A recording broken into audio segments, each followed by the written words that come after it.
Hey everybody, and welcome to our very first Let's Catch Up live stream. If you are new here, my name is Music Clues. I am the leader of this channel, the Media Maniacs, and I'm very excited to be doing this live stream for you all today. So, how this is gonna work today is that we're gonna be live streaming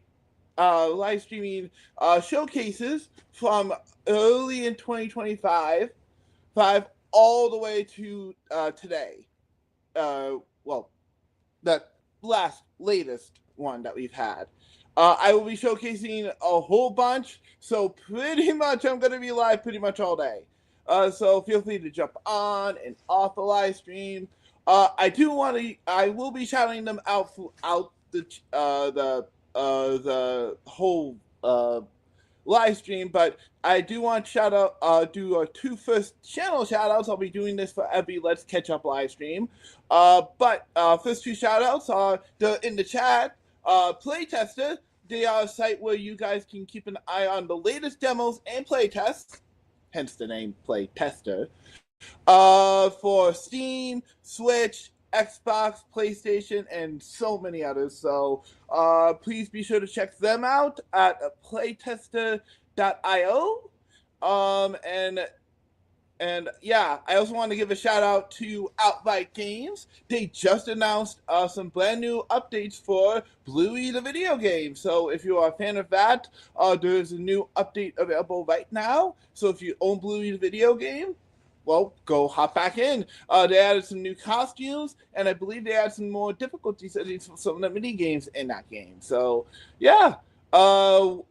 Big shout out to Outright Games. They are a family-friendly publisher that has published several other titles, including Teenage Mutant Ninja Turtles Mutant Mayhem, which is also on Xbox Game Pass. Yeah. But without further ado, let's get started with our first showcase. Yeah, I could have said it better myself. Let's go!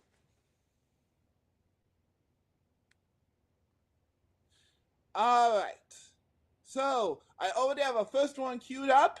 So, yeah. Are you guys ready?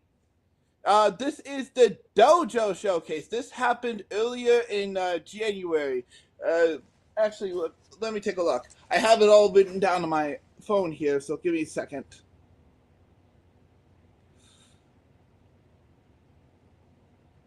Doop.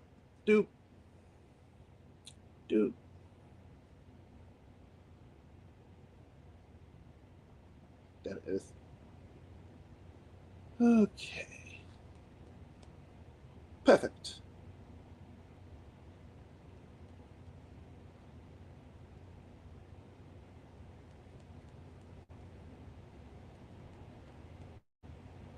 Oh, hey, Dan! Good to see you here.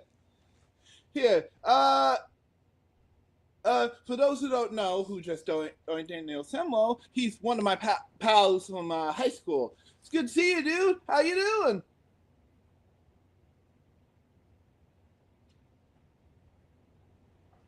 Okay, so the JoJo Showcase, which is the first one we're going to be showing, and warning, I believe it's in French. It happened on January 15th this year. So this is the first one. Well, without further ado, here we go.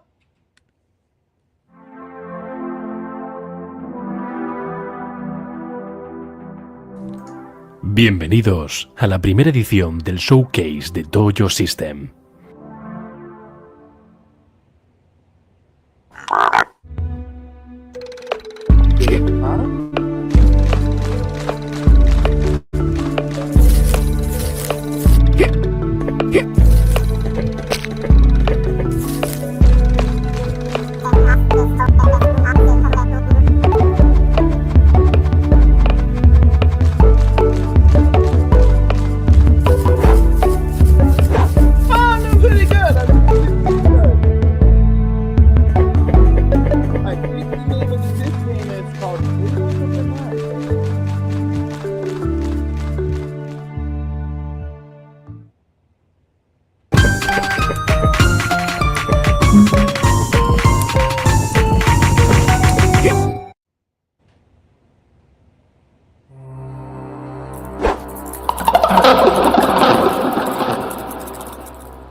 Muy buenas a todos y todas, soy Juan García, diseñador y productor en GamesPond.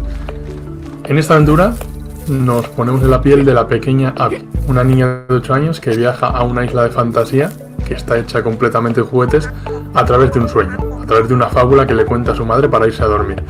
Aunque a priori todo parece muy amigable, muy colorido, muy infantil, va volviéndose completamente oscuro. Y Abby en esta isla tendrá que enfrentarse a sus mayores miedos, que estarán representados mediante criaturas monstruosas. Tendremos que hacer uso de nuestras habilidades en el parkour, de nuestro ingenio, para resolver los acertijos que nos esperan en la isla, para superar los obstáculos y para enfrentarnos en batallas dialécticas a estos miedos de Abby. Nada más, espero que os parezca interesante el proyecto y le podéis echar un ojo. Muchas gracias.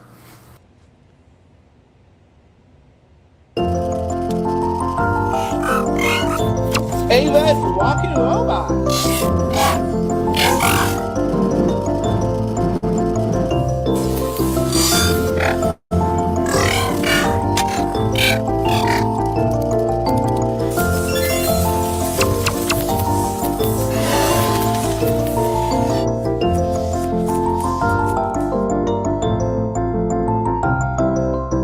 Okay, it's on PlayStation. R Walking Robot es un simulador de robot de juguete a cuerda en el que pilotas a R. El objetivo de R es no caer y que no se le acabe la cuerda. Para eso va a encontrar en el taller un montón de llaves de cuerda doradas que al cogerlas van a recargar su mecanismo dándote más tiempo para seguir jugando. El juego está totalmente basado en físicas y eso hace que el juego sea muy inmersivo y que te dé una sensación de que ese robot existe en realidad. R te ofrece una experiencia distinta a otros juegos que hayas jugado. Pruébalo y espero que disfrutes mucho. Gracias.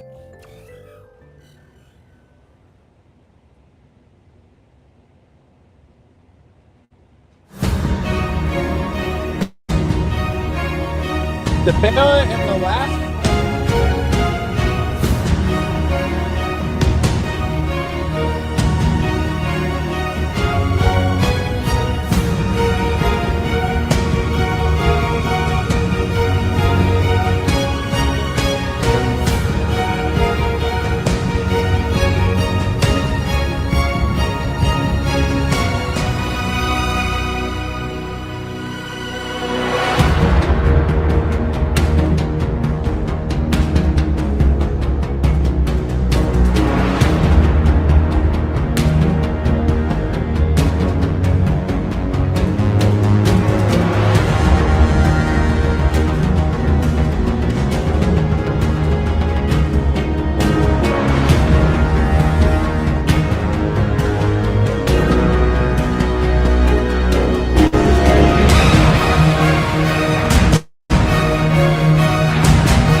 Lower the volume a bit?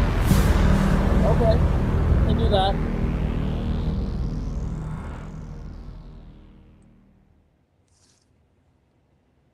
That better?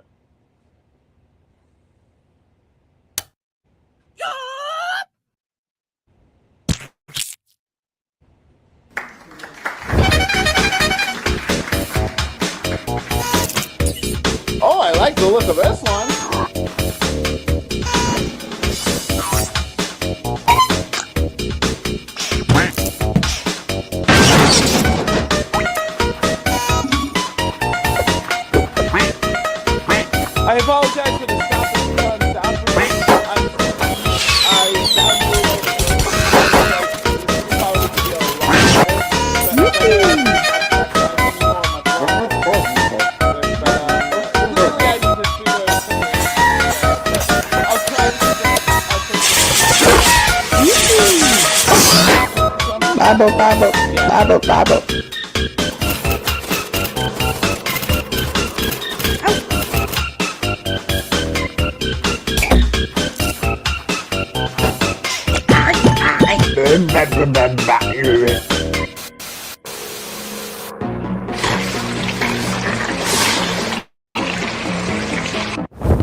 Okay, so Bakura, I think that's how you say it, is gonna be on. It's available to add to your wish list on Steam, PlayStation 4 and 5, Xbox Series X and S, and Nintendo Switch.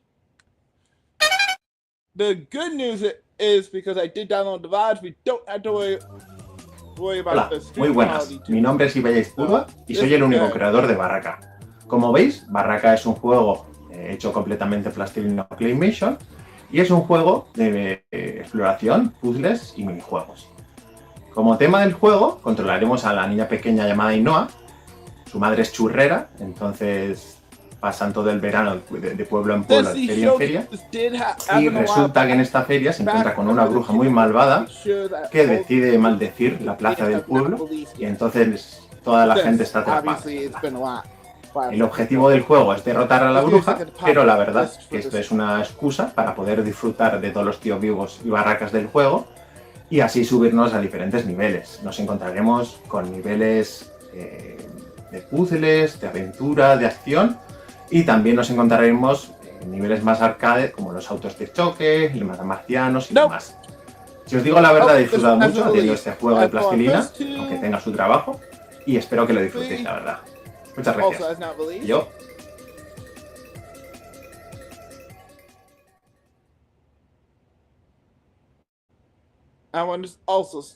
And yet Edifier also still in the works. Okay, so this is by Die by Anything.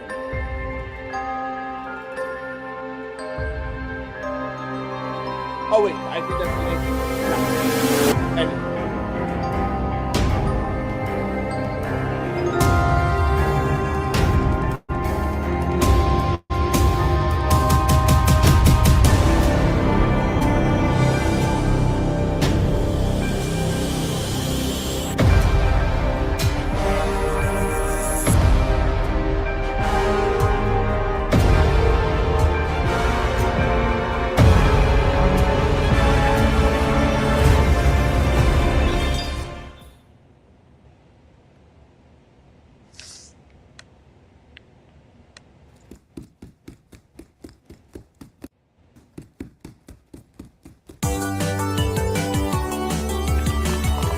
Dino Pump! Ooh!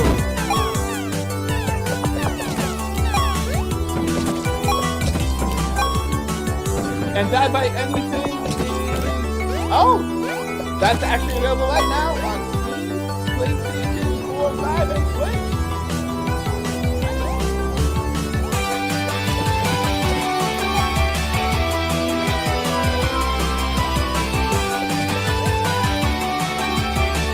I like the looks of this game. I love me some platforms. Dino Puck is coming sometime in 2025. Let's see if it's actually released. Nope. Buenos días. Soy Javi, el Dude de The Dude Games, y os presento Dino Punk, un juego de plataformas de acción ambientado en una distopía jurásica con estilo ochentero. Nos ponemos en la piel de Cacos, un dinosaurio anfibio con la habilidad de controlar el agua y usarla como ataque. Cacops tiene la misión de recuperar su huevo robado por unos ninjas y se recorrerá el mundo entero enfrentándose a todo tipo de peligros y jefes finales. Dino Punk está lleno de desafíos y personajes peculiares. Ven a descubrir su mundo. Próximamente en PlayStation y Steam.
Oh, it looks like it's also available on GOG.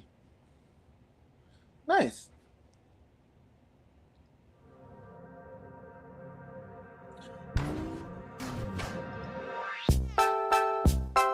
Aww.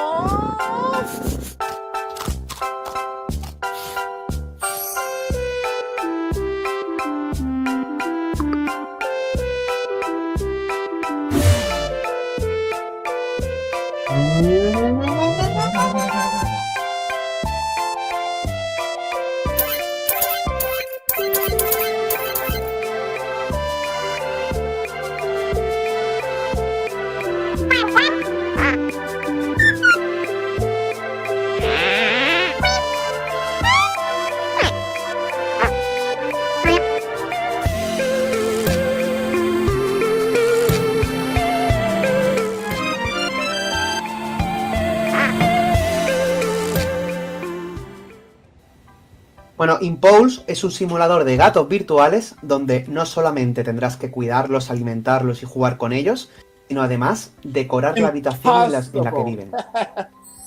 Como dice mi compañero, podéis decorar con cientos de muebles y además los gatos, cada uno tiene su estética y su personalidad, por lo que podéis descubrir y ver este entorno cozy que os presentamos. Además de ser relajante y bonito, tiene unas mecánicas inspiradas en cómo funcionan los gatos.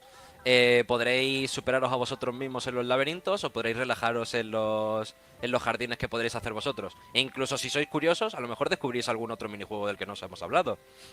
Yo, sinceramente, me pensaría eso de meterlo en la wishlist.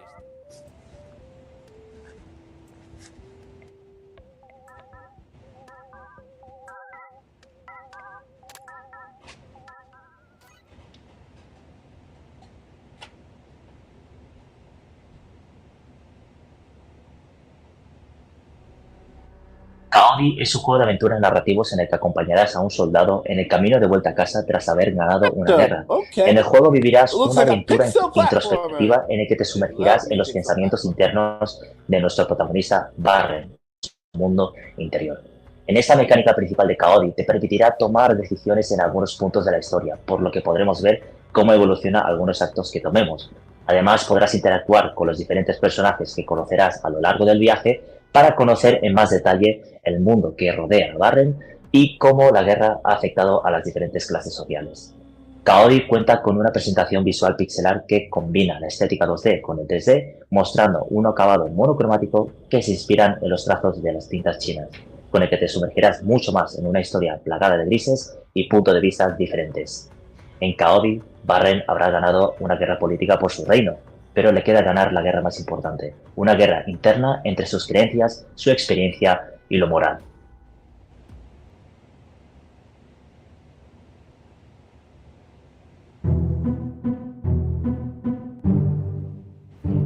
Un juglar ha llegado a la ciudad con una canción que advierte de la llegada del ladrón de sonrisas, un demonio que robará la alegría de la gente, contra el cual él no puede luchar más.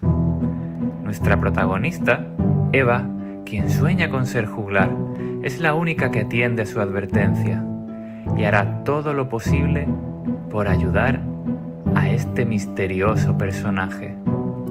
¿Será capaz de salvar a la ciudad de la tristeza?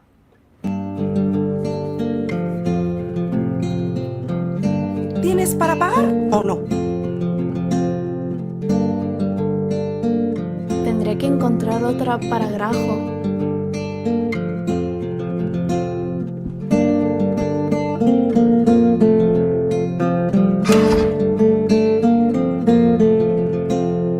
Bienvenida. Cuidado con las chispas.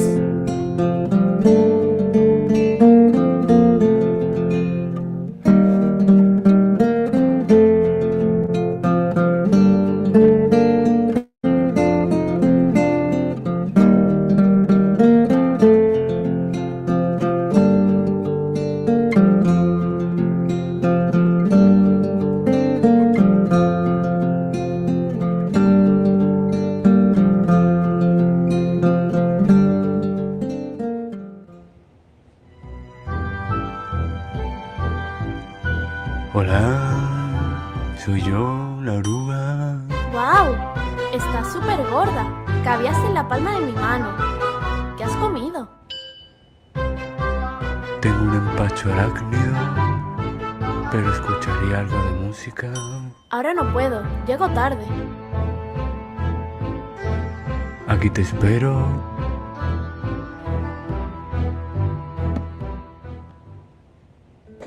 Hola, somos Sergio Navarro y Marta Gavilán de Smile Thief, una aventura gráfica que comienza con la llegada de un juglar a la ciudad de Trimeria. Este juglar interpreta una canción que advierte al pueblo del advenimiento del ladrón de sonrisa, un demonio que robará la alegría de la gente contra el cual él no puede luchar más. Eva, nuestra protagonista, que sueña con ser juglar, es la única que atiende a su advertencia y hará todo lo posible por ayudar a este misterioso personaje. Pero no será tan fácil como parece. Tras sortear una serie de dificultades, luchará por convertir al juglar en una especie de singular mentor, al que sonsacará poco a poco sus habilidades de juglar. Con ellas podrá hacer suya su lucha y devolver la alegría a la gente del pueblo. Las mecánicas que explorarás en el juego se basan en las habilidades de juglar que Eva va aprendiendo. Entre otras muchas sorpresas, contamos con malabares para captar la atención de los ciudadanos, juegos de ritmo que modulan la alegría y la tristeza de las canciones para empatizar con el estado de ánimo de los oyentes y un sistema de creación de historias con el que cambiarás el destino de los habitantes del pueblo. Sin más, os animamos a seguir los pasos de Eva en su aventura y descubrir juntos el final de esta fascinante historia. Muchas gracias.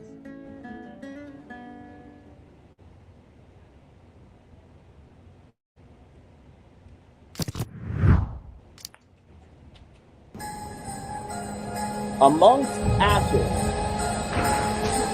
Hey, you there? I found this free game online. Free game? Downloading Don't mind if I do. Wish me luck. Wow, this game is amazing! Yo, it's so creepy!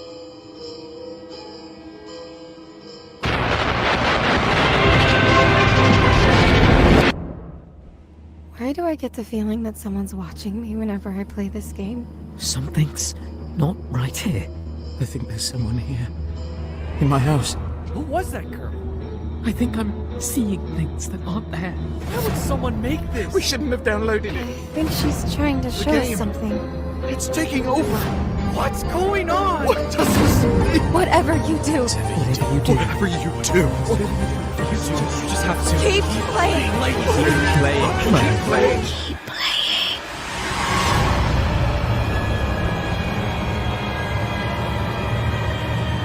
Okay. That was a little creepy.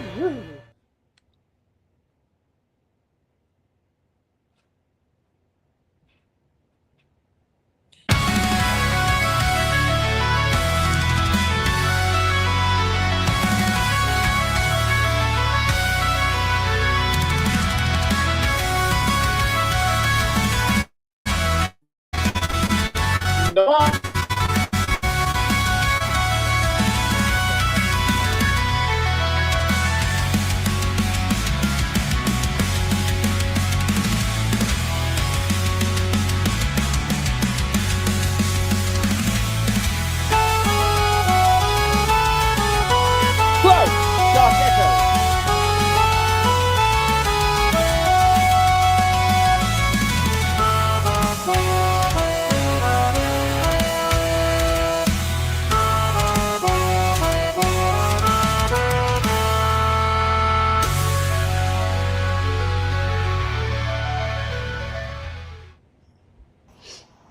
Buenas, soy Javier Moreno de Enzariel Game y hoy os vengo a presentar Luminaria Dark Echoes.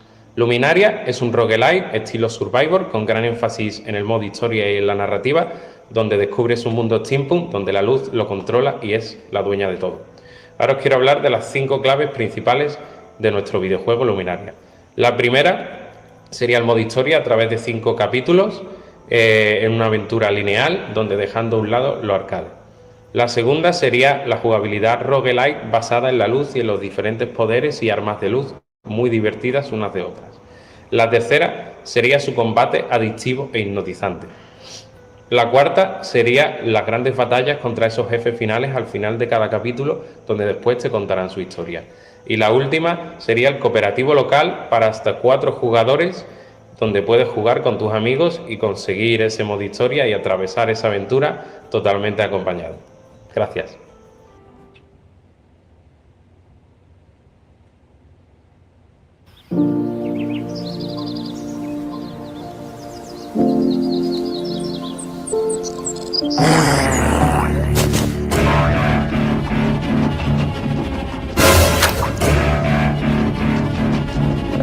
Masculine couple.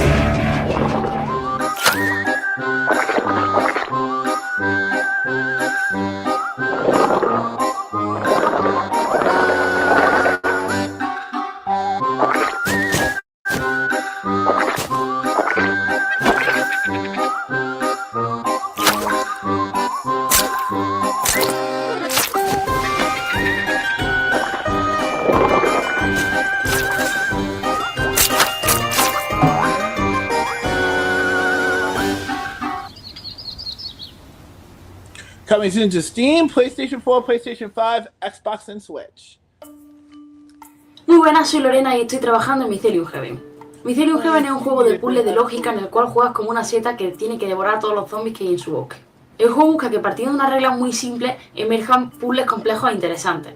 Estas reglas pues básicamente serían que eres un hongo, tienes 3 unidades de energía y con esa energía puedes realizar distintas acciones. Esas acciones son expandirte, puedes hacer que crezca micelio en las casillas adyacentes a tu seta, puedes crecer una seta, de donde tenías micelio puede salir una seta para seguir avanzando, o puedes consumir recursos. En este caso los recursos pues son zombies o parte de zombies. Mycelium Heaven busca aportar puzzles interesantes que se resuelvan aprendiendo los comportamientos emergentes de estas reglas y con los cuales pues puedes echar un buen rato, además de aportar una estética un poco cookie, ¿no? Un poquito interesante, y con una temática que a mí personalmente me gusta mucho, que es una seta comiéndose zombies. La seta siempre está bien. Así que nada, esto sería todo, yo lo estoy haciendo con mucho cariño, espero que os guste mucho, un abrazo y nos vemos la próxima.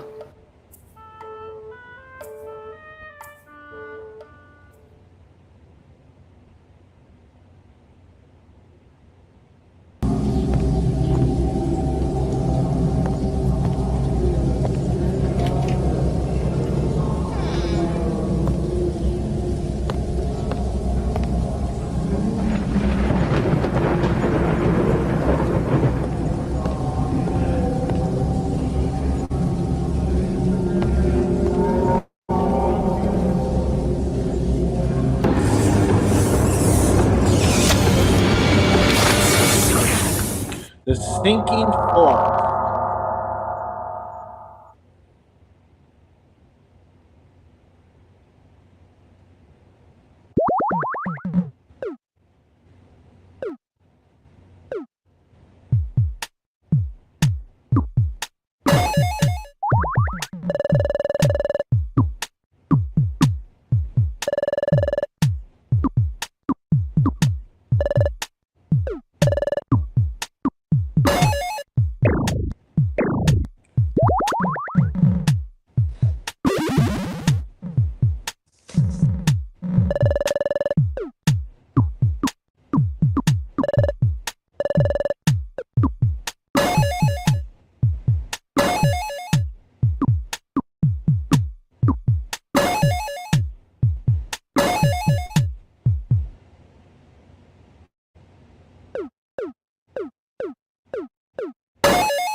Hola, yo soy Xavi, de Chumas Games, y hoy os vengo a hablar de mi juego Panic. Panic es un juego de puzzles en el que deberéis guiar a los diferentes personajes, los Panickers, hasta las casillas de meta de cada nivel. Para ello, deberéis hacer uso de las diferentes mecánicas de movimiento. Principalmente encontraréis dos tipos de Panickers, los líderes, que tienen una corona y se pueden mover libremente, y los neutrales. Estos están en pánico, por lo tanto no los podréis mover. Es vuestro objetivo entonces encontrar cómo calmar a estos Panickers para así poder moverlos y resolver cada puzzle. Además, a medida que avancéis en el juego, iréis descubriendo nuevos Panickers con diferentes sombreros y diferentes habilidades. Y puede que algún secretito más. Así que, si os gustan los juegos de puzzle o os ha gustado lo que habéis escuchado, os invito a que añadáis Panic a vuestra wishlist en Steam. Gracias.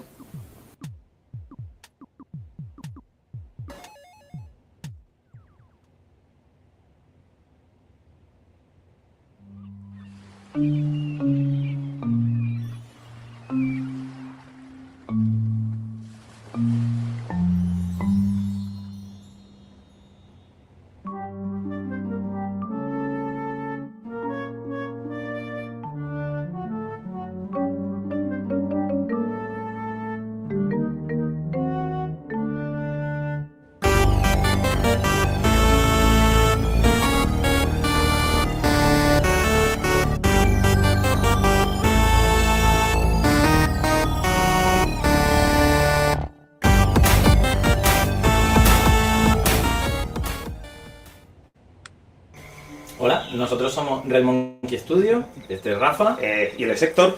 Nosotros venimos a presentar The Third Pan Project. Es un juego que consiste en resolver puzzles al mismo estilo point and click o, para los antiguos, una aventura gráfica de toda la vida. Consiste en interaccionar con objetos, dialogar con los personajes del pueblo y conocer en profundidad qué es el proyecto Third Pan. Uno de los aspectos más destacables del juego es su ambiente retro, que nos recuerda a las aventuras clásicas de LucasArts, con todo su humor característico y también tranquilos. Aquí tampoco se puede morir. Tenemos una banda sonora original, escenarios, una narrativa profunda que nos sumergirá en experimentos clandestinos, rompiendo a veces la cuarta pared. Además, The Third Pan Project es de origen 100% ibérico, y eso quiere decir que está completamente doblado al castellano, al español. Además, estará también disponible en otros idiomas. Actualmente estamos aún en desarrollo, aunque muy avanzado ya, y la intención es lanzarlo en la Q1 del 2025. La demo ya la tenéis disponible en diferentes plataformas y bueno. Muchas gracias.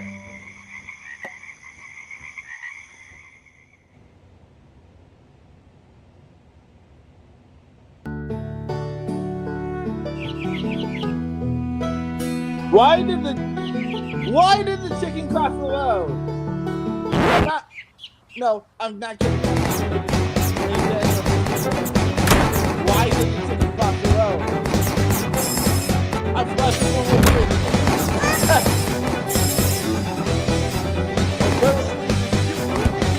Bullet fire. Dang.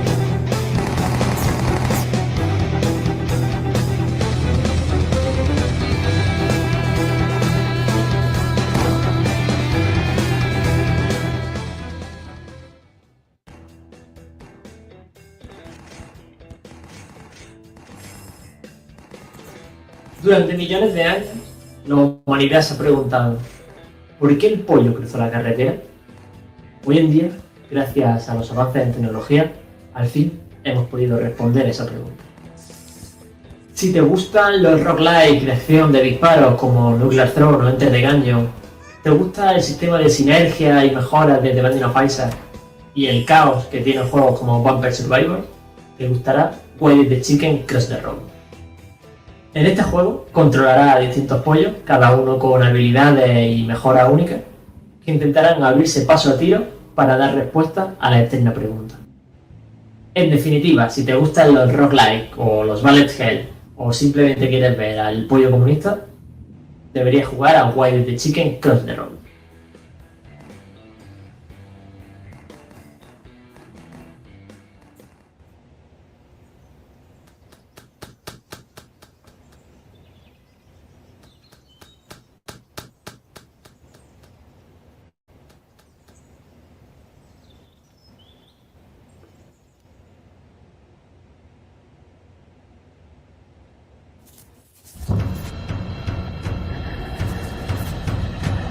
All right, this is the last one for this decade.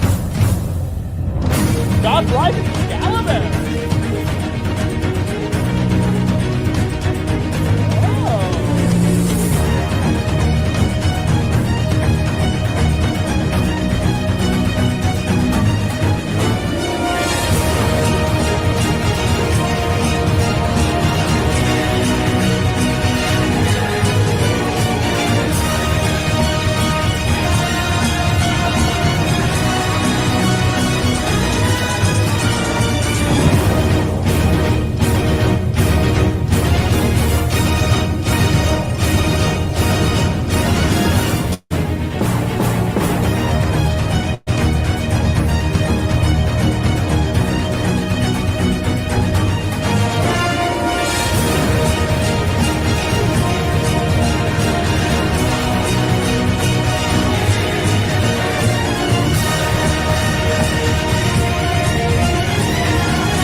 Definitely looks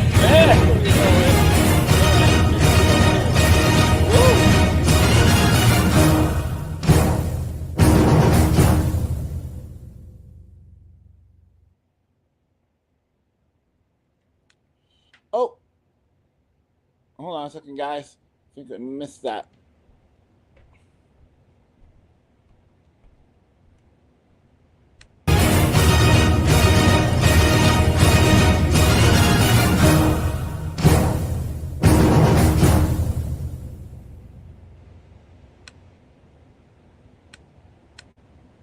There we go.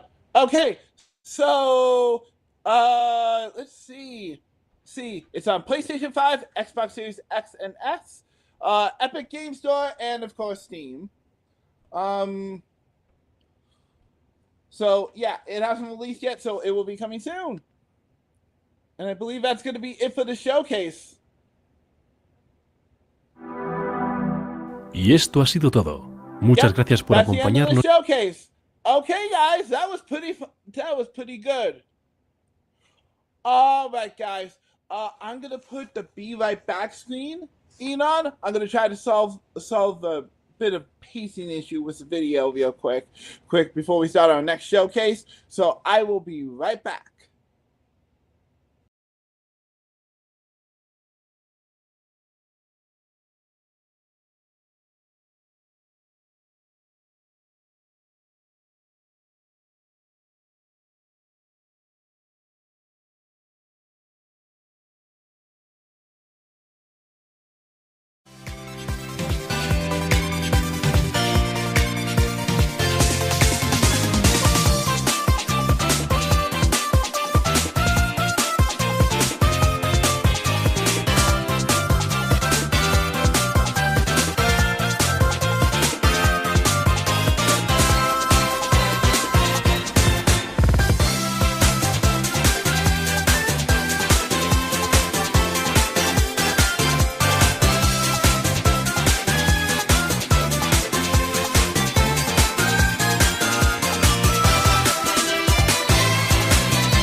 Okay, guys. Hopefully this solves the pacing issue. I have one more idea if this doesn't work, but this should hopefully solve a little bit of our pacing issue. Okay, so next is WWF Direct. This happened on the 21st of January. So yeah, so we're gonna be going through all the straight presentations first, the ones that show like trailers and stuff, and then I'll go into some of the longer streams because I had to cut out the runtime for those. So yeah, but hopefully this solves the pacing issue we have. If not, I have one more idea. 皆さんこんばんは。 WSS ダイレクト2025へようこそ。 WSS はこれまでロードストー戦記、リードリット・イン・ワンダー・ラビリンスやニーディーガール・オーバートーズ、ドレイナスなど多くのタイトルを手掛けてきたインディーゲームのレーベルです。今日はそんな私たち WSS が2025年に発売予定のインディーゲーム情報をお届けしていきます。ゲームを作ることは遊びであり、人間にとって遊び以上にシリアスな営みはありません。個人クリエイターの力を最大化する遊びを作り、世界を遊び場とすることを目指して立ち上げたインディーゲームレーベル WSS プレイグラウンドの作品を中心に紹介していきます。皆様とマジになって遊ぶことができれば嬉しく思います。番組は20分程度を予定しています。どうぞ最後までお付き合いください。それでは早速最初のタイトルをご紹介しましょう。少年期はいつ終わるのか。人間と人間でないものが闘争と闘争の果てにその答えを見出すだろう。少年期の終わりは2人の少年が銀河鉄道に乗って旅をするジュブナイル SF ホラーアドベンチャーゲームです。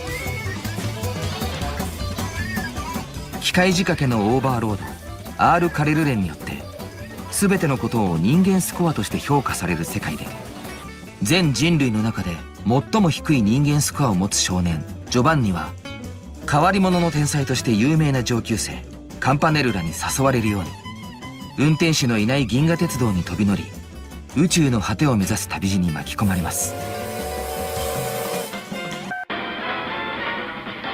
無軌道で破壊的な銀河鉄道での旅路で彼らはどんな答えを見出すのでしょうか。少年期の終わりは全5章の連載形式となっており、現在 Steam にてそのうちの2章が配信中です。2025年中に全ての章を配信することを予定しておりますので、楽しみにお待ちください。過去は様々に姿を変え男に寄り添う。その赤量こそお前の力なのだ。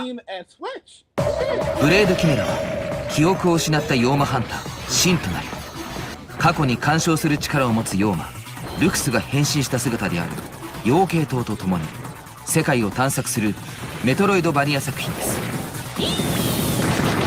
開発は累計販売本数50万本以上を誇る東宝プロジェクト二次創作作品東宝ルナナイツやロードストー戦記の二次創作作品ロードストー戦記リードリット・イン・ワンダー・ラビリンスといった 2D メトロイドバニアを手掛けたチームレディバグです。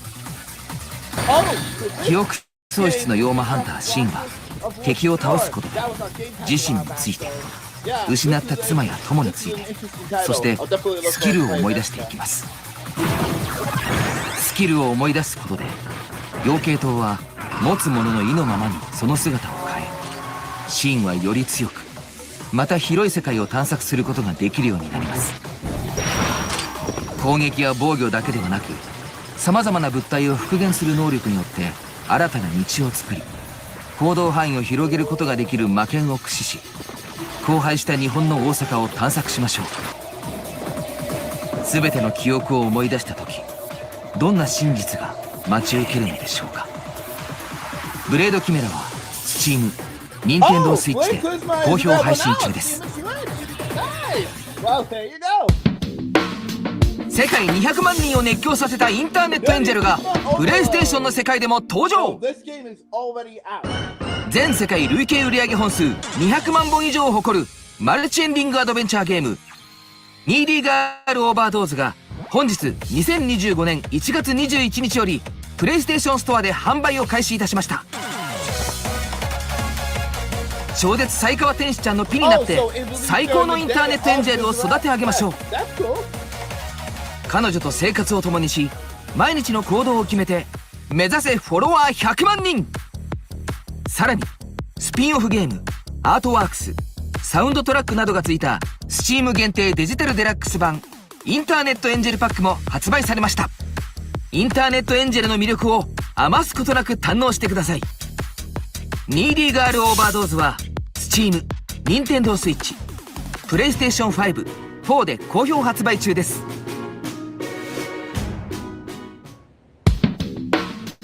頂点ちゃんとイニシエのネットスラングでタイピング、ニーディーガールオーバードーズスピンオフ作品が発売。ニーディーガールオーバードーズのスピンオフ作品、ニーディーガールオーバードーズタイピングオブザネットが本日1月21日より Steam で配信されました。本作は承認欲求強めな女の子超絶才川天使ちゃんとのコール&レスポンス形式でキーワードを入力していくタイピングゲームです。頂点ちゃんの配信の視聴者となって指定されるさまざまなコメントをより早くより正確にタイピング、最高ランクの S 評価を目指しましょう。ただし要求されるタイピングワードは一癖も二癖もあるものばかり。本日は発売されたばかりの本作のプレイ映像をご覧いただこうと思います。どうぞ。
Dang! Okay! いかがでしょうか。ゲーム内に登場するネットスラングは懐かしい古いものから最新のものまで200個以上。全てのキーワードには解説機能がついており、古参ネットユーザーにとっては懐かしく、リアルタイムで経験していない方々にとっても新鮮な視点で楽しんでいただけるのではないでしょうか。ニーディーガールオーバードーズタイピングオブザネットは本日1月21日発売です。またニーディーガールオーバードーズの Steam 限定デジタルデラックス版ニーディーガールオーバードーズインターネットエンジェルパックはニーディーガールオーバードーズに加えプチゲームコレクションボリューム1、そしてニーディーガールオーバードーズタイピングオブザネットも同梱された非常にお買い得なパックとなっております。ぜひこの機会にお買い求めください。最悪の盤面を逆襲の炎で焼き尽くせ。大悪逆令嬢ストラテジー・オブ・リリーは悪逆令嬢スカーレット率いる革命軍を操作して敵軍に立ち向かうターンベースのストラテジーゲームです。才気にあふれるな制御不能で破天荒な言動から皇帝殺しの容疑をかけられた公爵令嬢スカーレットは配信の技術を知る少女リリーと出会い、人類初の配信者となって扇動や陽動を駆使し自分を貶めた帝国に反旗を翻します。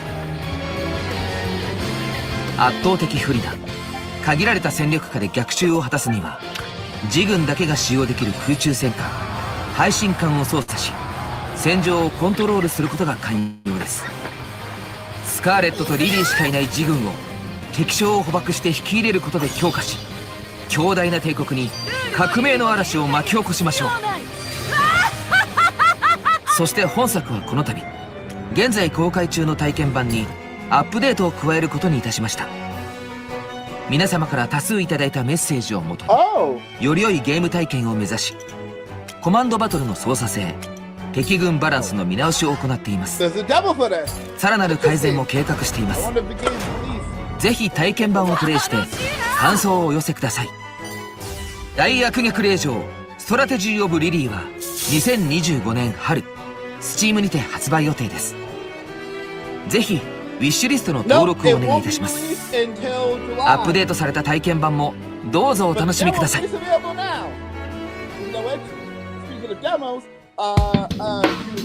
また会いましたね。はじめまして。手書きアニメで綴るマルチエンディング SF ミステリーアドベンチャー。エデンスキマータはゲームでしか表現できない叙述トリックを手書きアニメで描く SF ミステリーアドベンチャーです。目覚めるとそこは世界から隔絶されたとある研究室。鍵のかかった部屋の中、目の前にはイブと名乗るアンドロイド。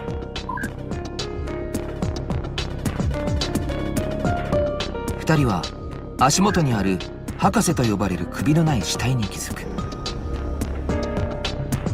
あなたは何も覚えておらず、イブは殺人の第一容疑者。この事件の真相を解き明かすことはできるのでしょうか。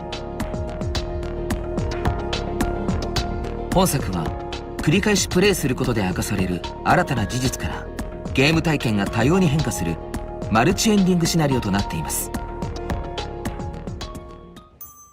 開発は幻想スカイドリフトや終わる世界と君と僕、タッコマンなど数々のインディーゲームを開発してきたイルカラボのエイキ氏。脚本はフェイト・グランドオーダーの古月間殺人事件やルボワールシリーズなどを手掛けられた推理作家のマドイ・バン氏。前編にわたるキャラクターアニメーションはアニメーターのユタロウ氏の手書きで作られています。サウンドにはアニメバチカン奇跡調査官エンディング曲サクラメントや東宝プロジェクト楽曲のアレンジャーとしても名高い RD サウンズをお迎えいたしました。Okay, some pretty well-known people then. エデンスキマータは2025年 Steam にて発売予定です。ぜひウィッシュリストの登録をお願いいたします。来月の Steam Next フェスに体験版をエントリー予定ですので配信をお待ちください。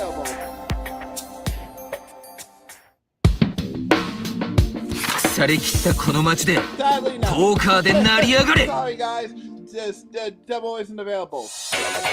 ールインアビスイカサマ裁きは天才的なギャンブラーがあらゆるイカサマと戦い勝利を目指すポーカーバトル推理アドベンチャー RPG です。本作の主人公は自称天才ギャンブラー瀬名原明日葉。そして舞台となるのはポーカーの腕前で生活全てが決まるギャンブル特区。明日葉はこの街を支配する5人の魔女にポーカーバトルを挑んでいきます。街全体がギャンブラーだらけの本作。明日葉は街のゴロつきや住民を倒していくことでその才能を開花させ様々なスキルを習得可能です。スキルを入手するとポーカーの手役を自在に操ったり、さらには相手の手札を見抜くことができるなど圧倒的な力を手にすることができます。ですがスキルだけでは魔女に勝利することは不可能。彼女たちはイカサマを使って強引に勝利を引き起こしてきます。イカサマを暴くため街を探索し、時にはポーカーバトルを重ねて情報を収集しましょう。イカサマを暴く方法が分かれば必殺のオールインで魔女たちに裁きを下すことができます。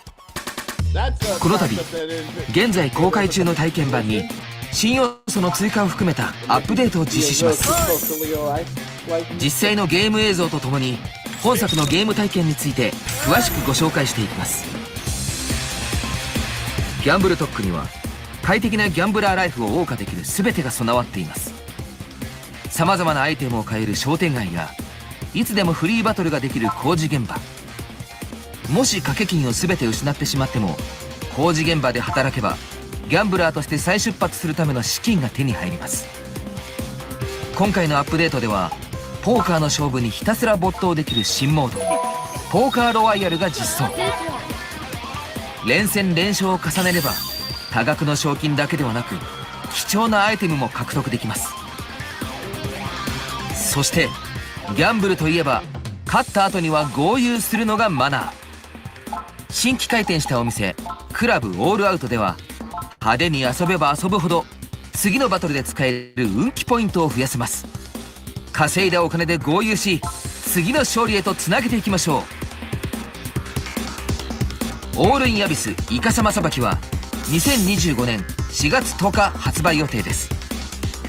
アップデートされた体験版はこの映像の終了後に Steam で配信開始。どうぞお楽しみください。ウィッシュリストの登録もよろしくお願いいたします。怪文書×電波ソング×音ゲー、世界をユンユンに狂わせろ。ユンユン電波シンドロームはダークでポップな怪文書系リズムアドベンチャーゲームです。本作の主人公は引きこもりの少女 Q ちゃん。ユンユンという二次元キャラクターが大好きな彼女は電波ソングでハイになってユンユン愛にあふれたラブリーな怪文書を垂れ流します。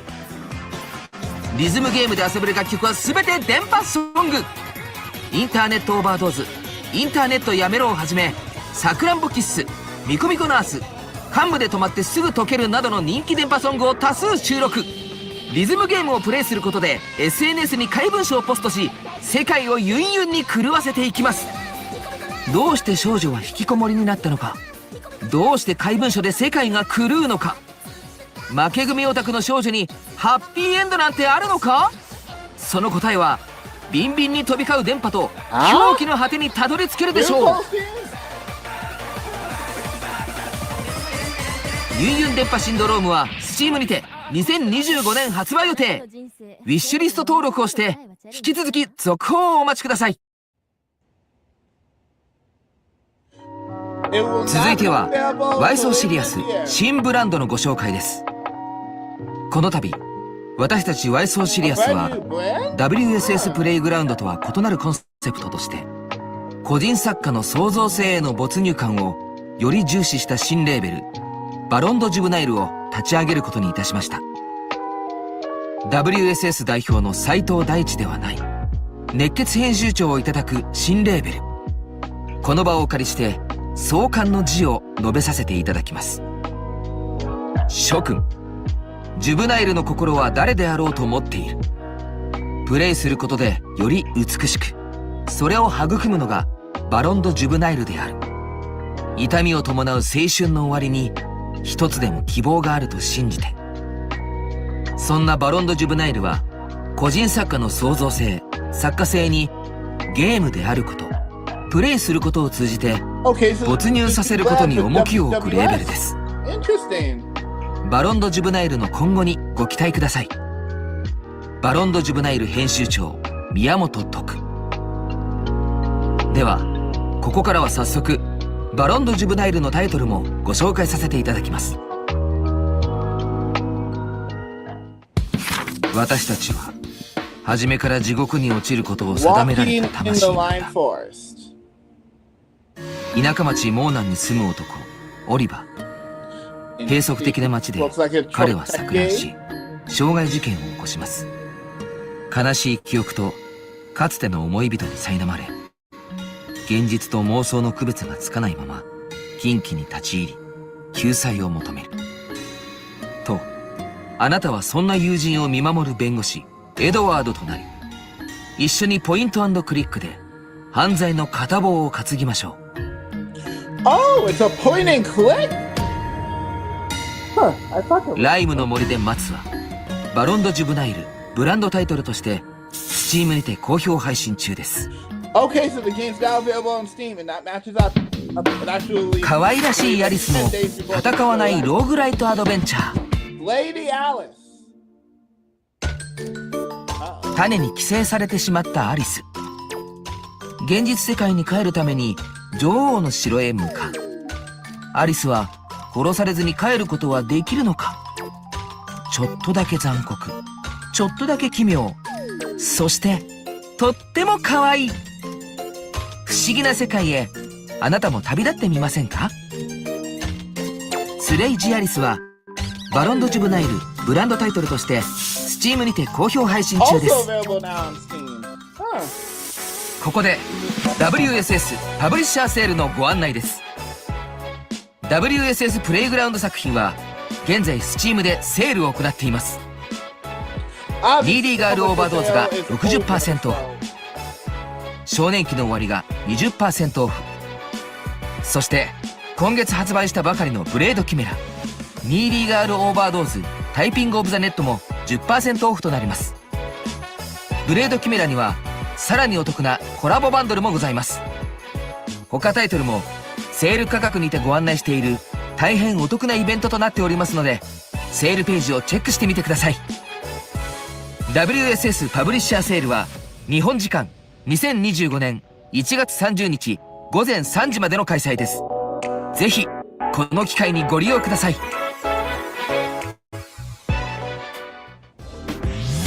WSS ダイレクト2025、本日はここまでとなります。最後までお付き合いいただきありがとうございました。気になる作品はありFun. Alright guys, that was a pretty good hold on a second. That was a pretty good one, I'm not gonna lie. I really enjoyed watching WWS. Alright, I'm gonna take a real quick bathroom break and then I'll be right back with our next one.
All right, guys, we are back. Sorry, it took me a second.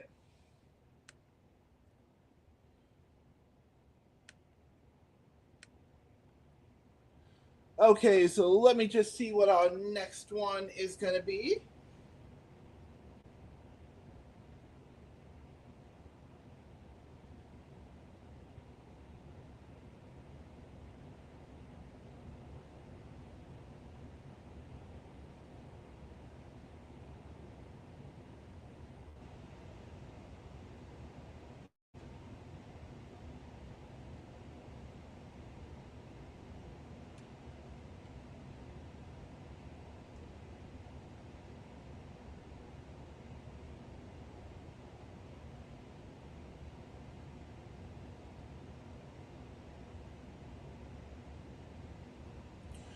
Okay, next up is up in terms of showcases will be the Dimes for Gaming Spring Showcase. Like I said, I'm going to get all the shorter ones out of the way first, and then we'll get to the longer ones afterwards. So, yeah, that's our next one. So, let's get started. Oh, and don't worry, I'll get to the publisher ones too. I just want to get the variety ones out of the way first as well, just so we can get to the, just so we can, kind of focus. Didn't know what the WWS Direct was, so there we go. Okay. Give me 1 second.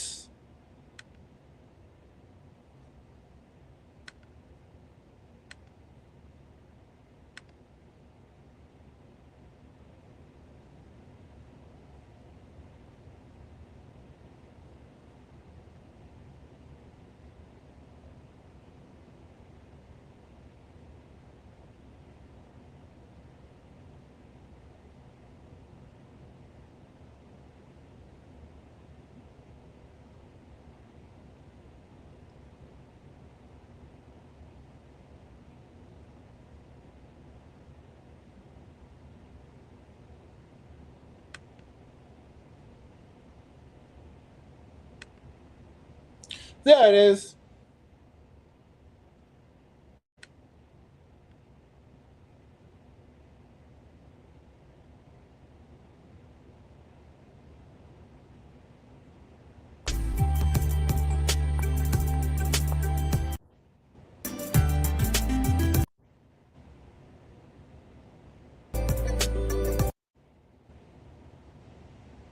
Thank you, Dames, for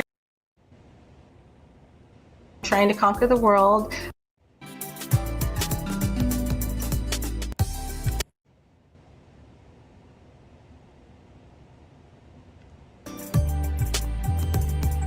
Alright, I'll leave it here. Give us a little countdown for anybody to do a real quick stretch break.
Everyone, welcome back to Dames for Games. As we celebrate Women's Month in March, we have so many incredible developers who have put time into making their spotlights, their trailers. I mean, it's going to be glorious. But before we jump into it, I would like to introduce my wonderful co-host, A. Christine. Hello, everybody. I'm Christine, and I'm so excited to be here. So excited to be here with Des and the Dames for Games team and to celebrate all of the amazing women that are killing it in the gaming industry. A little bit about me. I am a variety streamer. I'm working on global domination. I do reacts. I cook. I do it all. I dance badly, but I do it. I am having so much fun being here, and I am so grateful that you're including me in today's showcase. No, absolutely. And I really appreciate you taking a break from trying to conquer the world to come on and co-host with me. And you know what I realized? I said A Christine, but what's crazy is like every time I write it out, I know it's I. Like I. That's okay. My bad. Before we jump into the first segment of Spotlights, I'd like to give a huge shout out to Wings, who helped sponsor this showcase. They will also be giving a special announcement later, and I hope that you caught their showcase earlier this week, as well as the Women-Led Games Showcase that will be happening later this week. Also, all of the games that are in our showcase are in the Wings Day Steam sale. So make sure you go check out that sale and get ready to see some incredible developers do deep dives in what it takes to make really good games.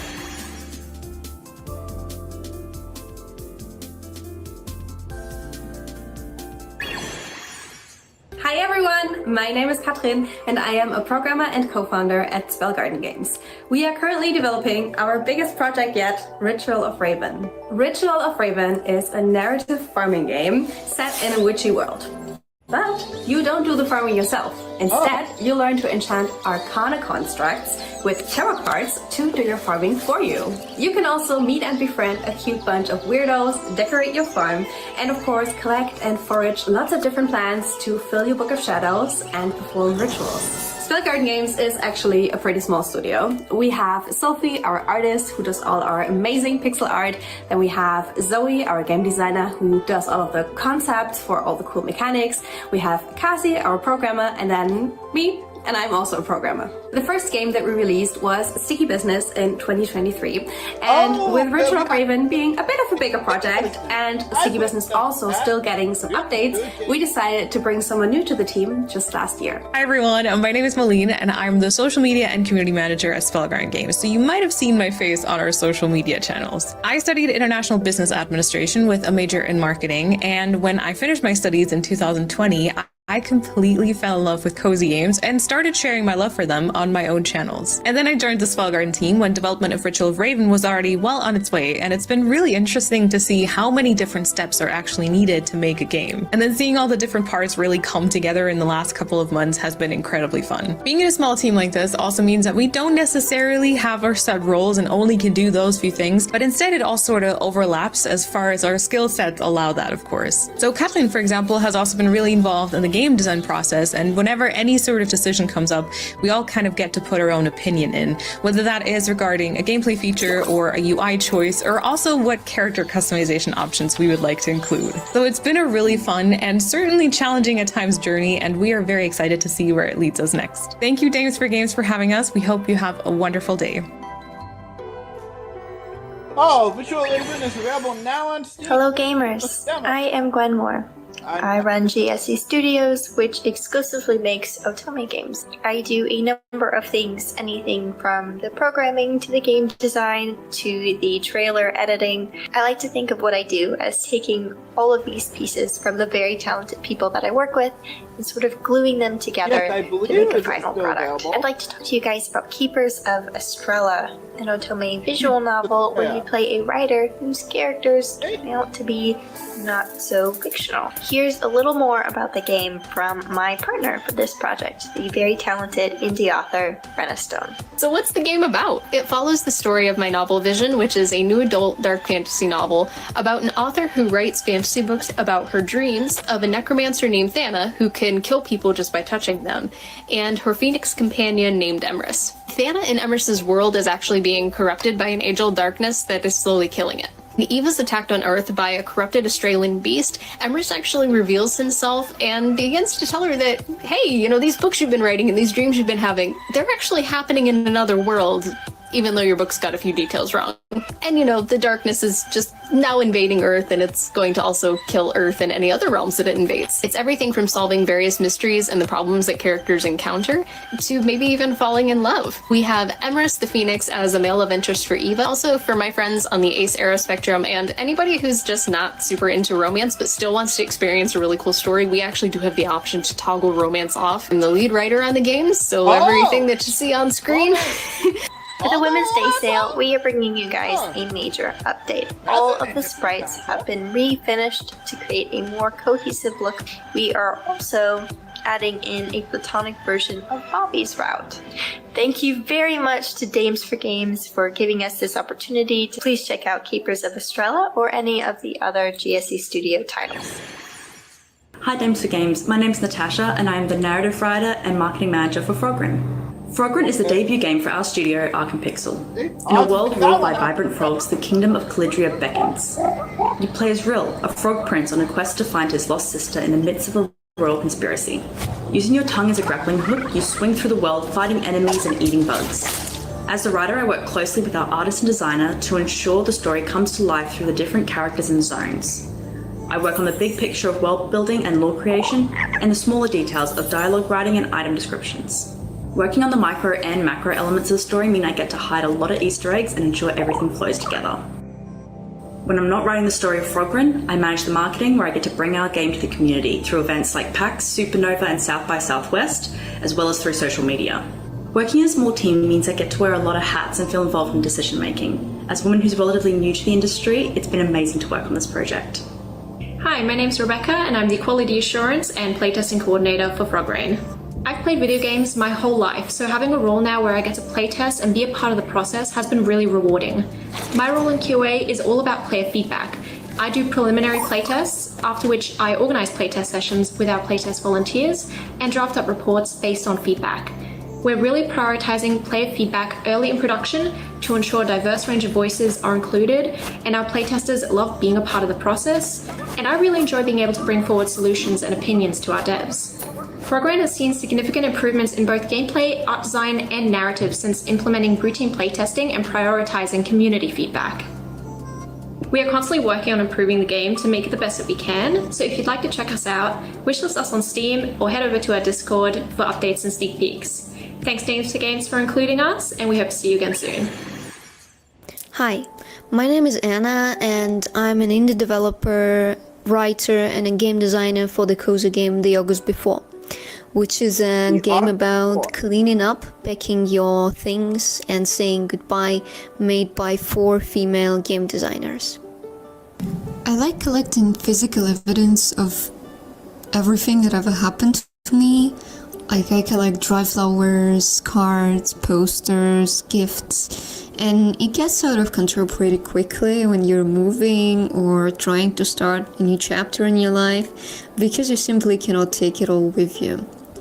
Our game is capturing the moment before the first step into the unknown, the moment when you still don't know. Is it a step, a jump, or a free fall? In our game, you will navigate very familiar coming-of-age stories represented only by the messy rooms. You will have to learn how to say goodbye and will get a chance to indirectly witness fears, growth, happiness. We are a small indie studio and we create and enjoy narrative-driven cozy games. We have only 4 people on our development team. Nika and Sofa do the code, Lara is in charge of everything visual, and I am a narrative and sound designer. Our main goal is the sincerity and simplicity of our games. We really want to show that mundane things matter and can tell a very important story.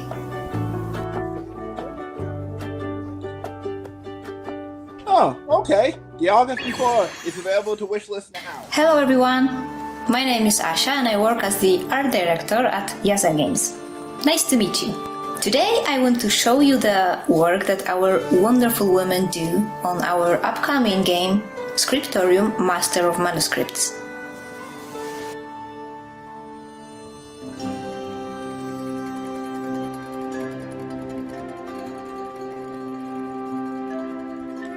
Hello, I'm Anna. At Yasa Games, I'm a game designer. In our game, you will run your own medieval workshop. You will receive orders to illustrate medieval books, and it will be up to you to decorate them any way you like. Send them back to clients to get paid and unlock new jobs, decorations, and items. Now that you know a bit about our game, let us show you how we're making it.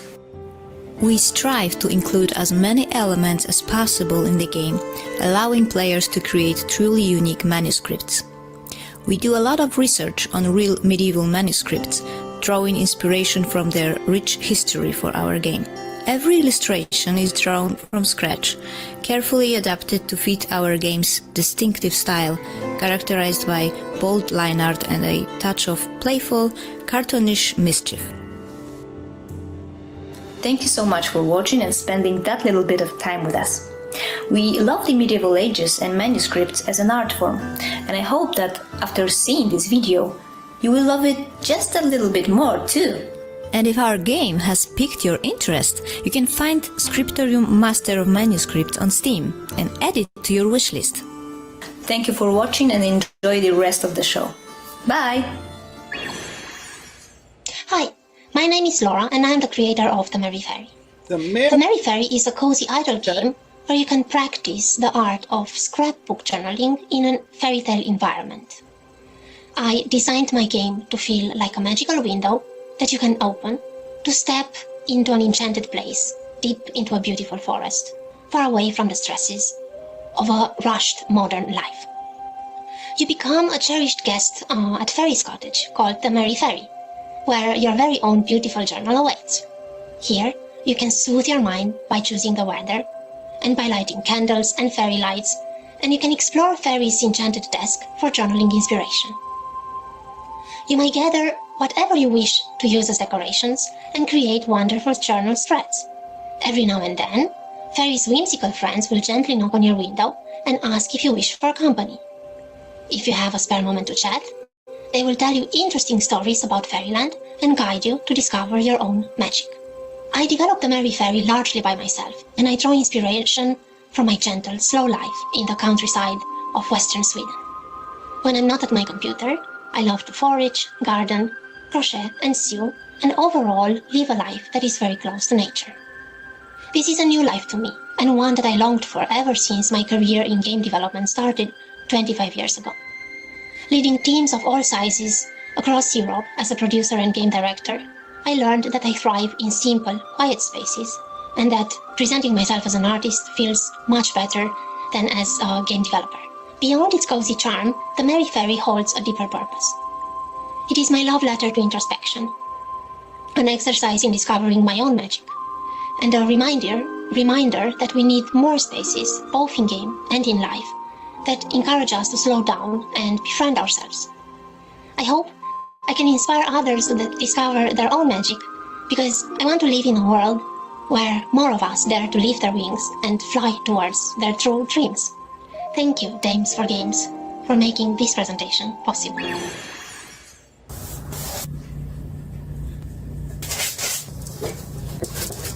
Hello, Dames for Games. I am Surah Karnawi, the co-founder of Orangutan Matter studio based here in Toronto. I helped bring in Unleaving to life. Unleaving is a puzzle platformer made out of thousands of paintings using traditional method of painting, brush, and here are some of the paintings. Unleaving is out now on PC and Xbox and coming to PlayStation. At Orangutan Matter, we create authentic, art-driven experiences, and as a small studio lead, I wear so many different hats.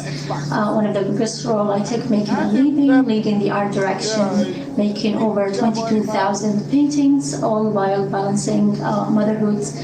So collaboration was a key thing, collaborating with the right people. Our team was mostly women and doing every aspect of the game, from music, arts, unity development, marketing, and to name them, they are Asma, Tiala, Karina, Macy, and Alicia. and seeing players engage with Unleaving, interpreting its message and feeling its atmosphere has been incredible, as if it's a reflection of the process and the team behind it. Thank you so much for supporting, and please check out Unleaving and follow our event on Matter for updates. And one more thing to say to my fellow game developers: surround yourself with women and allies, and together we can create incredible things.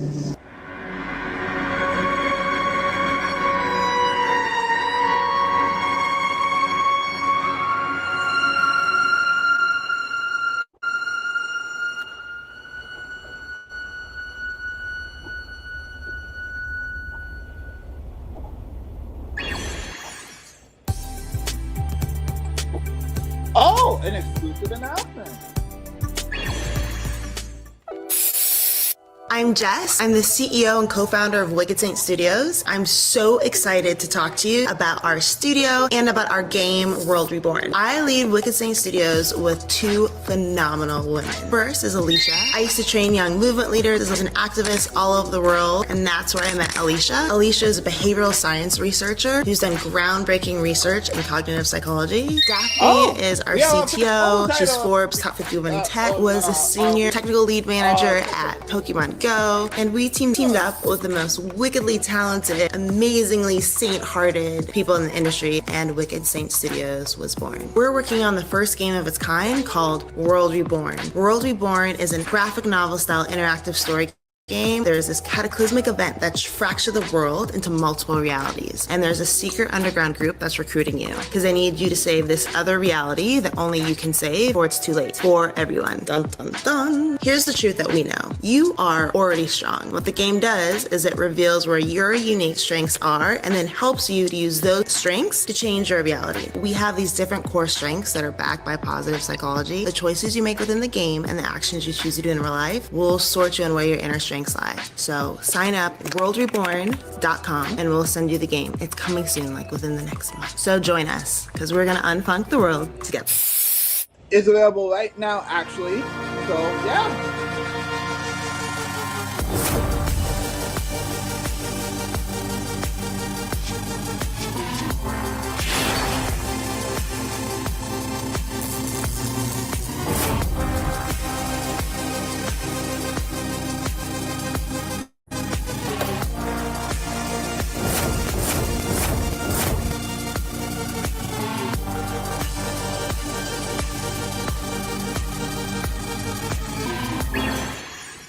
Welcome back, everyone. We hope you enjoyed those spotlights. We tried to mix things up, so there's a little bit of everything. You have a little bit of cuteness, a little bit of creativity, and you might have some stuff that's a little sad, a little scary. I don't know. It depends on what you're into. What did you think about the spotlights? I really like how diverse the genres were. I felt like there was something for everybody. Anybody can find the niche that they prefer in the first group of spotlights. I like there's like some that are like artsy, then you have a little bit of cozy, a little cute, a little adorable, a little inspiring you to like write and journal, which I love. So I feel like there's a little something for everybody in that group. Thank you.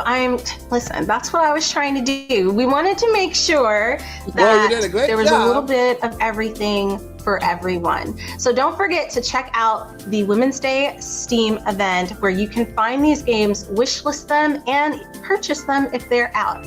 But we have lots more. We have some dope trailers that are about to come up, and Miss Bubbles is going to be leading the charge of that. So stay tuned. Hello, it's Miss Bubbles. I've been creating videos on YouTube for over 4 years now. I started gaming when I was 3 years old thanks to my dad. I played games like Hercules and Tarzan and Sims 1. Then in 2016, I discovered RPGs. I started with Witcher 3 and Fallout 4, and my life completely changed. However, there was one thing missing, which was I just didn't have anybody to talk about video games with. So I thought, why not start my channel? And today, here I am, able to talk about video games and this passion of mine with people from all around the world. On my channel on YouTube at Miss Bubbles, you can find me talking about games that are cozy, farming games, as well as RPGs. So if that sounds up your alley, make sure to visit the page and squish the subscribe button. Thank you so much, Dames for Games, for having me here today, because I can show you 5 games that you probably don't want to miss out on. All right, it's a trail montage here, so here we go. Use your wits. Or brute force. Push the enemies into the abyss. Push. Push! Pathetic mortals. You cannot stop the awakening of our master. Become stronger and fight back. Explore the world above in search of loot and adventure. Upgrade your ship and skills. Become strong enough to challenge the ancient gods. Xin chào, tôi là Chrissy, phụ trách thiết kế sáng tạo và marketing tại Soga Studio, một đội ngũ phát triển game độc lập tại Việt Nam. Chúng tôi đang phát triển Cabin Crew Life Simulator, trò chơi mô phỏng chân thực về cuộc sống và một tiếp viên hàng không. Nhiều người nghĩ rằng công việc này chỉ xoay quanh việc phục vụ hành khách, nhưng thực tế họ còn phải xử lý những sự cố bất ngờ, giữ an toàn cho chuyến bay và chịu áp lực vô hình mỗi ngày, đặc biệt với phụ nữ. Trong game, người chơi sẽ vào vai một nữ tiếp viên phục vụ hành khách và trải nghiệm những thử thách thực sự trên máy bay. Là một người đam mê hàng không, tôi và Simon, nhà phát triển chính, đồng hành cùng cộng đồng để mang đến những chi tiết tinh tế, từ bộ đồng phục chỉnh chu đến quy trình làm việc chuyên nghiệp. Tựa game sẽ chính thức ra mắt vào ngày 19 tháng 2 năm 2025. Hãy sẵn sàng cùng chúng tôi tạo nên những trải nghiệm mới trên bầu trời.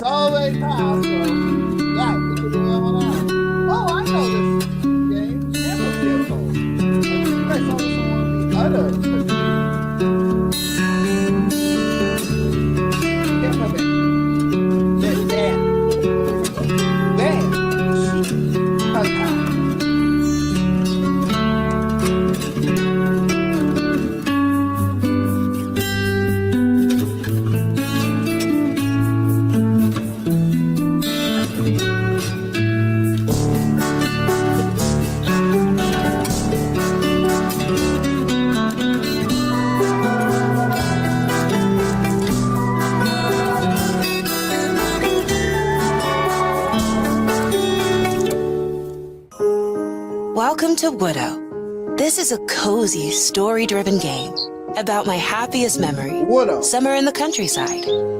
I used to be such a city girl, always online, always busy. Spending my whole summer in a forsaken village? No thanks. But here I am, surrounded by a gang of geese, clearly thinking they're the biggest deal around here. But who had been feeding them so well? Perhaps a goose grandma who always says they're too skinny? I had to fight a sneaky goat every day from my own backpack, cheered on by the laughter of the tiny yellow goslings. But, you know, everything changed when I met Ben.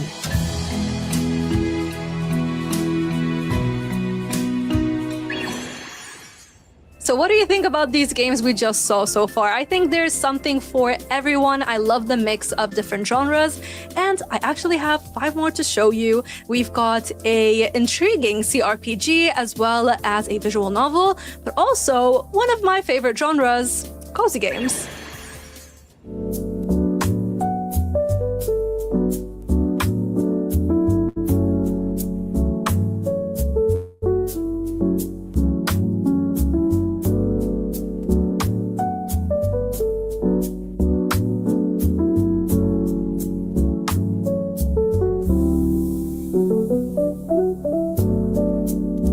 Why does this give me a vibe of copy talk a lot? Yes, I know what you're saying. There's genres that don't do copy talk. I'm aware. I'm aware. Just, you know. Night desserts. Well, that definitely got you know,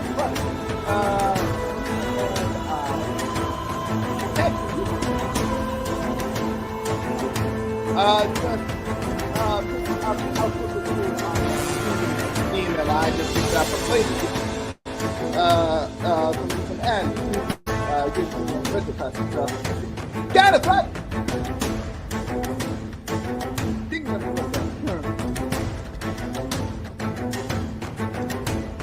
Well, I'm definitely adding that night dessert game to my wish list.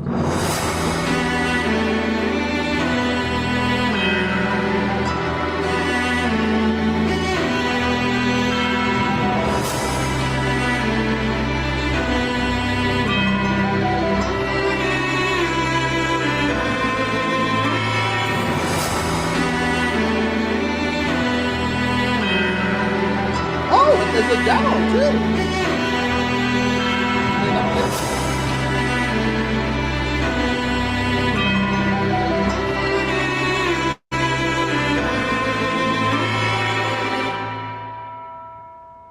In Ashes. Wishlist now on Steam. Okay.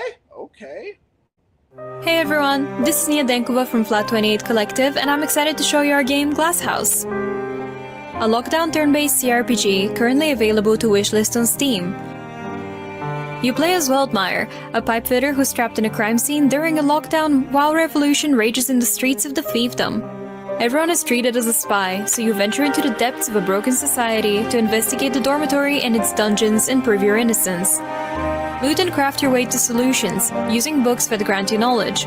Build your political compass to solve skill checks, better understand the neighborhood, and unravel the political conspiracy. But remember, talk while you can, fight if you have to. Glass House, available to wishlist. What's the demo available on it.io and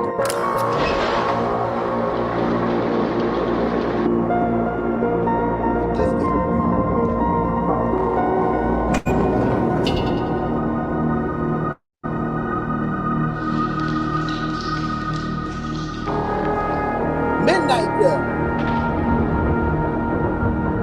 Well, that sounds definitely interesting.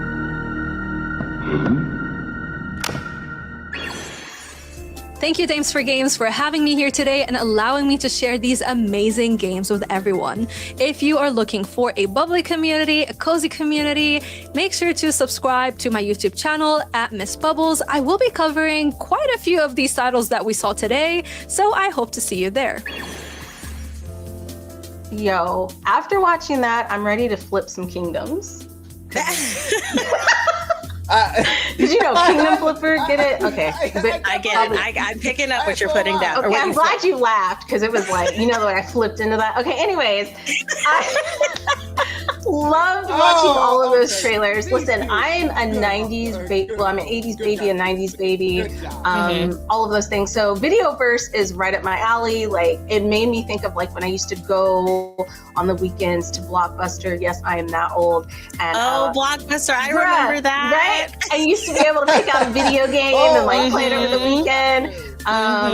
You guys may have heard about that. That was back in ancient times. Possibly. You know, possibly, maybe a little bit. But was there anything that piqued your interest out of all of those trailers? Well, I am a simulator girly. Okay, so Cabin Crew Life Simulator is on my wish list already. I'm actually in their DMs. I for real want to play this game. So I'm really excited to play. So you heard that. Cabin Crew developers, like, go ahead and give us some keys. You listening? We need those keys. I don't know. Like, listen, I've always wondered what it would be like to be a stewardess and like fly. So I think this is the perfect way to figure that out, because usually I'm nervous. I try to get no sleep before I get on a plane so I could just sleep all the way. Like, I don't know who else does that. Anyways, I'm going off on a random tangent. Has nothing to do with gaming. So let's get right back into the gaming. We have some incredible spotlights coming up. I hope you like them. And if you do, like I said before, please go to the Women's Day Steam event sale. I had to slow that down because that was kind of hard that time. Please go to the Women's Steam Day event sale and wishlist and buy the games that you are interested in. And we will see you right after this. Yes. Okay, more developer spotlights. Hi, I'm Jenny, and I'm lead producer of Spirit Swap Lo-Fi Beats to Match 3-2. And I'm Morgan, lead programmer of Spirit Swap. We are 2 of the 4 co-owners at Soft Not Week, and we are so excited to be sharing more about our game with you. As lead programmer, my role is to build the logic that makes the core of the game. I code the gameplay, help with menus, and make sure everything that our artists and writers make gets into the game. Basically, I'm making the picture frames that everyone puts the game into. And as producer, my role is really to make sure everything is on track and everyone is taken care of. I help organize our priorities and deadlines, and whatever tools or assets needed to get those goals done. I also help with our biz dev and marketing efforts, which means figuring out how to hopefully get our game seen by the folks who most want to play it. So mechanically, Spirit Swap is a combination of 2 genres we love: action puzzle games and narrative games with dating sim elements. We wanted to add a twist to the classic gameplay of games like Panel de Pon and Tetris Attack. So one of the things we brought in to spice up the formula are spells that players can cast to help clear the board and manage their spirits. The core of Spirit Swap, though, is the narrative. It's a joyful, queer story about what it means to be there for your friends and for them to also be there for you. And of course, if you'd like, you can date them. And maybe smooch. And maybe smooch. We drew from our own lives and interests as a queer team with lots of different lived experiences to be inspired by. You can see that embedded throughout the architecture, food, characters, and overall world building. We wanted to reflect the joy within our world and loved ones, which isn't always seen in the media, especially games. What's really exciting is that Spirit Swap is out now on Steam and Xbox, and we hope after taking a look, you're ready to get swapping. And a big thank you to Dames for Games for letting us show a little bit about our game and what we do, and we hope you enjoy the rest of the show. Hi everybody, my name is Anka and I'm one of the 3 co-founders of Hamburg-based Symmetry Break Studio. At our studio, I'm in charge of game production, social media and business, and I also help with sound, narrative and game design. I've been working on games since 2018 when I was studying for a master's in media design. During that time in university, I met and began working with Jan and Julian, my future co-founders. The project we started together and want to show you guys is Misgiven. We are really passionate about story-driven games, and we wanted to make one about human connection, community, and the struggle of fitting in, featuring diverse characters you'd want to spend time with. Misgiven is a sci-fi adventure game about 3 women, the fraught relationship between them, and their role in dismantling a huge conspiracy that endangers the lives of an entire city. You play a stranger who has to pretend to be somebody else in order to have a chance at saving the place. Misgiven is based around the... Right back. Lunch is ready for me, so I gotta go grab it.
unique drag-and-drop dialogue system that we call Tangible. Dialogue options have emotional weights of different sizes to communicate the fact that you can't always say what you want to say. Some options are safe, some are harder to get out, and some you cannot say at all. If you try to squeeze in difficult topics that only barely fit in, it's like fighting a lump in your throat. Under the pressure, you risk saying something you didn't mean. And this might lead to misunderstandings or a moment of vulnerability that will bring you two closer. Your openness towards characters can change over time, allowing you to share bigger or smaller options, and it's based on several factors like your relationship status, your mental state, and how well you've been taking care of yourself.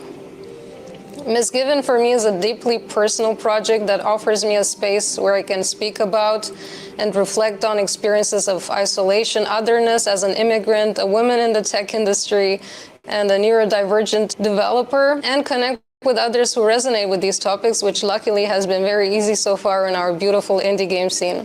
Thanks Dames for Games for featuring us, and please wishlist Misgiven on Steam. Misgiven. I'm Marina, the artist, lead writer, and co-designer on Angeline Era. Angeline Era is an unforgettable and wild bump-slash-action adventure that draws on diverse influences from across the history of action games to deliver a bouncy and kinetic experience that is instantly approachable but surprisingly hardcore. Angeline Era is set in a fantasy version of Ireland, and the art incorporates a lot of photo textures of rocks, trees, and architecture that we shot on location. I've also used the website iNext to identify the plants in our photos and find additional public domain images of those plants that I can use in the game's art. There are really a lot of incredible tools out there for game artists that might not be the first place you think to look. A lot of art museums, like the Art Institute of Chicago, let you filter their digital collections by public domain usage rights. For me, it's not about accuracy for accuracy's sake. It's more that when you have the chance to learn more specifics or find images that come from a particular place and time, you can have a lot of fun and challenge your preconceptions and find interesting connections. Angeline Era is in many ways about these kinds of surprising connections and resonances. For example, the story follows Tetsuki no Shita, a Japanese American in the 1950s, who comes into contact with both futuristic angels and ancient fae who vie for his allegiance. Where will his heart lead? Please look forward to Angeline Era, coming very soon. What the heck? Why don't I just put a whole Hello, I'm Ellen, you can call me Axie, and I'm the co-founder and 3D artist for Mango Leaf Games. I started out as a 3D artist making VTuber models for myself and my friends, which really helped me hone my skills in character and prop design. Transitioning to making games after that really came naturally, especially for our passion project, Kokoro Kitchen. I love incorporating 3D art anywhere that I can and really just having fun with it, so for the rest of the video, you'll see me speaking out of my 3D VTuber model, Axie. There are 4 main zones in our game: the restaurant, the kitchen, the garden, and the preparation station. We wanted our game to have a cozy, chill feeling while you work to fulfill as many customer orders as you can in a day. You'll have to keep your plants watered and your animals clean and fed to have the freshest ingredients for your meals. It's all about taking your time and really enjoying all of the elements that go into cooking. Kokoro Kitchen focuses on Japanese food, which has been a huge part of our lives for many years. The dishes in our game are some of the ones we make at home all the time. It's been truly amazing to work on my first ever game, and I'm so happy that it's one I feel so much love for. I really hope that when you play Kokoro Kitchen, you feel the same comfort and wholesome vibes that I've been trying to pour into it every second while working on it. I really want to thank Dames for Games for giving us the opportunity to show off our little cozy game, and I really appreciate this platform that's been created to honor women in the game dev community. I hope you all enjoyed seeing our little cozy game, and I can't wait for you all to finally play it. Oh, whoopsies. Hi, I'm Edwige, the game director of The Harvest Garden. It's a cozy and historical gardening game set in 17th century France. In this game, you play as Agnes, a young peasant who has been tasked by the abbess Angelique to take care of her own garden while she is away.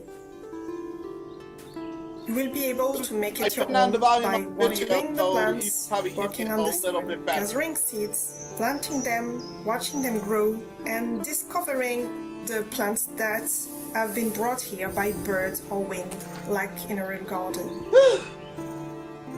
We are creating this game with a team of 6 people. Firstly, there's Joy. She is the character designer of the game. Yeah. She used to work at Ubisoft, and now she also has her own studio called Barbie Tomatoes. The music composer is Laurent Maria. She's a professional artist, but also a lyric singer in a metal band called Orkis. In the team we also have Sylvain Hilaire, the historian, Giovanni Rubino, the narrative designer and writer, Vincent Mariel, the scenarist, and of course me, I'm doing programming, the studio art, and basically everything else. Showcase playlist of all the As you wander through the abbey, you'll quickly discover a special book. It was owned by a deceased spy, and both the French and British royals are looking for it. Let's see, it is encrypted with plots, so you will be able to help the people of Port Royal with it. I am super proud to announce that the game's team page so is after live. this, we'll be So heading into the woman-led March 2025 showcase. Especially Then the VR games coming showcase. very soon. Also, I want to thank so much the Games for Game team for having us in this showcase. That's so cool. And thank you so much, everyone, for listening to us. So maybe anytime. I figured I would do that, but yeah, so yeah, feel free to also go back to some of the other ones you may have missed. Hello everyone, my name is Shala and I'm the co-founder and CEO at City from Not. We started making video games in 2019. Our first game, Keyword, A Spider's Thread, was launched on 2021, and now we have 2 projects going on, which is Keyword 2 Nightfall and Brave New Wonders. As a studio owner, I have to wear many hats at the same time. I'm the PR and marketing lead, bringing our games to showcases around the world, including GDC, Gamescom, WePlay, and various online events. I handle fundraising, securing supports from government programs like Ontario Creates and Canada Media Fund, as well as private venture capital firms such as Miracle Plus. I also take care of hiring, finances, and all behind-the-scenes house cleaning so my team can focus on production. Our studio is made up of talented people from all over the world, each bringing unique perspectives and creativity. I'm so proud to say that half of our team members are women, shaping the industry with their incredible skills and vision. In our new game, Keyword 2 Nightfall, you can put your detective skills to test in a heart-gripping cyberpunk mystery adventure, where every dark corner of an intricate, complex vertical city is yours to explore. Scale luxury mansions, scout dangerous slums, interrogate witnesses, collect key evidence, solve murders, and enjoy hot pot with your partner. Inspired by Kowloon City and Chongqing, Keyword 2 Nightfall features a stunning urban verticality, offering unique traversal opportunities and hidden discoveries at every turn. Every choice shapes the outcome, leading you closer to the truth or deeper into the shadows. Keyword 2 Nightfall won Best in Play at GDC 2024, and the demo will be available soon. Don't forget to wishlist and follow it on Steam. I'm really happy to be here, connecting with fellow female developers, and thank you Dames for Games for such a great opportunity. And more. So, yeah.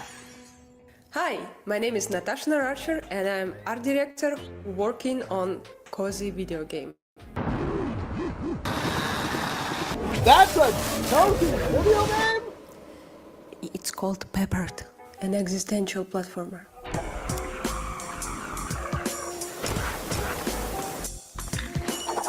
Growing up, I discovered 2 great passions: making art, not sure that I would definition and making money. Cozy, but I sought a career offering creative freedom, stability, and good working conditions. And so I chose a video game industry. Pepper is my first big independent project. It is a platformer where you can have only one shot at everything.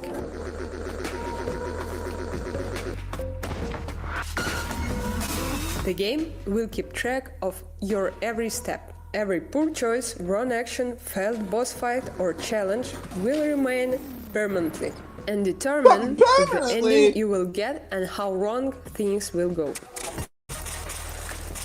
Oh boy.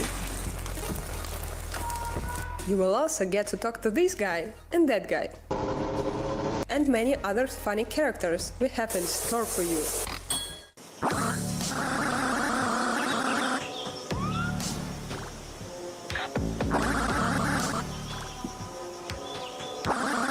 So stay tuned and wishlist on Steam because Pepper is coming out soon. Oh, it's already out. April 7th is way past. And we're back. I hope you enjoyed those. Hello. I hope you enjoyed those last spotlights. It's always really cool to see kind of like behind the scenes and how much work goes into each game because making a game is a lot of work. I'm gonna have to leave. I don't think a lot of people realize that. And all of these incredible individuals are on small teams, so they wear a lot of different hats. And speaking of incredible individuals, we have an amazing special guest who is going to share her story of how she became the senior character artist at Naughty Dog. She's worked on The Last of Us, and she's also worked on a game you might have heard of that got announced last year during the Game Awards. So make sure that you stay tuned because I know somebody else here who also loves games from Naughty Dog. Her name is Christine. I do like games from Naughty Dog. I'm Last of Us. Are you kidding me? It's peak cinematic gaming experience led on to an amazing, the show afterwards, everything and there's season 2's coming. Come on. Are you guys, hello? And I'm so excited. Ready. Right, girl. I got 2 different popcorns ready. Okay. And my Butterfingers that I like to eat with my popcorn. It's not a competition. How many popcorns do you guys have? Okay, who's got the most popcorn? All right, go grab your popcorn and get ready to watch this interview because you don't want to miss it. She's incredible, and we are also going to show some of incredible work that she's done. So, I'm going to go get my popcorn. Christine's going to go get all of her snacks, and then we'll be back.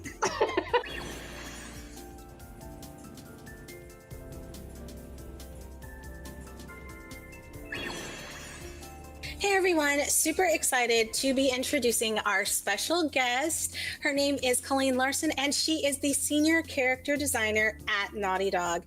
I am so glad that you're able to be on our showcase to let us do this interview, and I really appreciate it. I know you have a lot going on right now. You have a new game that was just announced at the Game Awards, and I know we can't talk too much about that, but I am super excited to be able to talk with somebody who is so talented, artistically. I've always wanted to really get into art, but I feel like I just don't have the skill. I know I need to practice. I definitely need to practice. But again, thank you so much for coming on. How are you doing today? I'm great. Thanks for having me. I'm glad we could finally do this. I know. I think we started chatting last year, so it's really nice to come full circle. So I usually start with asking our guests kind of what inspired them to get into gaming, what inspired them to get in the industry, and I would love for you to share your story with our community. Yeah, for sure. Basically, from as long as I can remember, I've been drawing. I never really had another career in mind, which sounds kind of crazy. I know a lot of people, they start in one career and then they may shift to art. That's one of my favorite things is hearing people's stories, hearing how they get into the industry. But for me, it was always really clear I wanted to do art, and that took different forms over my life. So for a while I wanted to be a comic artist. For a while I wanted to go into animation. So I had originally actually gone to college for animation. I attended San Jose State University in the Bay Area in California. I attended their animation illustration program. And the first semester I was there, I realized that I wasn't good at animation and I didn't like it at all, which is kind of crazy. I was like, I have to draw this again. What do you, and again and again. I was like, are you crazy? Yeah. And then I realized like I really love putting like all my energy into like one drawing or one painting, right? And so characters have always been my bread and butter. Like since I was a kid, I like was coming up with my own characters. Like since I was little, characters always were my focus. So once I realized animation wasn't for me, my attention kind of turned toward character concept art for games, because my whole life I've always loved games. Like even before I owned a console, I was playing it at friends' houses and families' houses, and then that fateful Christmas of 1998 when my parents got us the PlayStation 1. Like I like text them sometimes and I'm like, did you guys ever like have any clue like what this little gray box would do to my life, like to do to our lives. But yeah, like I essentially like discovered 3D like super late in my college career, and there's some kind of spark there that ignited for me, and I was like, oh my gosh, like I can bring these characters to life in a way that I've never done before. And I was fortunate enough to be given an opportunity to kind of get my foot in the door at a studio called Linden Lab shortly after graduation, and they taught me so much during that time. And I was actually like a month after I graduated, I had already enrolled in some other classes to specifically focus on character art for games. So during that time, I was studying both on the job and then at home.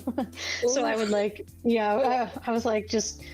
I was just like jumping into the deep end, and so I feel very fortunate to be in this industry and to be able to kind of like bring those characters to life, or at least I'll say this, I'm part of bringing those characters to life, because my role is important, but it's also a very like small part of the entire game development process. Like there are so many talented people that contribute to basically like making these experiences what they are, and these life-changing like games that we all love. So yeah, I love that. It's so funny because I think our stories parallel, but obviously at some point like they're no longer paralleling, because I went to school for 2D animation because I really wanted, so that's how I met Evan, our mutual friend. I was there for 2D animation, and I had the same kind of feeling that you had. Like I wanted to design the characters, but I didn't want to do any of the in-between stuff and all of that crap, and it felt like that's what people were getting hired for, unless you went to like CalArts or something. So I totally understand that. What I love is that like you continue to study and continue to like really hone your craft. I think that's really important, because you have people who graduate and they think, okay, now I have the degree, I'm ready to go. But it's always good to like keep learning. Like even if you can't register for classes at like a college or something, like download tutorials, download classes online. It's so important. So I love that you brought that up, because education is really, really important. And so is networking. So my second question was kind of like, since you've been in the industry for as long as you have, you started out at Linden Labs and now you're at Naughty Dog doing things, are there some things that you want to see positively changed within the industry? Because I'm sure you've gotten to see a lot as you've gone through, like you have some history. And I know kind of like the whole reason why we're doing this showcase is to promote women and femme identifying individual stories about their time in the industry and their creations, and giving them a platform to just, safely tell their story. So I was just curious if you had anything that you kind of wanted to see change for the better within the game industry. Yeah, that's a really good question. I mean, for me, the big top of mind thing, of course, is I would love to see the industry stabilize. The last couple of years, we're seeing the most tumultuous time in the industry in a long time. I mean, I've talked to some, veterans that have been in the industry a long time, and they've experienced things like this in the past, which in some way it's kind of comforting knowing that it's like, okay, we've been through this before. Obviously, many jobs have been disrupted, many lives have been disrupted, but the industry, I believe the industry will stabilize, but I would love to see more practices, go into play that are doing more to ensure the stability and the safety of jobs. I love this industry very much, and I would love for more people to feel comfortable getting into this industry. I just think about how many people, might be deterred, and rightly so, from pursuing a career in games because it is so volatile. The VFX and film industries are also known for being volatile, and it's I would love for there to be some brutal stories coming out of that industry. Yikes. Some movements in the direction of stability for our industry. And then on top of that, I would love to see more and more women getting into games. I see so many young women pursuing character art, and it makes me so happy to see that because they're kicking ass. And it's let's do this. It's we can contribute so much to this industry, and we can inspire others, other women, and I'm lucky enough to do some mentoring through Think Tank Training Center, which is a VFX school based in Canada. And it's one of the best aspects of my career that I never really anticipated, which is giving back to the next generation. And there are some seriously talented ladies coming through that program, so it makes me really happy.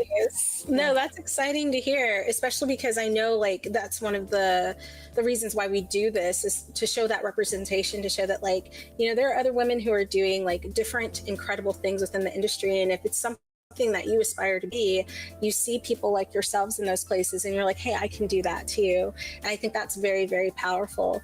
And I loved what you talked about when you said you want to kind of move towards stabilizing the game industry. And I think I've thought about that a lot, especially after coming out of animation and 08 and 09 and how things went super crazy back then. Being able to do something as a career versus jumping from project to project on contracts. And I think that's what a lot of people do. The idea that you go to college, you get your degree, and then you find a career. And it's been so hard for a lot of people in the creative field to make a career out of what they really want to do. And then they have all this debt from where they went to school for it and they can't. So yeah, I think that would be great if we could stabilize it and open up more doors for these incredibly talented people, because I think AA and AAA have gotten a little personally a little stagnant with some of their stories that they're coming out, right? And you see so many innovative stories coming out of the indie space where people aren't afraid to take these chances and tell these stories and things like that. And I would love to see more of that from these big brand publishers, which I think once things stabilize, indie and AAA will be able to influence each other in really positive ways. So thank you. I totally agree. Yeah. So I'm excited to see that. I'm ready for us to bounce back. I'm sure a lot of people are. The next question I wanted to ask is if you could tell us a little bit about the work that you've done in the past. You mentioned that you worked at Linden Labs and that you're now at Naughty Dog, and just the things that you can talk about, because I totally understand NDA and there's some things you can't talk about, but just to give our community a little idea of some of the incredible things that you have worked on. Sure. Yeah. I mean, when I first started in the industry, I was at Linden Labs, so they're known for Second Life, for example. At the time, they were building the spiritual successor to Second Life for VR, and that was an amazing way to get my feet wet with the kind of PBR pipeline, which is physically based rendering. So essentially like all the tools that I learned on that first job are still tools that I use today daily at Naughty Dog. You know, it's just a matter of how those things are applied and, you know, at what like, I guess, you know, what quality level. And so I was at Lin Lab for a couple of years, and I was like, Naughty Dog has always been my goal. And so it was like, I was always like really clear about that. Like from day one, I was like, you know, like this, you know, Naughty Dog is like my thing, you know. So, and I mean, anyone who knows me, like I'm like the Naughty Dog girl. And so, yeah, when I was like a couple years into Linen, and I was like, I'm ready to kind of take the next step, I started to, you know, look for jobs, and one of the ones that popped up was, you know, PlayStation Studios in San Diego, and I was like, like, what is this? Like, I have no idea what this, you know, what is this studio? And the thing is, like, most people don't know about PlayStation Visual Arts, but it's like most of the first-party games that you love, you know and love, wouldn't be possible without PlayStation Visual Arts. They're kind of like, to me, like they're kind of unsung heroes in terms of PlayStation's like most successful franchises. So essentially, they're like an internal outsourced studio, and they do tons of different stuff. So they do everything from concept art to environment art, programming, like really high quality head scanning, and all different kinds of stuff, you know, and obviously character art as well. And so when I got hired, like I had no idea what I'd be working on. I was like, I don't care what I'm working on. Like, I just want to be there, you know, and I was getting the tour from my lead that day, my first day. And he goes, "Oh, did they tell you what you're working on?" And I was like, "No, not yet." And he's like, "Oh yeah, we're remaking The Last of Us for PS5. I was like, you gotta be freaking joking me. Like, I almost fell over. Like, that's so yeah, cool. it was like my favorite game of all time. Like, no big deal. So yeah, it was really, truly special. That project was really something special. I basically got to watch it go from nothing to, you know, like I was the first character artist on the project other than my lead, because PlayStation Visual Arts took the charge on The Last of Us Part 1 while Naughty Dog was finishing up Last of Us Part 2. And so we worked on Part 1 for a good couple years, or maybe a year and a half, before we joined Naughty Dog to finish out Part 2, and then we went back and finished Part 1 with them. So it was amazing just to have this like tiny little team working on this game, and then eventually over time it just grew to like hundreds of people working on this project, and like seeing the updates every week, and like seeing these levels and these characters and these sequences coming online, like these parts of the games that I love so much. Like it was just it was a truly special experience. And then also working on Part 2 was a dream. Like I remember sitting at my PC at Linden Lab watching the E3 2018 trailer for Last of Us Part 2, you know, the festival, you know, where Dina and Ellie kiss, and then it's like the Seattle like the combat parts, and like I was like 2 inches from Glued to it, I was just like, what? I was like, oh my god, like I was so I can't even describe like how excited I was. And then like literally like 3 months later I was working at PlayStation, like with Last of Us 2 on my dev kit. Like it was insane. I was like, is this real life? Yeah. So yeah, I got to work on, you know, PlayStation Visual Arts. We supported Part 2, so we didn't, you know, we worked on it for maybe like 8 months or something. Right before COVID hit, we finished up our work on that.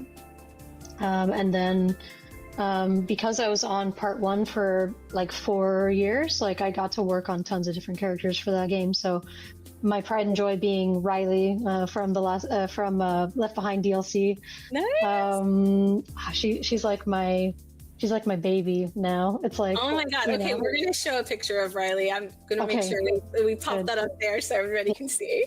Yeah, it was just like, she's just a great character already. And then, you know, Soa Lee, who was the lead character artist, or she created Ellie for Last of Us Part 2 among many other things. she originally created Riley, so it was like this huge honor like for me to work on that character, and I got to work on costumes for Joel and Ellie and tons of different NPCs and stuff. So it was I think even though it's a remake, like I think part 1 will remain like one of the biggest highlights of my career, like regardless of what I work on, like for the rest of my time. I love that, and it's because you loved it so much. Like that's so cool. Like I can't even imagine like being a huge fan of something like that, and then being part of the creation of something like that. So congratulations! I'm super proud of you. That is super dope. Like it's very surreal. Like you get like in the zone, and you're just like working on stuff. Like with Riley, I'm sitting there and I'm like dying, making her hair. I'm like, oh my god. And then like you kind of just sit back and you look at it and you're like, oh my god. Like what am I just did that. Yeah. Like it's really special. Well, I love that. Yeah. And the team at Naughty Dog now, like after part 1 shipped, it felt like okay, like this is time to jump over. And it was the most like natural like job transition of my life, because like I had already worked with them for so long, and they're such a great team, and they've proven to be a fantastic team. I mean, teams change all the time, and the people that are there now are different than most of them are different from there's still a few people that are left over from they've been there a while, which is really, really great to work with them. But our current team is so wonderful, and we get along so well, and they inspire me all the time, and it feels very like, I mean, I don't know, it's crazy like having just these wizards of the industry like in every single department, and it's like you walk through the office and it's just like whoever you pass in the hallway, they're gonna be like the best in their field at whatever it is. It's like, so it's a big honor to be there. Oh, well, I mean, you're one of the best at what you do. So Thank you. Yeah. And I know we're running like kind of like towards the end of this, but I also wanted to say, like, I think it's really wonderful that you love the team that you work with and that you have such a good work environment. I know some people have been in the industry and they've not been able to experience that. So just want to say that it is possible to get a job in the industry and love the people that you work with and feel inspired, and they kind of like set you up for success, and you guys are working together to create something really beautiful. And before we go, really quickly, what is like some simple advice that you would give to someone who wants to get into the gaming industry? And I don't know why I said simple, it can be a little complicated, but some advice you'd like to give. Yeah, I think like it boils down to like be true to yourself, and find what you really love and just like do that as best you can. And if you're not, if opportunities aren't coming your way, like there's times to push yourself and there's times to rest, and I believe that we have to really fight for what we want. And like you mentioned earlier, networking is super important. I think getting out to conventions, I love Lightbox Expo, I love these are in LA, but I love Monster Palooza. That's a great one. There's GDC as well, which I know you guys are talking about it, right? When I jumped in. That one is tougher because it's so expensive, but you can just go get an expo pass that's cheap, the cheapest pass. And then, I don't know, I see GDC 2018, I ran into Neil Druckmann when I was still at Linden Lab, and I was just walking around GDC. You never know who you're gonna meet. Yeah. It's incredible. Like that was like with me when I went to DICE last year. There was a brunch, and I met Sam, and she's been on our showcase, but she did the voice acting for oh my god. Thank you. I was like, how? What? Guys, I'm tired. Only our favorite. Only our very favorite. Only my favorite character, and I couldn't think of her name. But yeah, and it was just super random. So I love that advice. Make sure if you're at these events, if you can get to these events, walk around, get to know people, network, introduce yourself. Like, you don't necessarily have to have like a portfolio on you at that time, but like make those connections. They mean a lot. Just those natural human to human connections. Exactly. Okay, so that is the end of this interview. Because Colleen, we're definitely going to have you back at some point to talk more about the latest game when you're able to talk about it. Can you just drop what that game is that you're working on right now? You don't have to say anything else about it, but it was announced, and so I just wanted to like give you your flowers for that. Yeah, Intergalactic: The Heretic Prophet. Super excited about that. Trailer's on YouTube right now. Check out the trailer. We might play the trailer after this, yeah, so you guys can check it out. It's so cool. If people want to keep up with what you're doing, if you're on social media or anything like that, can you drop your socials and then they can like follow you and kind of keep up with the work that you're doing? Yeah, for sure. I go by Colleen_Sculpts on most platforms.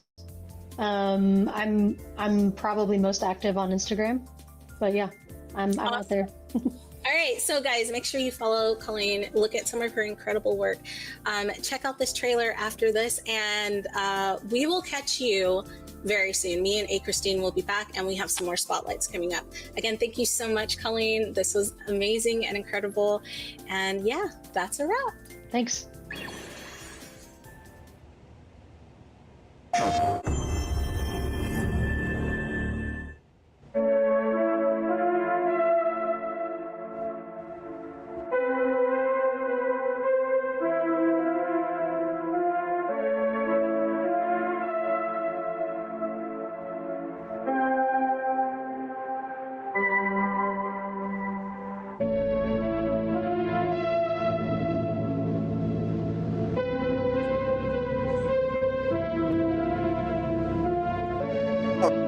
Well, I've already seen this trailer, but yeah, that was a very good interview. I was listening to it the whole time.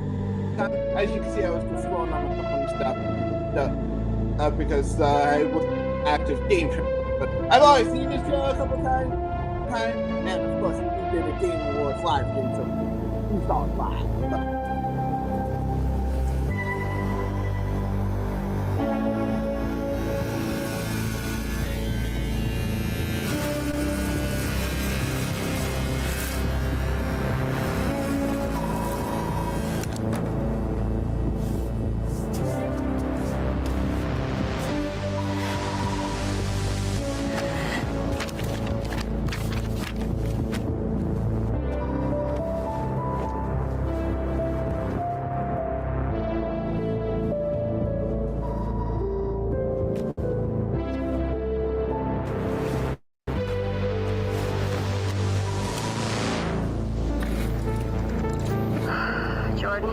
Tell me something good.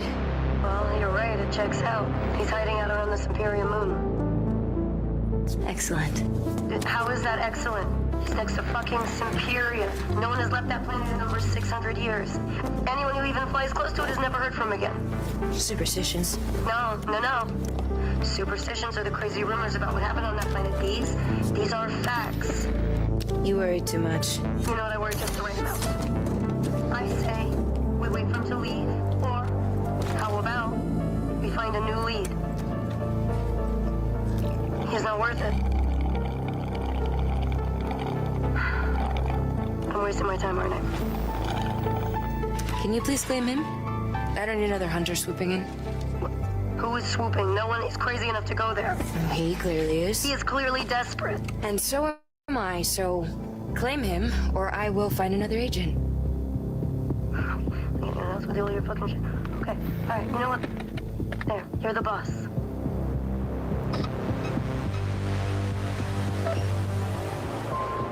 Thank you. Listen, kid. I'll see you on the other side.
Guys, that was such an incredible interview. Colleen, thank you so much for coming on and giving us a little bit of your background and story and advice for anyone who's looking to get into gaming, whether it be a character designer, whether it be a narrative designer.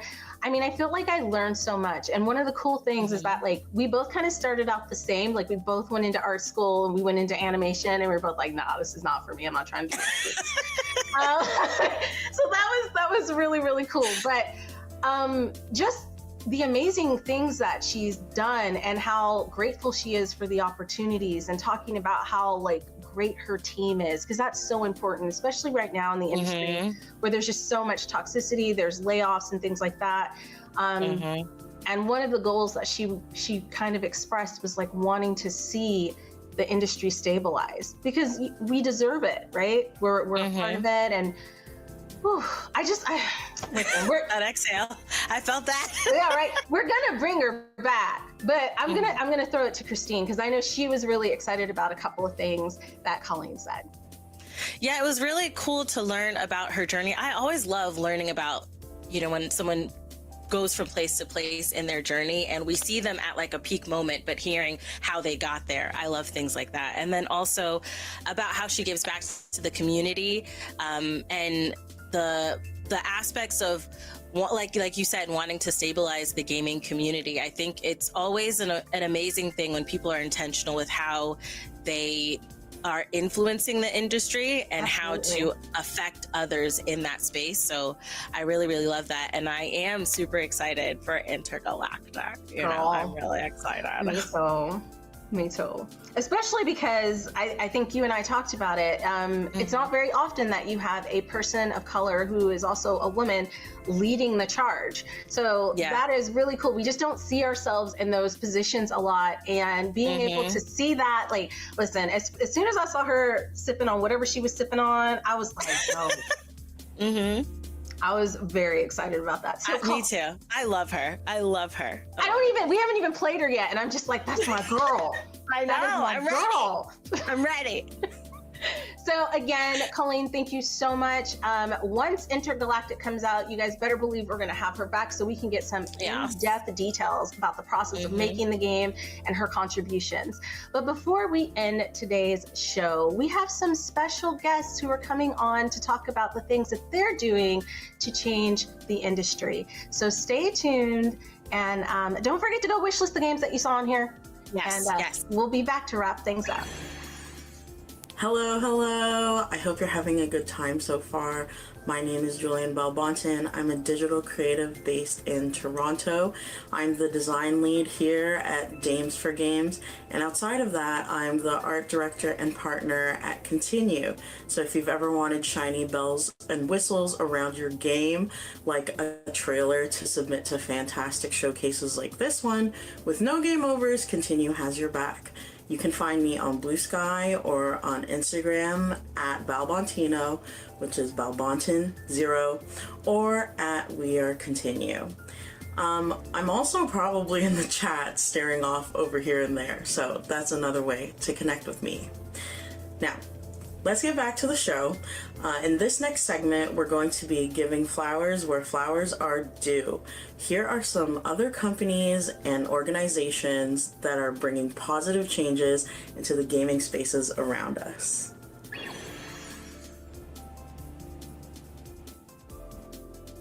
Okay, it's a stop play segment. Let's see what this one has. Hi, I'm Krista from Wings, and I'm so excited to be back here with our friends from Dames for Games to celebrate this awesome showcase and the Women's Day sale on Steam. In case you haven't heard about us, at Wings, we believe some of the most creative and successful games of tomorrow will be made by women and other marginalized standard developers. To create opportunities for them, we provide game funding up to $500,000 and support for teams to self-publish their games.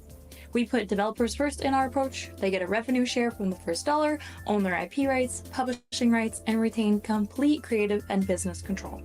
And Wings is the only fund where investment decisions are guided by a selection committee of all women. Even amongst the chaos and turmoil in the industry right now, we're looking for games to fund. So if you are a woman or gender marginalized developer with an awesome game, fill out the form on our website. Now, that is enough yapping from me. Before we carry on with the showcase, I just wanted to remind you that after we're done here, don't forget that the Women's Day sale is happening right now until March 9th on Steam, featuring all of the games that you see here today, as well as many, many, many more.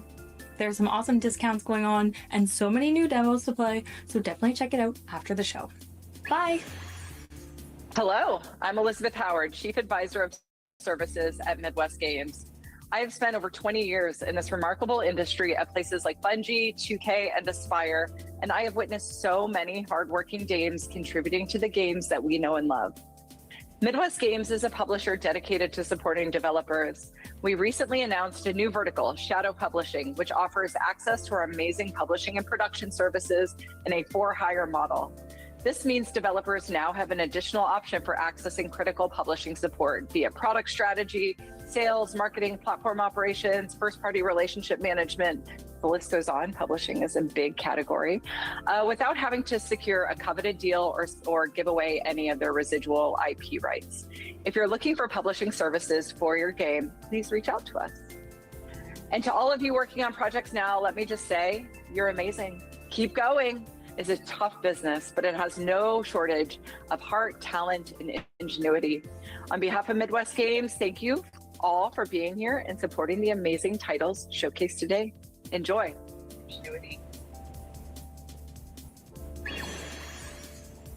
Hey everyone, this is Ifan. I'm a game composer who loves creating music with cool melodies, unique sounds, and lots of heart. I got a chance to compose the spooky background music for the last Halloween showcase, and I'm so excited to be here again. Huge thanks to Destiny for having me. Currently, I'm the lead composer at Flower Game Studio working on Old and Grey, which is a story-driven game with an emotional journey and immersive soundtrack. Beyond that, I'm also composer for a variety of games, and songs like Elisa, Tiny Isle, and Dream of Things just debuted at the recent Steam Next Fest. Crafting music for games has always been a passion of mine. It brings out emotions, pulls players into the world, and helps tell incredible stories.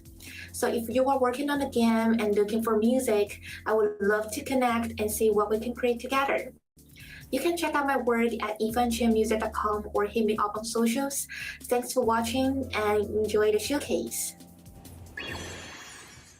You know what? I loved all of that, and you know what I'm going to do, Christine? I'm flipping on you. We flipping again? Flipping it. Because you know what? We were going through, and we were so excited about the interview. We did not talk about the last 6 spotlights, which were very dope, very cool. And again, we kind of like did. What do you call it when it like a Mod Podge of like really dope games? Because we wanted to make sure everybody had a little bit of everything. But I know there were a couple of games that you really liked. So go ahead, girl. Kokoro's Kitchen. Kokoro's Kitchen is so cute. I was like, this is the reason we're doing this. I was like, wait, I didn't get to talk about Kokoro's Kitchen. She did. She was like, yo, I think we missed something. And I was like, no, we didn't. We absolutely did. So it looks so cute. Oh my goodness. I'm a girl for cozy games. I'm not just a simulator girly. I'm a cozy girly. Okay. And I love the cuteness and adorableness, the vibe, the art. I love the art style. I cannot wait to dive in. No, I'm excited for you. Look, I was super happy. We had Jenny come on. Spirit Swap just dropped not too long ago. Game is beautiful, colorful, love the music. And also, like, I have to give a shout out to Peppered because the developers behind that also are incredible. They help us put our showcase together. That's just how dope that team is. So giving a shout out to Peppered and all of the other games and developers that we've showcased today. Yes.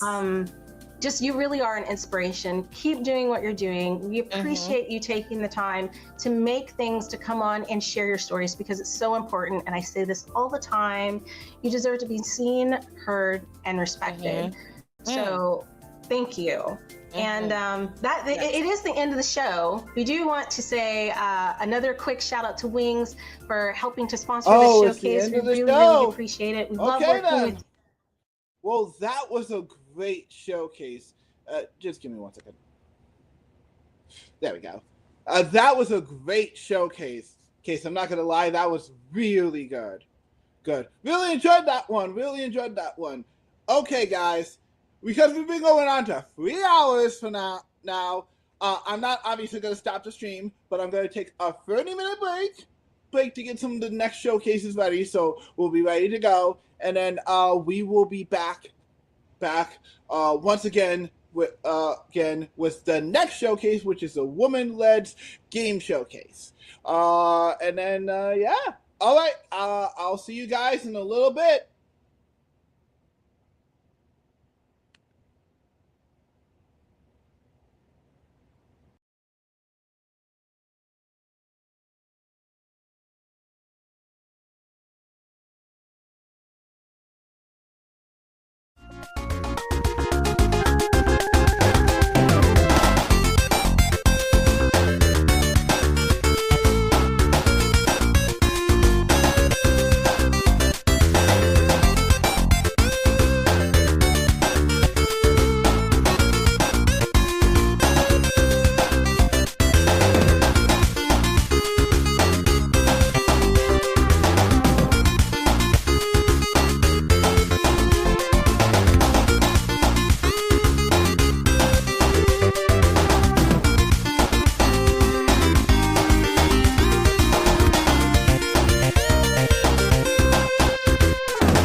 All right, guys, we are back with the next set of live streams, showcases that we are going to show.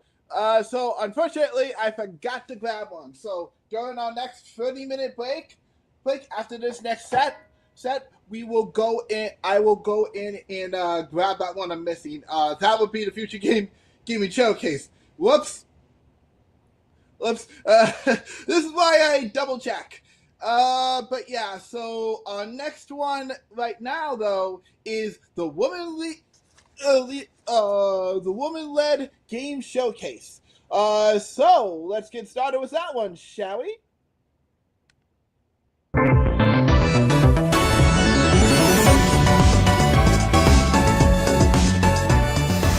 Hello, and welcome to the March edition of the Women-Led Games Showcase. I'm Shy, yours truly, also known as Pink Fairy Blossom. I'm a streamer and content creator, but today we're celebrating some of the most exciting games developed by women-led teams from around the world. We've got 20 incredible titles to show you today. Everything from immersive simulators to mind-bending puzzle games, also gripping narrative adventures, and chaotic co-op experiences. Whatever your favorite genre is, we've got something for you. And keep an eye out for this logo on screen. Whenever you see it, that means the game has a demo available for you to try out right now. A huge shout out to okay guys, BRB. I'm going to put the B right back screen up again. I might have to reset the laptop here real quick. Well, I'll be back.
Okay, I'm back. Sorry for the technical difficulties again.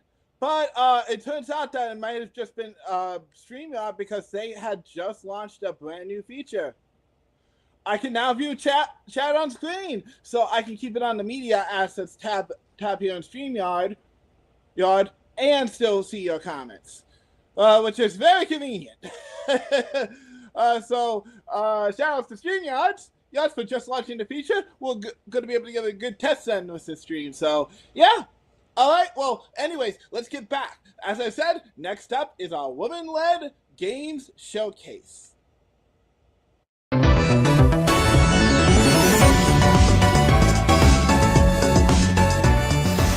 Hello, and welcome to the March edition of the Women-Led Games Showcase. Gonna give it a little time to buffer here.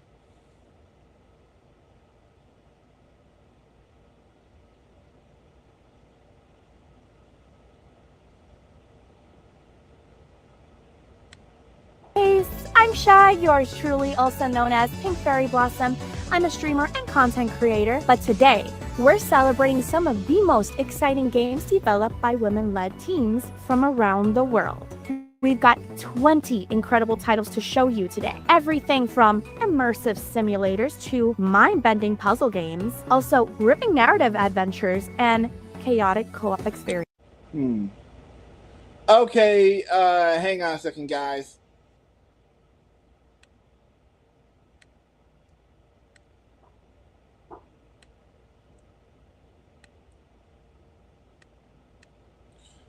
Like I said, if it kept skipping, I had a different idea, so I'll just do my different idea right now.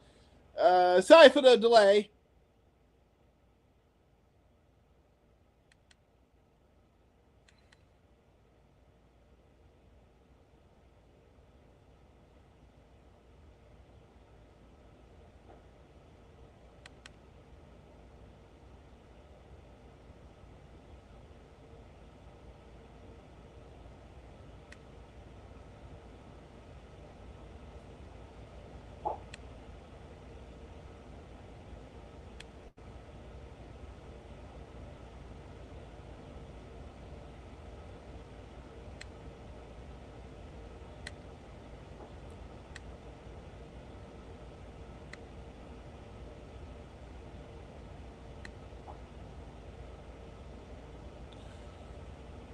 Okay, let's give this a try. Hopefully this works.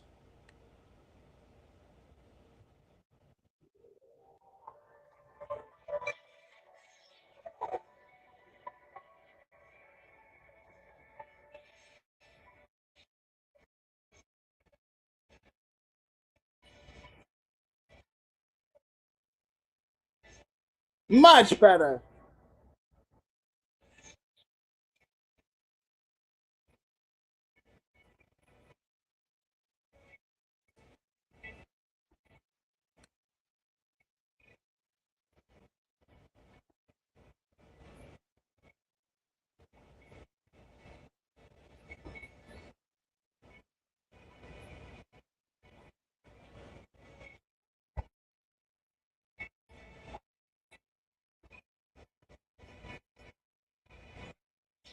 Oh!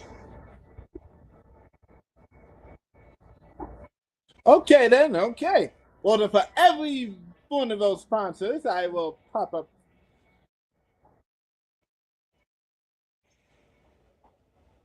All right, here it goes. Here's our first one. Num Num Cozy Forest Cafe.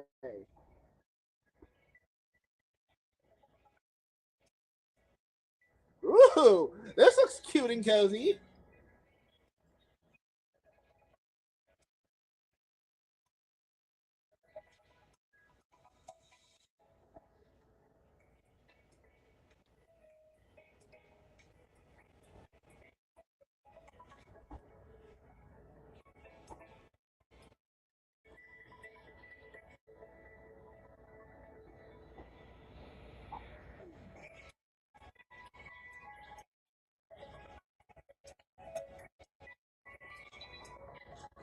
Oh, and this has a demo available. Oh. Wishlist now on Steam.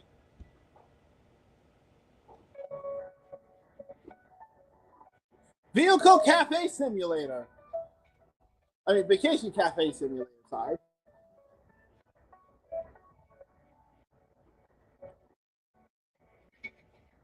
Coming sometime this year.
Oh, I love me a cozy puzzle game. I actually played Tell My Story late last year. That was a very good game.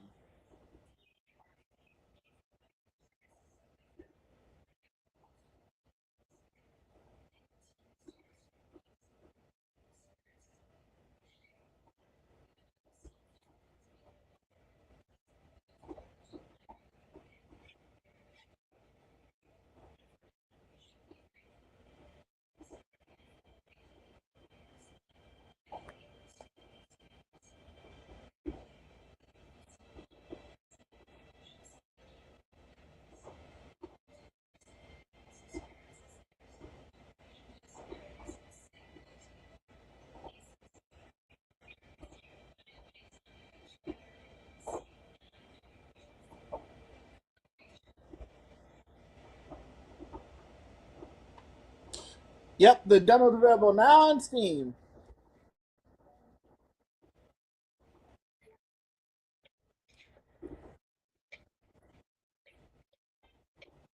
Speaking of speaking of demos.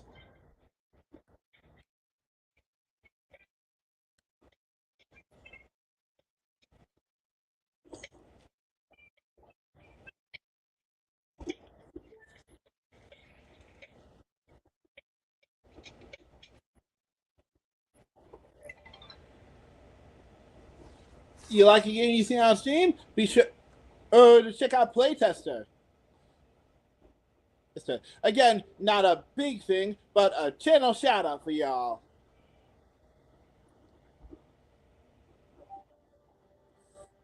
Yeah.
Oh!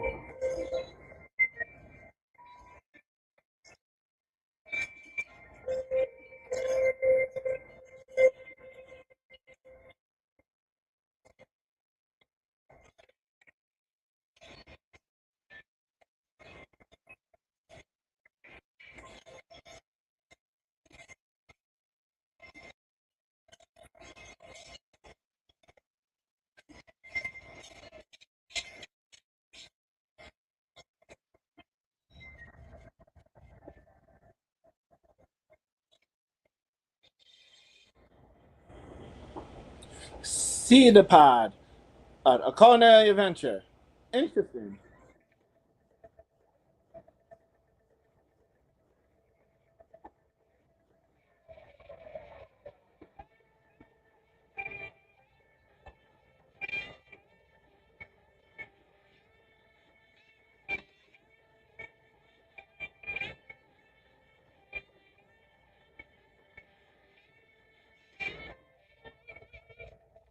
Barbie.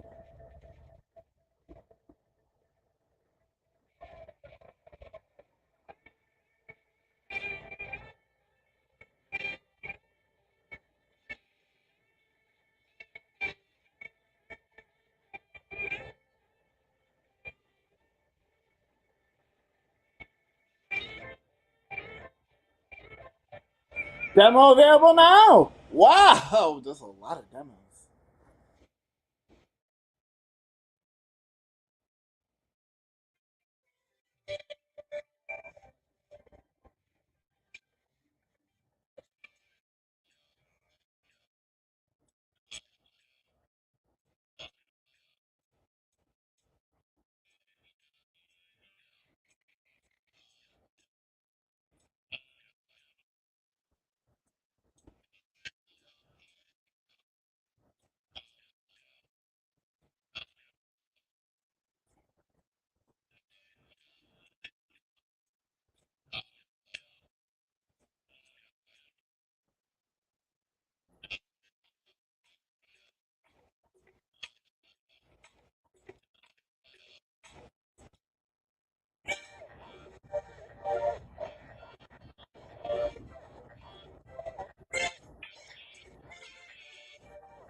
Oh, this game's out now. Unless it got delayed. Interesting. I do like me some merch stuff, so I'll definitely check this one out later.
Keith Fasana.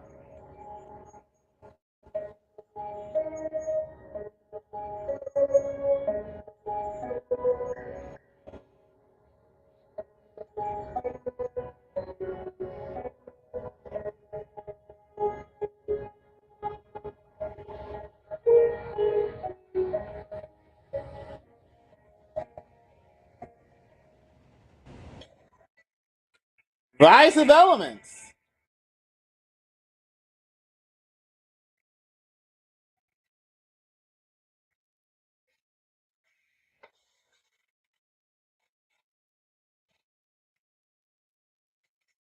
Oh, it's a puzzle RPG.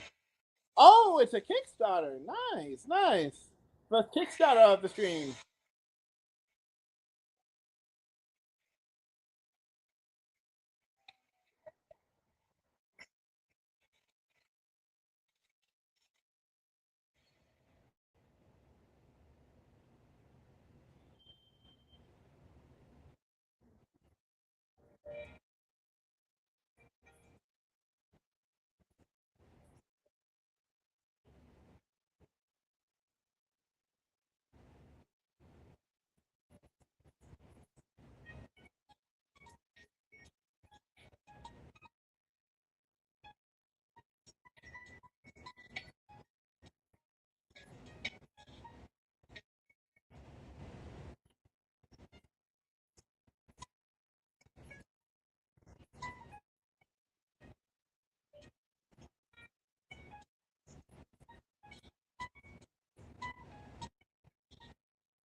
Is a demo out now?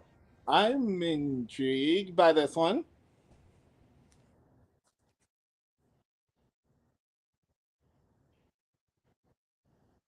Uh-oh.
Inheritance.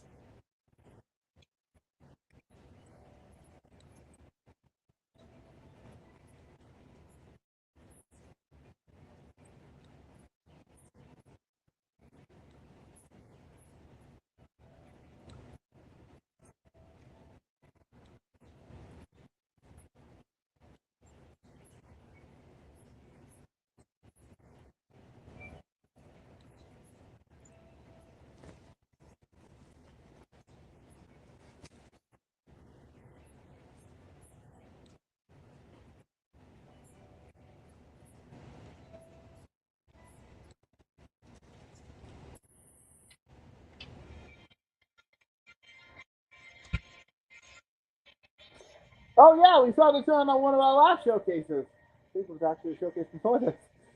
It's funny to see this one again.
Coming in spring 2025.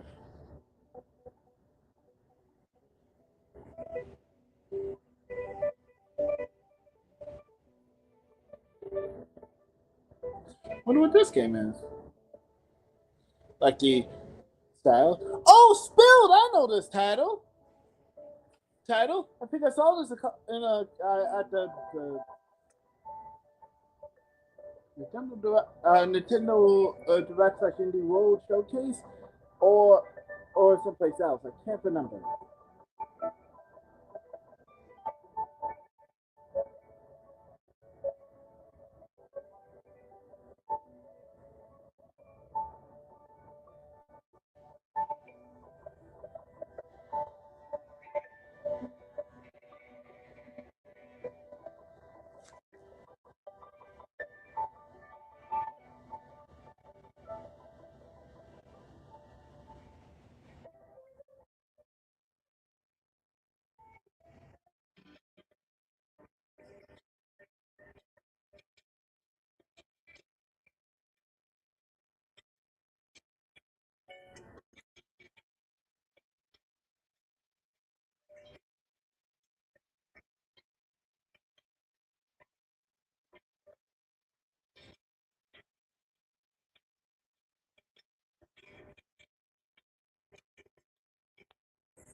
Gemporium.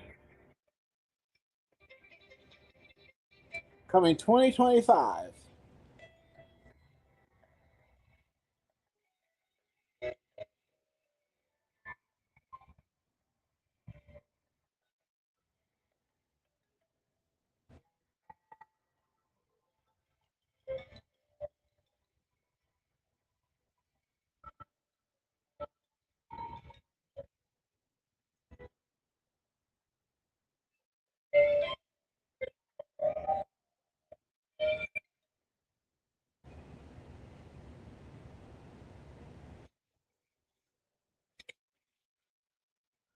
Action roguelike.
Well, looks like we're definitely going to be seeing them again. You can expect a live stream for that for sure.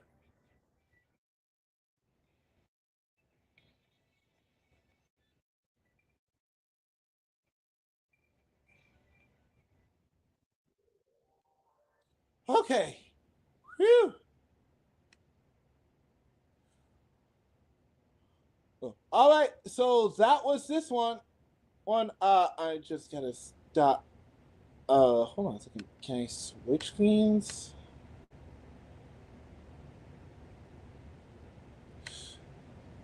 Okay, there we go. Okay, so let me get the next one loaded up on dock.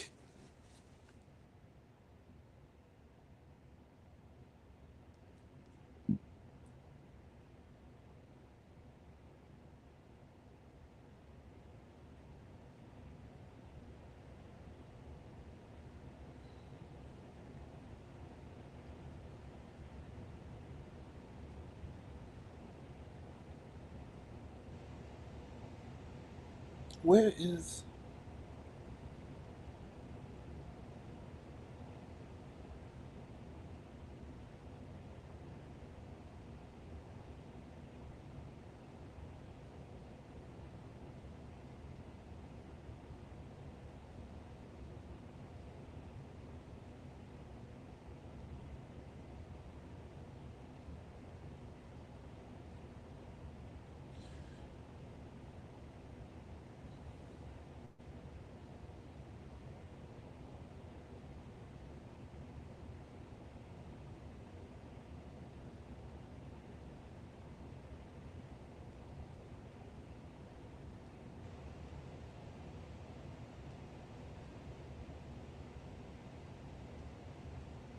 Okay, next up is our VR game showcase. Now, of course, many of you already know that the channel already can cover VR games now, thanks to PlayStation VR that we have here. So if there's any VR titles for PSVR, we'll be able to cover them. Can't get that up.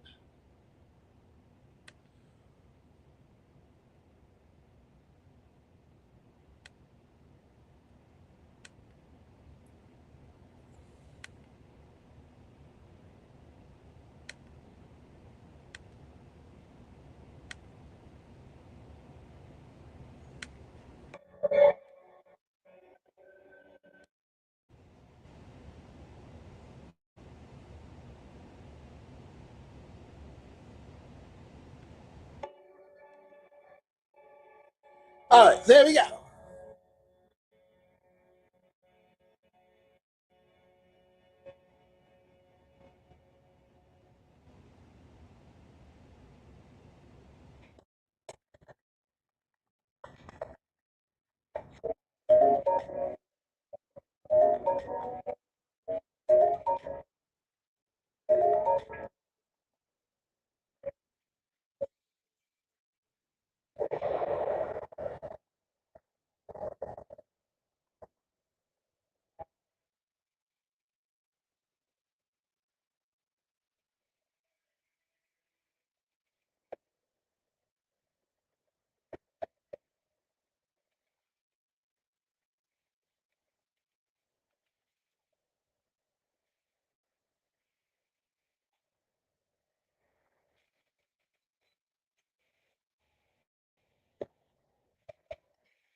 Forefront.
Okay, so first up, our first PlayStation VR title, Hitman World of Assassination.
Ghost Town.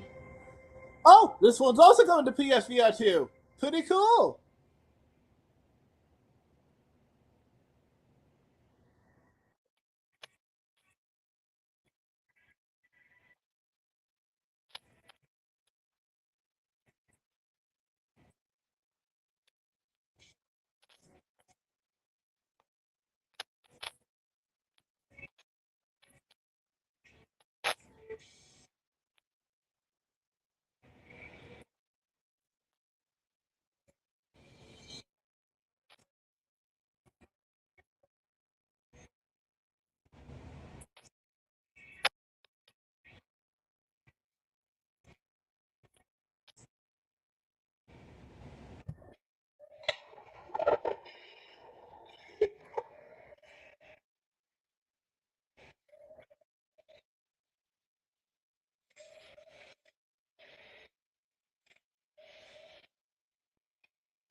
Oh, it's on PlayStation VR too.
Wow, nice.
What the heck?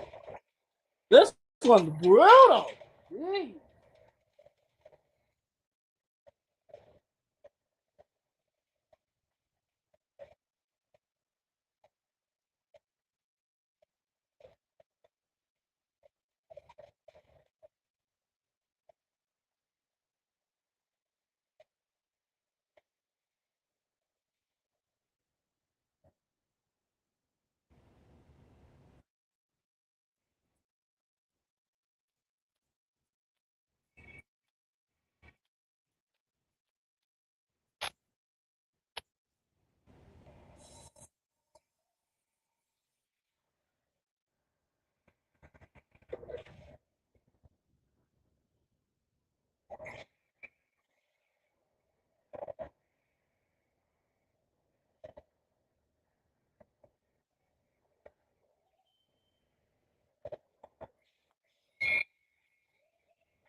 That's so shy.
Penguin Fest.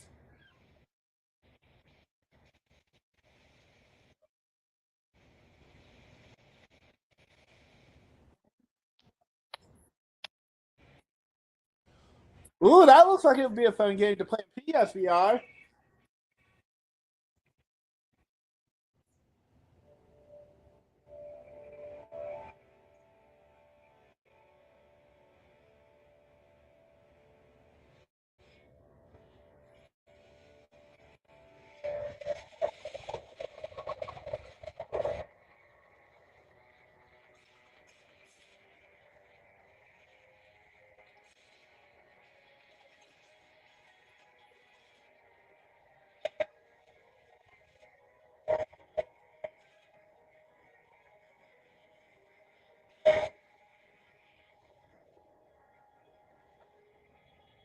Titan Island. Okay.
Oh, I'm intrigued. Okay, I'll have to keep that on our calendar to come back for this for the summer.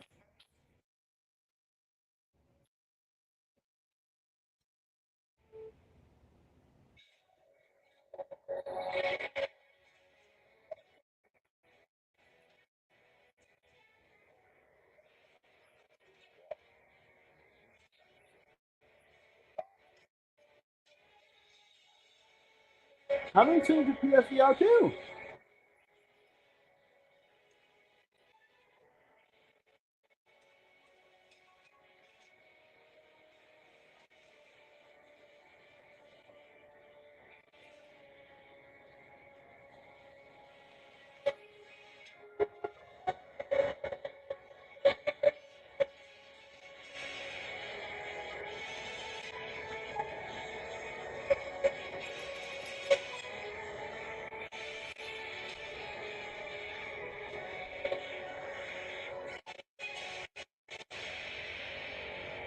Shadowgate.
Oh, okay. That was the VR showcase. That was pretty good too. Not gonna lie, I really enjoyed that one. I'm gonna be frank with you here though. So, woo! Watching showcases can really exhaust a guy. So, I'm gonna take another small break, and then we will be back with the next one on the list, which will be 1 second. Gotta look.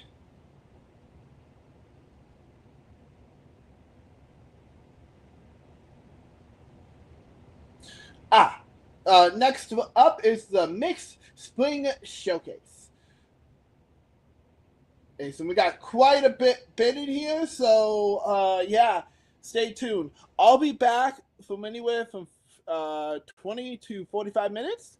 I also want to set some extra stuff up because we're going to be streaming today for a while, so going to try to use this time to get some extra elements done. But I'll be back soon.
Okay, guys. Phew.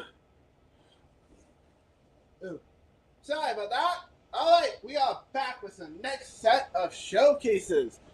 So next up is our The Mix showcase. Is for the Mix showcase for spring 2025. So yeah, well, without further ado, let's get started with this one. Oh, and just so you know, we'll only be doing the showcase pod.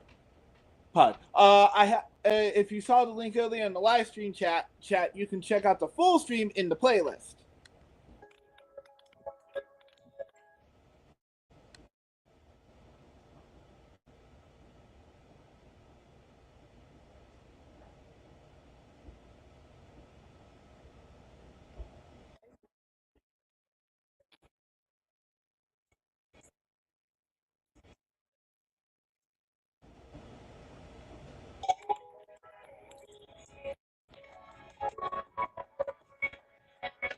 There we go.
Not gonna lie, looks kind of like Patapon.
Okay, so now to 2026.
Oh.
Oh, an exclusive to the Mets. Okay.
The Iron Hive. Okay.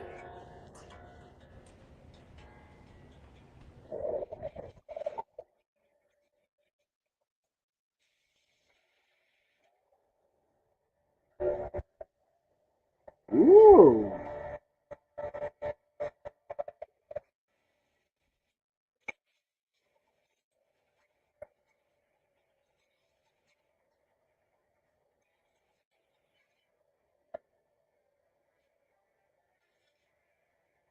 Ooh, like the art style and the action in this.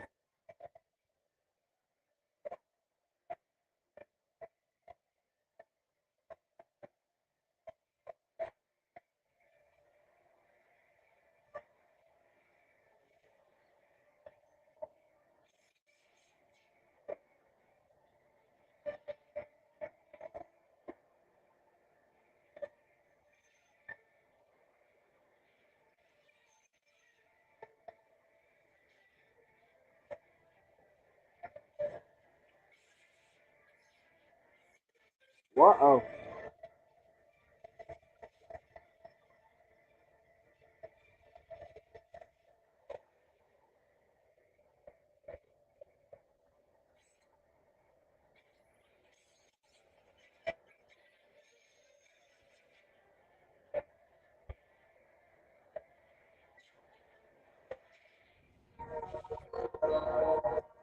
World premiere.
Mission Command Delta.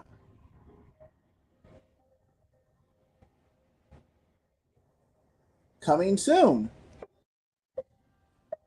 to PlayStation 5, Steam, and Switch.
Oh, I've seen this on the App Store.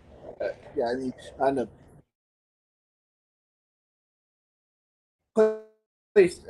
PlayStation Store.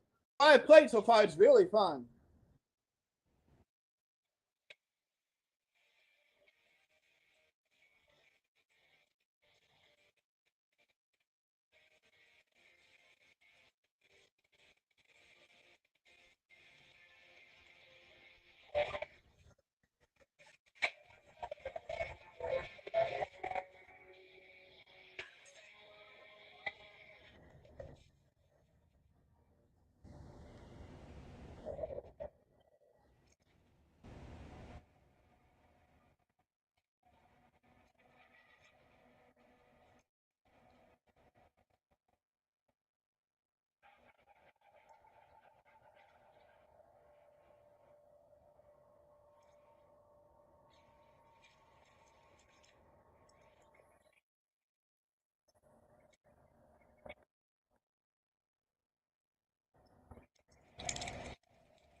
Total chaos?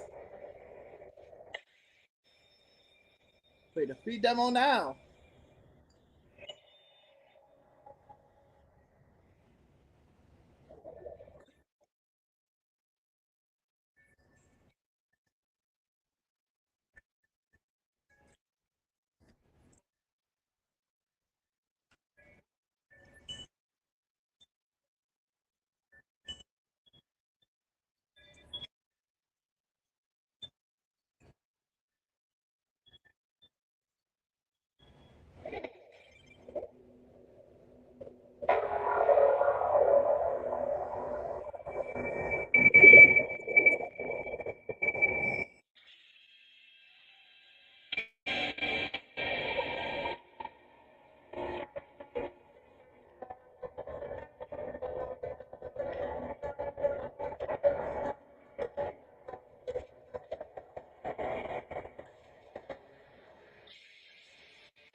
4 strike. Okay.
Oh, an exclusive. Okay.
Under the island.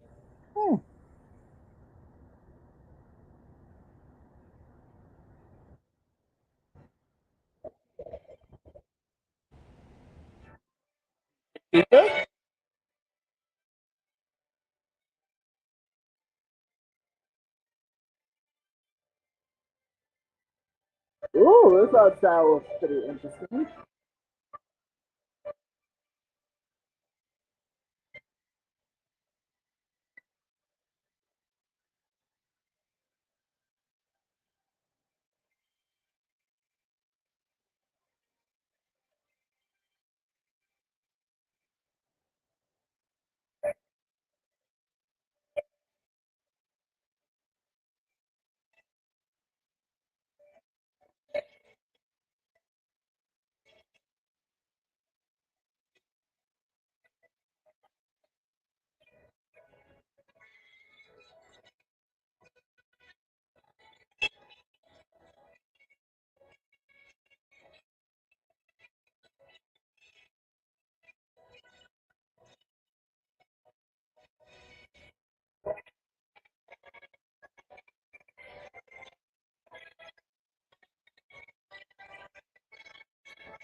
Cole the best.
Chucky, welcome back.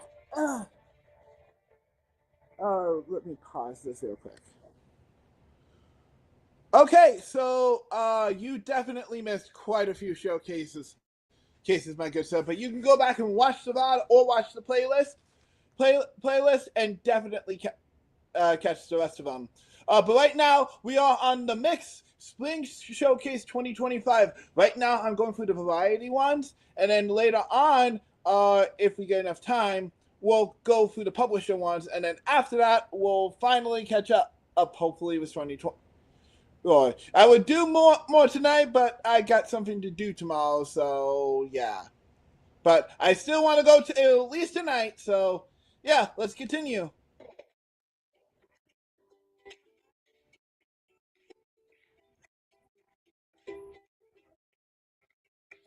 Yes, definitely.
Oh, at least 2 days after my birthday. Pretty cool.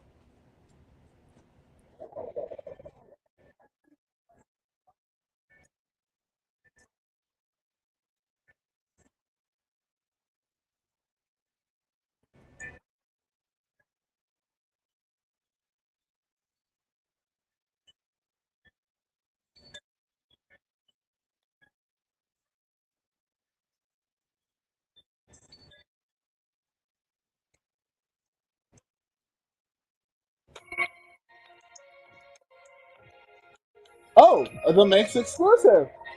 Nice.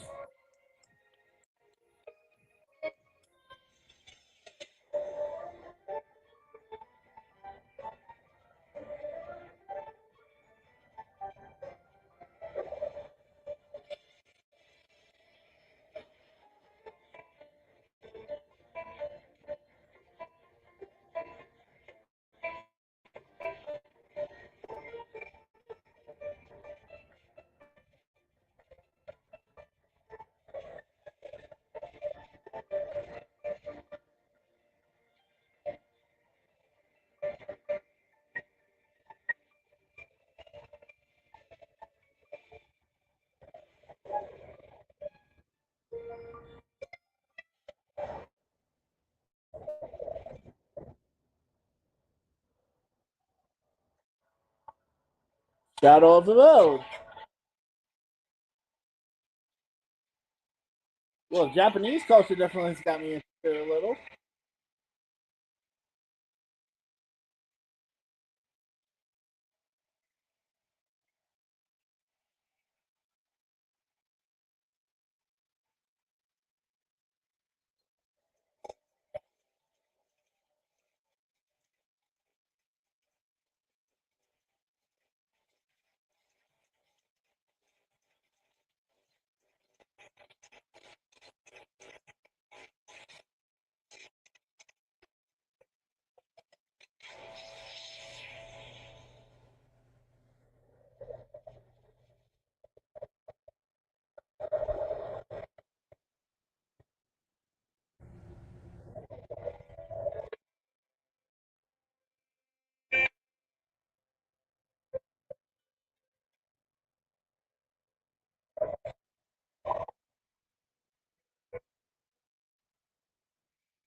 Ooh. Game Boy experience? Huh. I wonder if it's one of those Game Boy adaptations.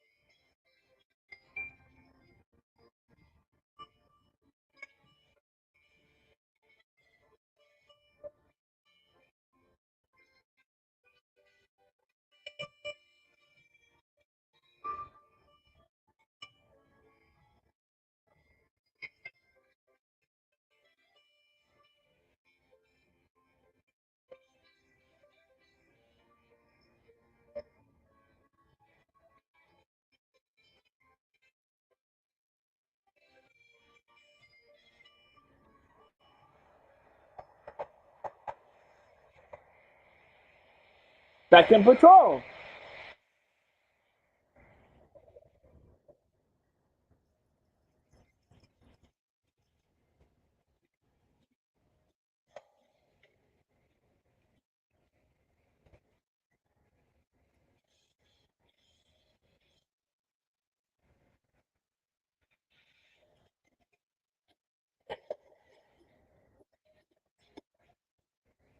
Oh yeah, totally, dude. Totally. If you can't hear the sound effects, no worries. Worries. It's just us trying to, show the game, show the video, trailers and stuff for the games themselves. Too, who showcases original air date and stuff because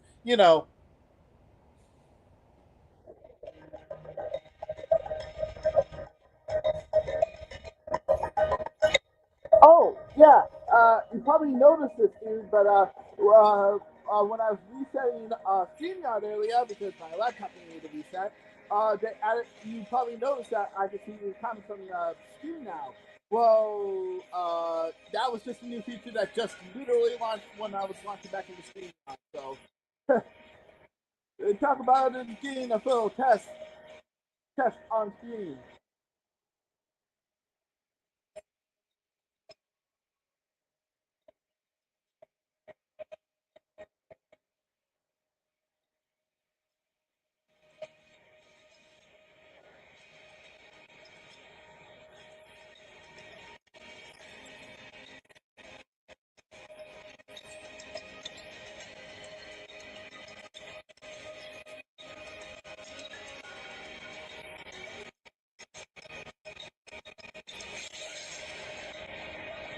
Forgotten Fragments.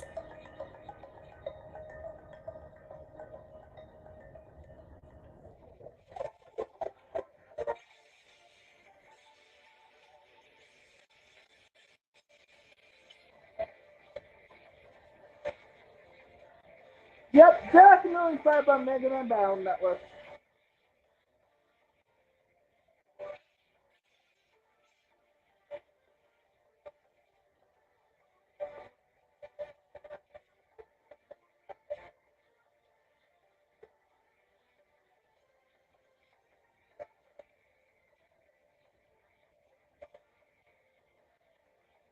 Oh, I said that this one's inspired by Mega Man Battle Network. No worries about this, sir. Granted, as long as I still have storage available, I'll be able to re-upload the HD quality version of the stream.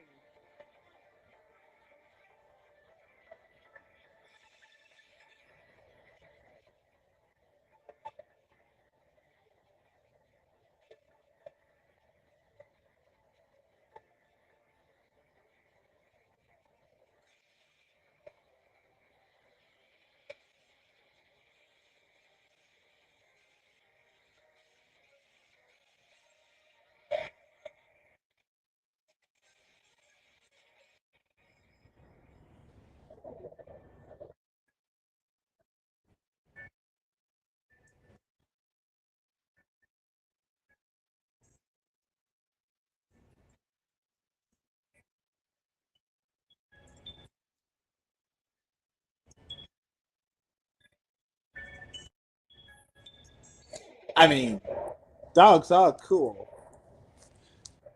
Oh, I'm pissed at that. But hey, cats are cool too.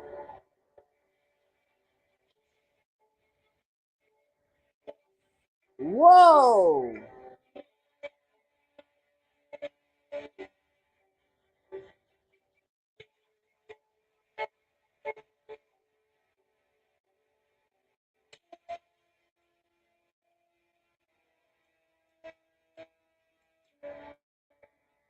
The Legend of Bobo? Coming 2025 to Xbox and Steam only, huh? A Coggy's Cozy Journey.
Oh, they'll donate 10% of your shelters? Well, in that case. Oh, and there's a demo available now. Nice.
Origami.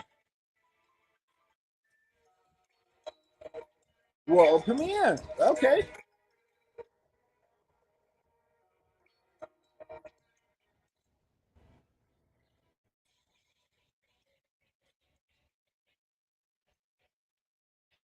Definitely reminds me of Paper Mario.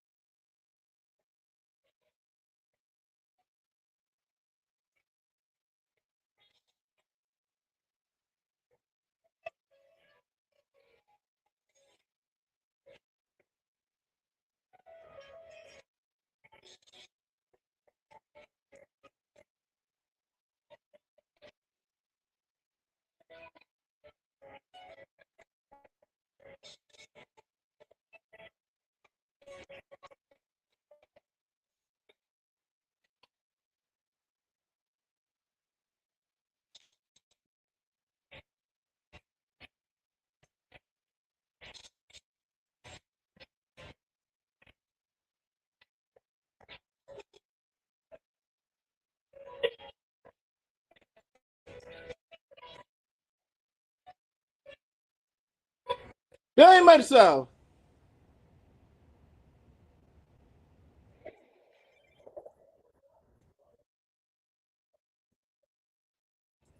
Oh, I played this fest. It was pretty good.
Once Upon a Puppet.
I just love the design of this guy. It looks cool.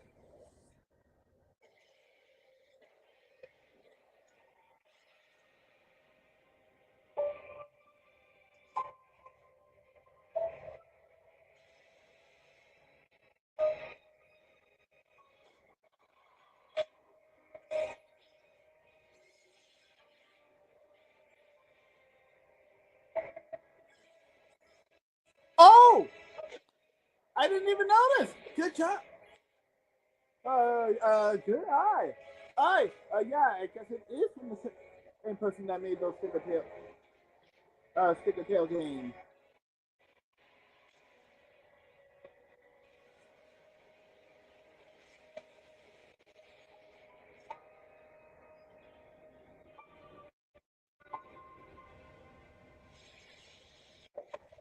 Join the playtest on Steam.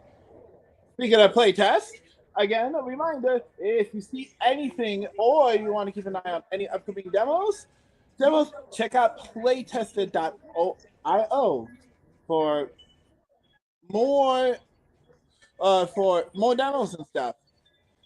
Oh, and while I'm here, a big if you could send some love your way to my pals at the Pillow Fort and Rose and an individual streamer, Roseanne Gaming, going through a bit of a rough time right now. So yeah, shout out to both of them. For them, hopefully things will get better for you guys.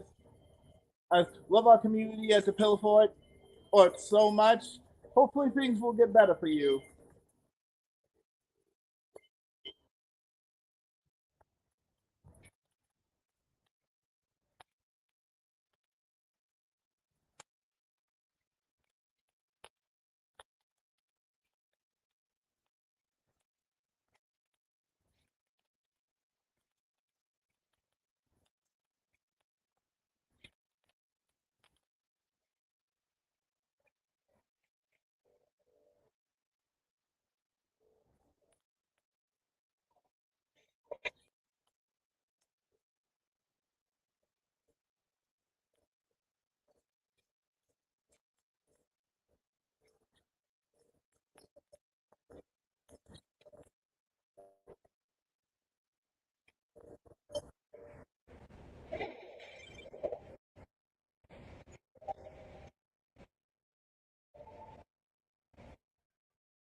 No, freaking kidding.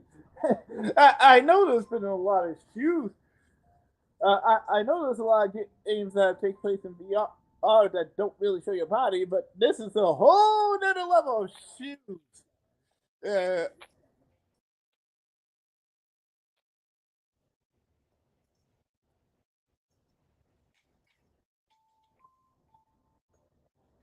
This is a shoe in into get it shoe in.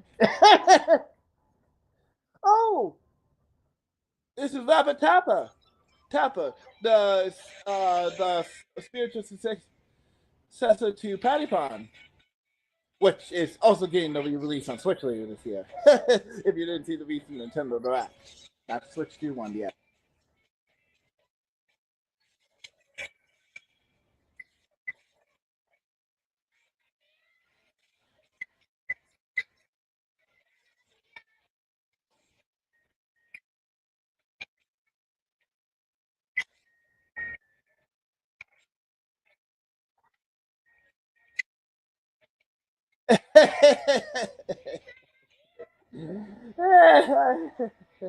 Would you believe that's my first one I've practiced the whole stream?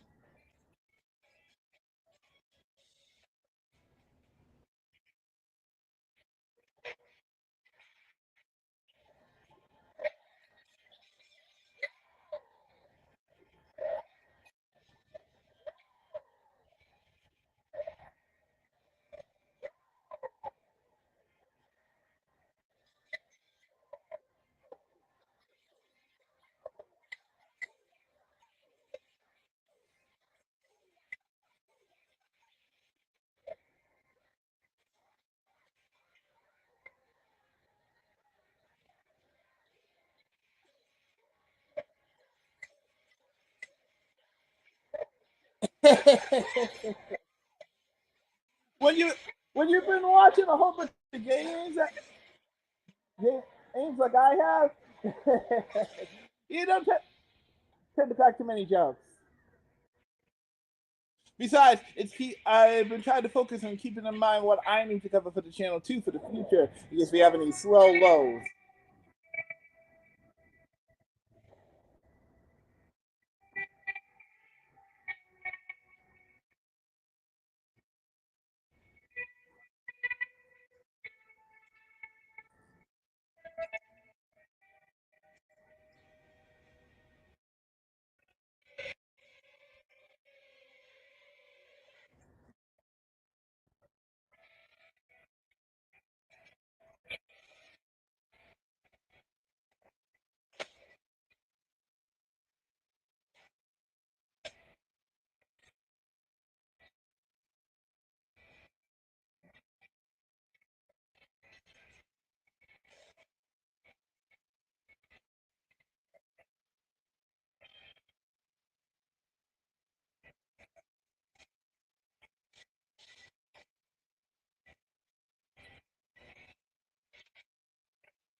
Well, to be fair, Ash, I have been streaming since 9, so.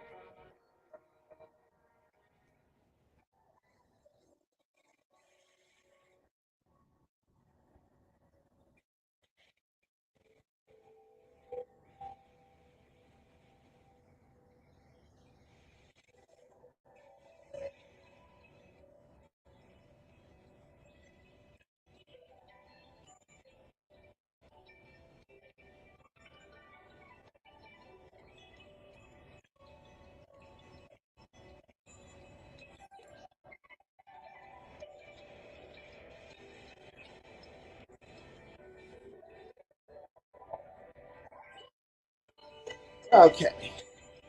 Let's take a look and see which one's on there.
does it for this one.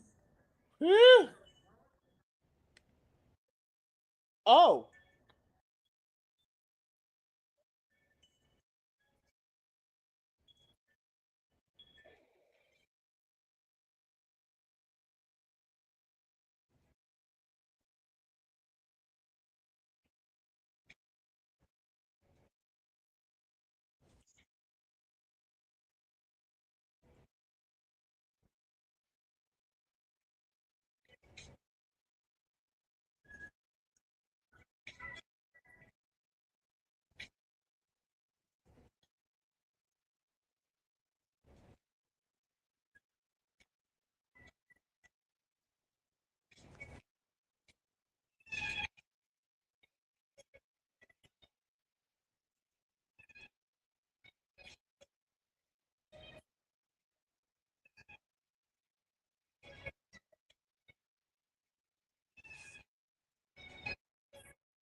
Okay, so next will be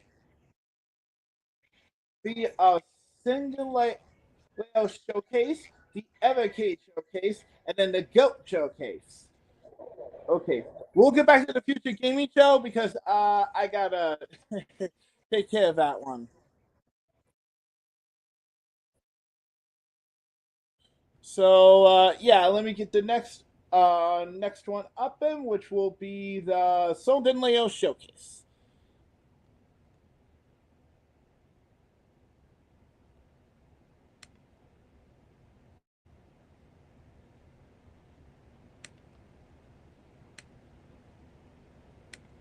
Phew.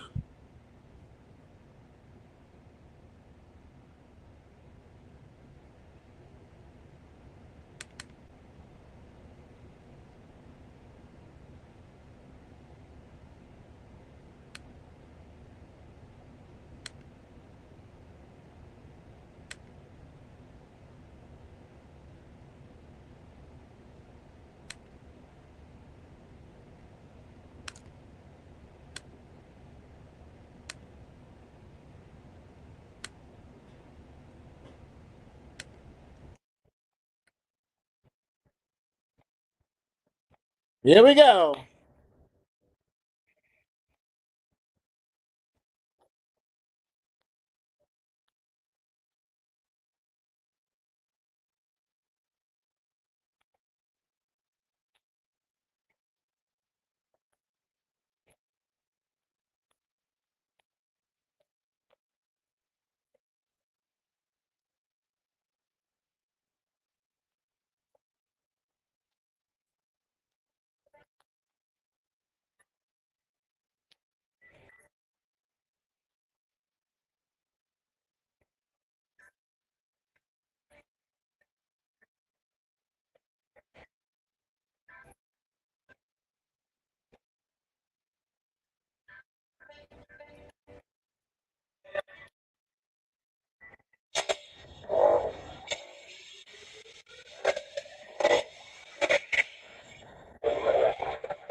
Oh, you know this one?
Ah, gotcha.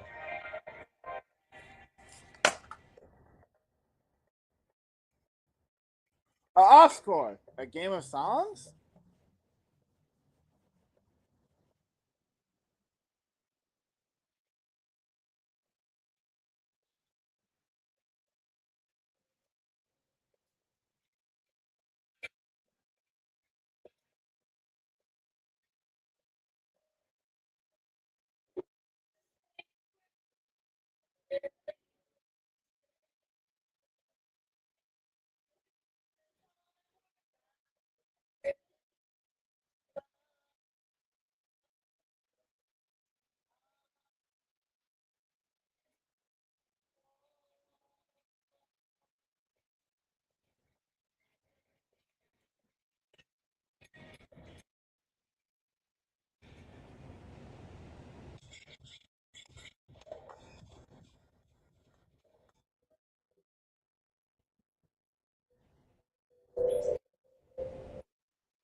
And they have had.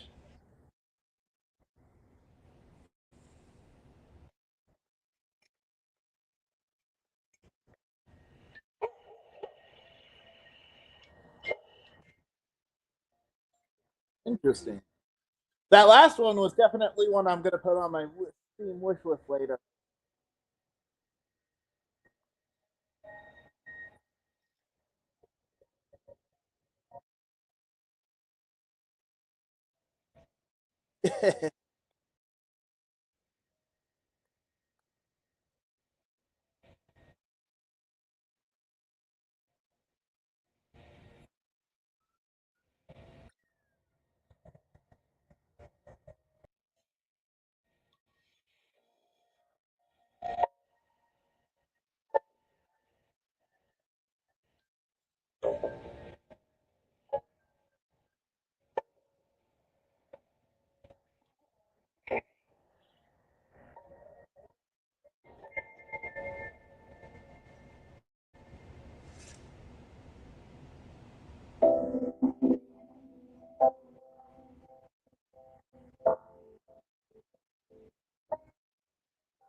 What the heck?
Real quick, guys. So, unfortunately, it looks like my plans for tomorrow actually got canceled.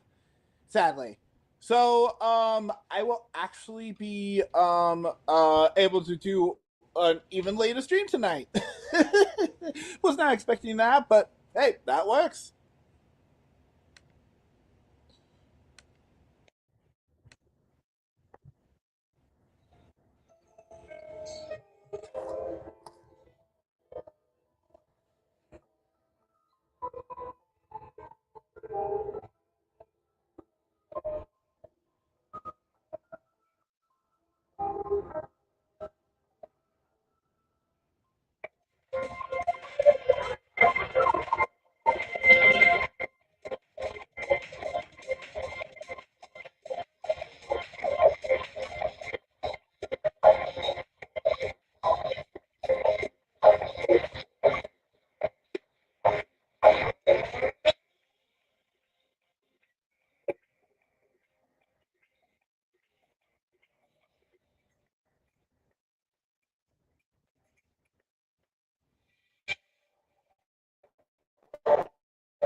Ever heard too.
Ninja Garage?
Starvaders. Okay.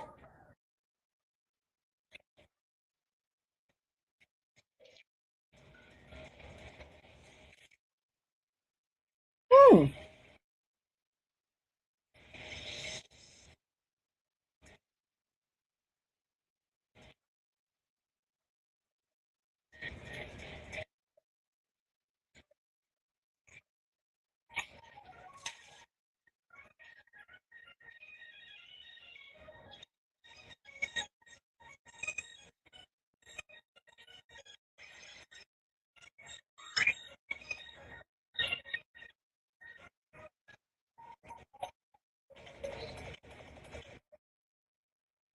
Oh, I see.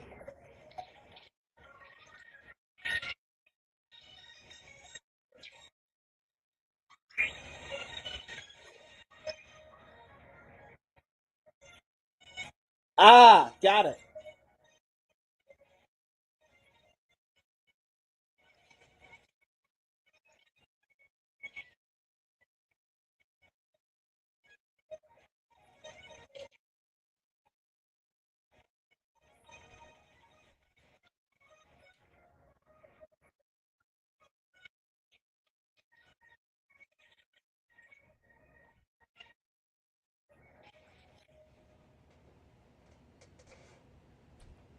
Starvader.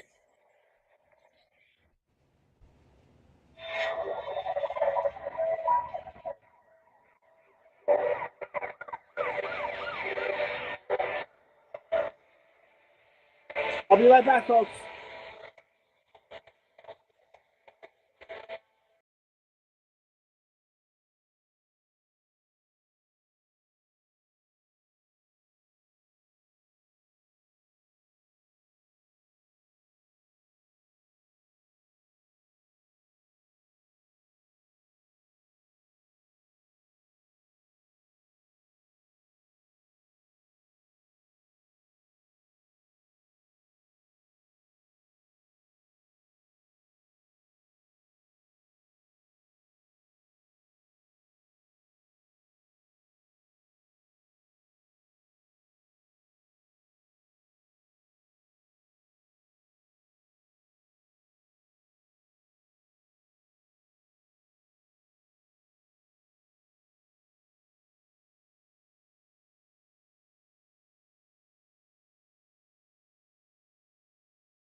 Oh, guys, sorry about that.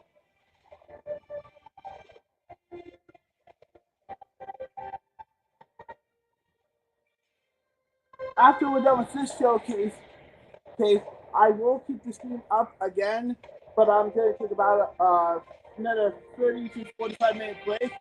Give myself some time to stretch, and then we'll get into some more showcases after.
Hostile.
This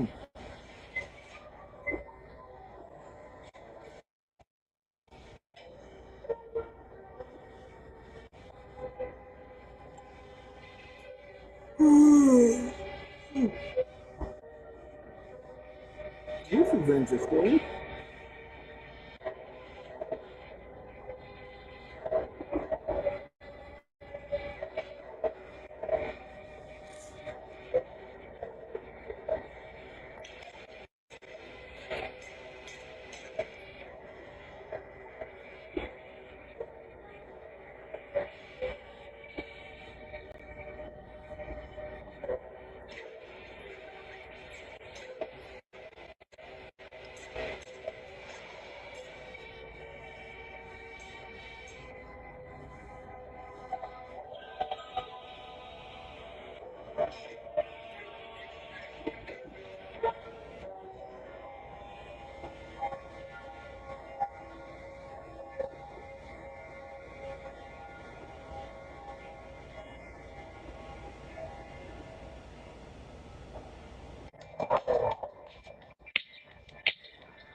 Oh, an exclusive announcement.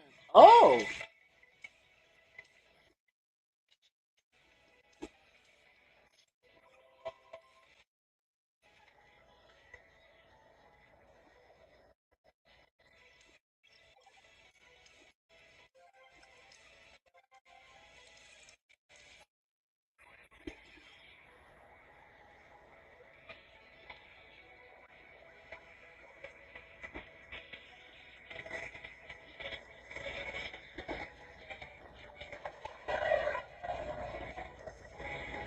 Oh, that was brutal.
Huh. That was an interesting version of basketball.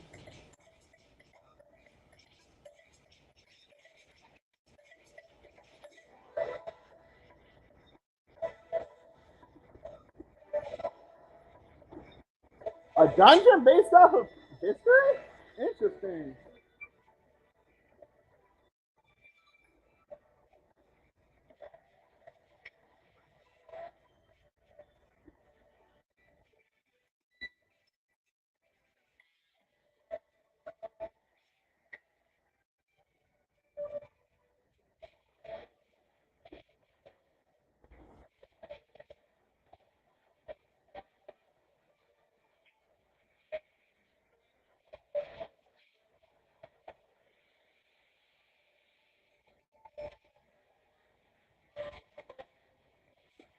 underground. Sound.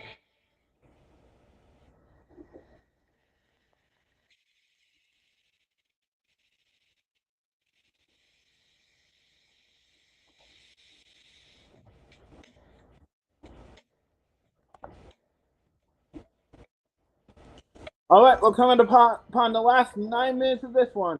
After this, I'll take about 45-minute break, and then we'll be back with the next set of showcases. Woo!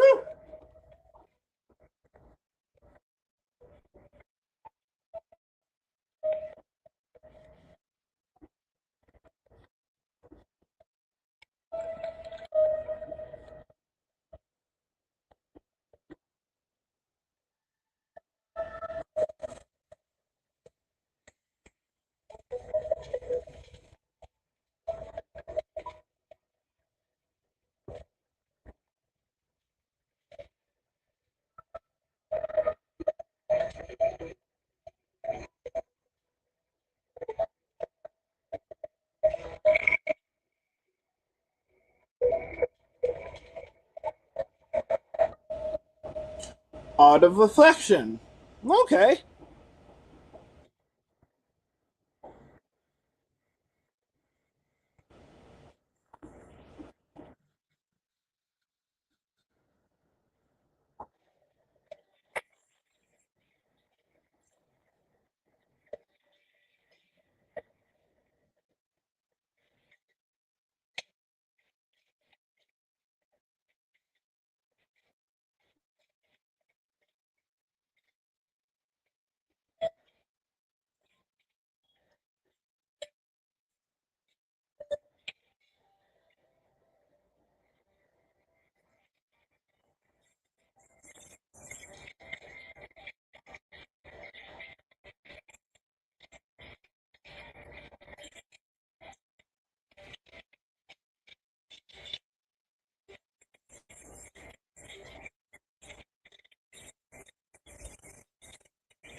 Wild City.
Day of the Shell.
Okay, that definitely takes care of this one.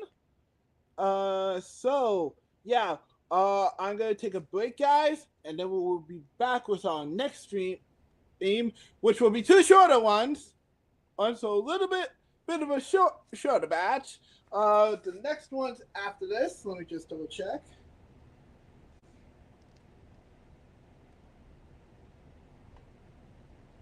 Will be Evercast and the Goat Direct. Which, by the way, Ashley, you might want to stick around for that. Because that's for Goat Simulator. So yeah. All right, we'll be back. Well, I'll be back. See you in a bit.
All right, all right, guys. Woo! That was a refreshing break. All right, I feel like I'm ready to tackle some more. This next batch is going to be a bit shorter. Thankfully. All right. So our next direct would be showcase should be. Sorry, 1 second. The Evercade Showcase Volume 3.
Nice little summary of what everything is.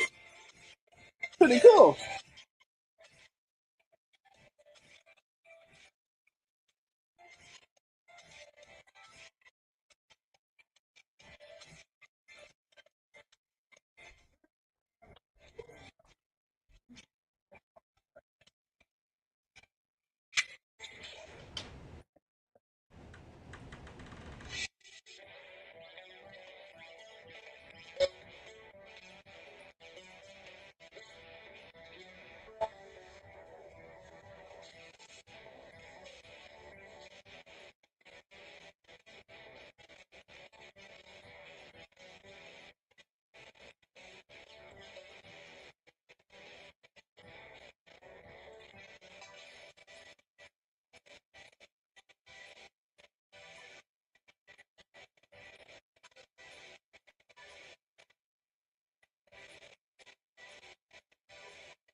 Yeah, but I think I show it anyway. Show it anyway, Sasha, because it still shows a variety of different titles.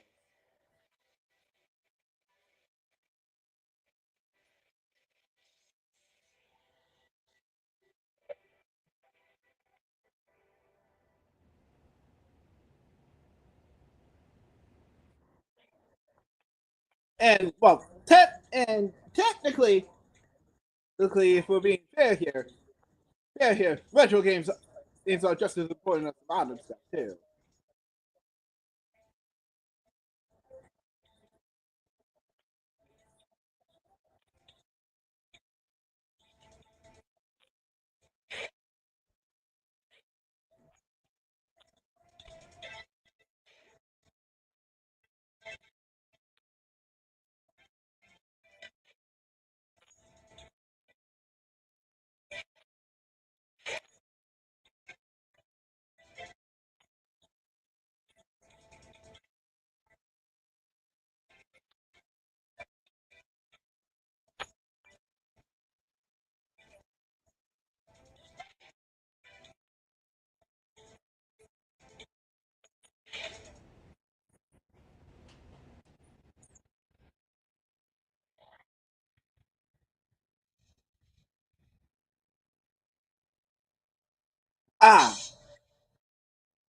Okay then.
So sometime if you've already gotten them this month, I hope you got your copy.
Yet to be announced.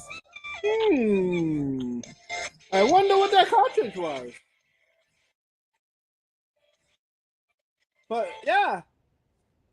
Well, I definitely learned a little bit more about Evercade than I definitely didn't know.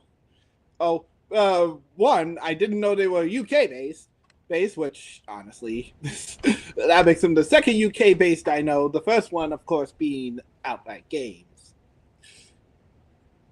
And then second, they clearly have a lot more systems than I originally thought. I knew they had pocket systems, but I didn't think they had standalone stuff like that, and cabinets too. Pretty interesting to say the least.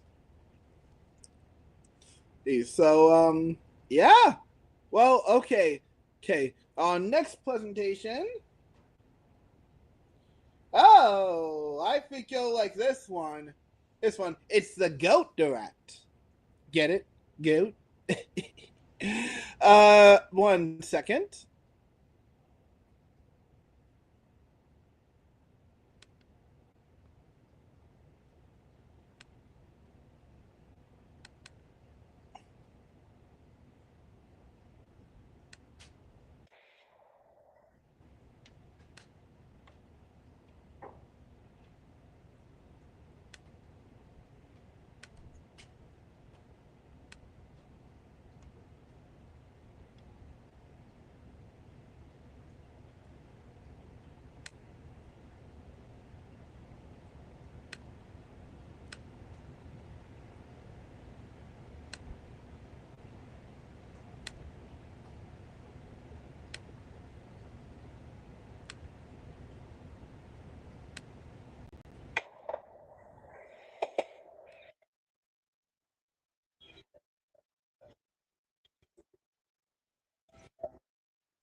Well, not to be that person, but unfortunately, I've seen several.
Well, I gotta say that was probably the most interesting showcase out of them all. Definitely took a developer digital approach to that one.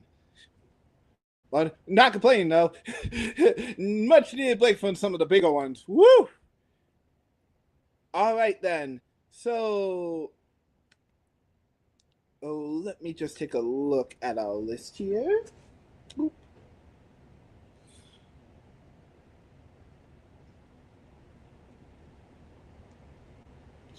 Okay, next up is the triple I Intuitive 2025.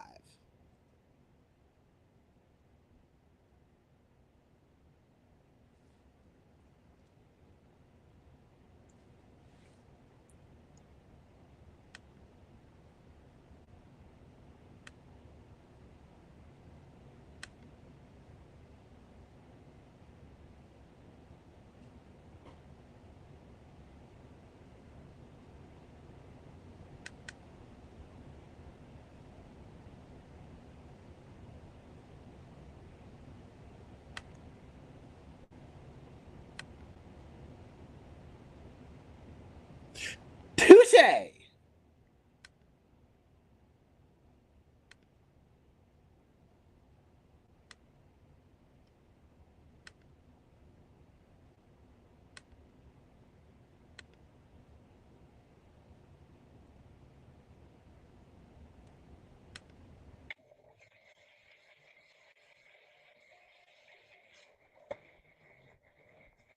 Now, normally I would skip over this, but they made some funny stuff, so I want to show that off.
I can't remember if I watched the initiative last year, but if it was, it's definitely not Slay the Spire 2.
Of course I know how to read. What do you think I am, 5 years old?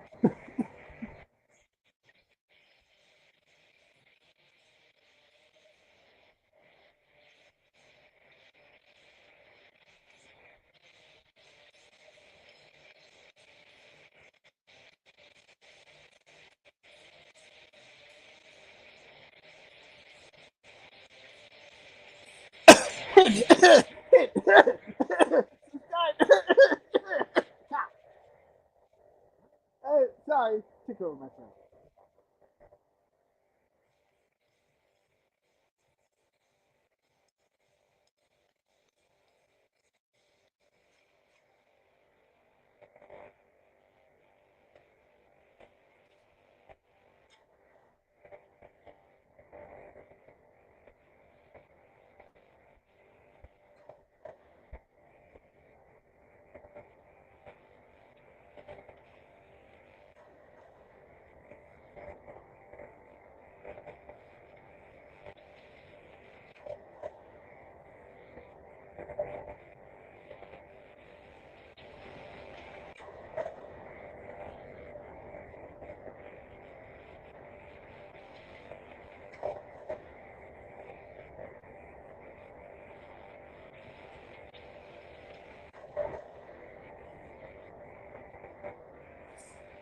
As long as there's no death jokes, I'm pretty sure it'll be fine with punchlines.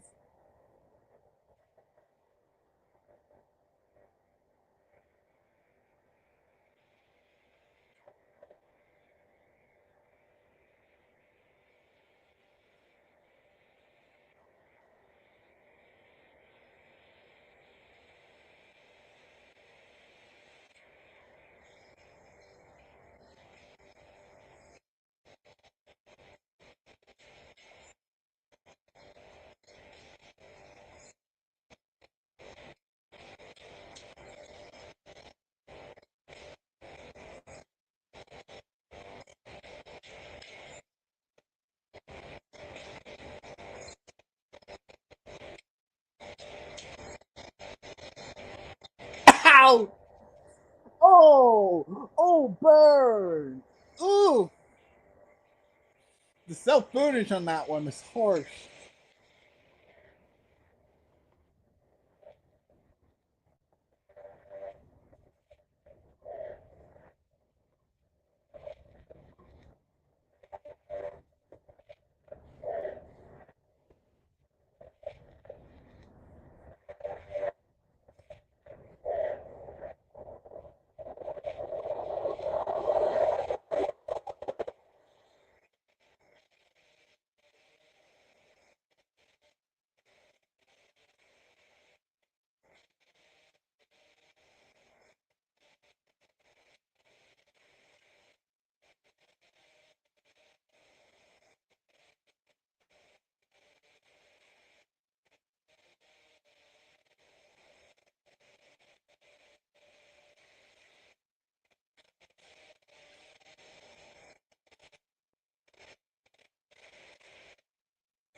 Less? I might need to take a look at last year's Triple I initiative. Oh boy. Boy, there could have been that many World Cups last year. Could there?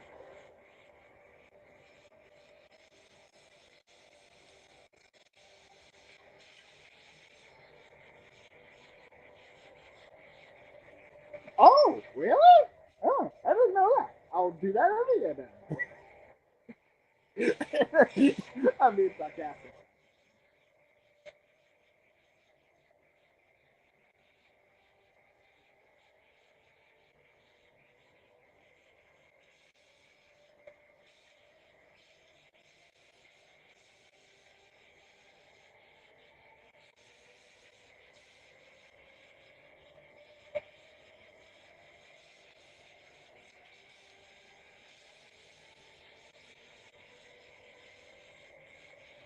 Sponsor free? Huh. That's a surprise, but okay.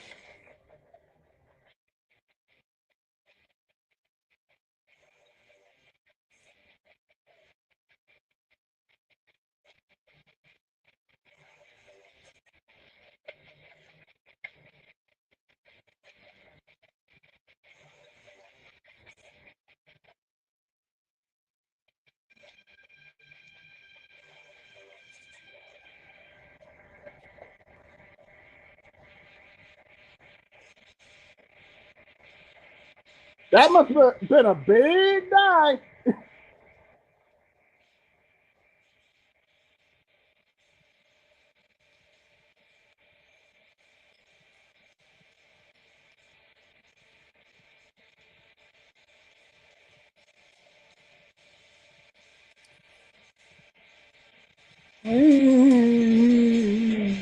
Not sure how I feel about the secret society of showcase creators.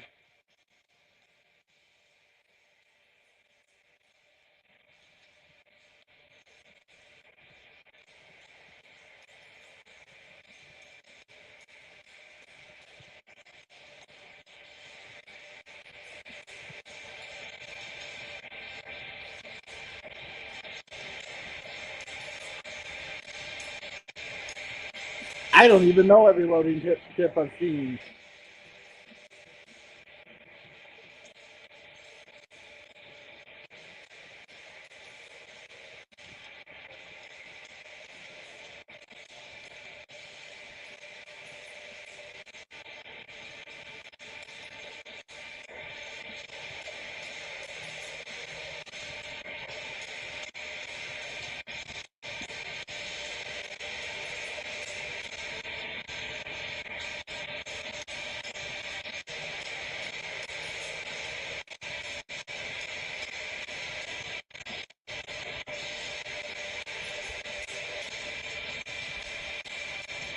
All right, let's skip ahead to one.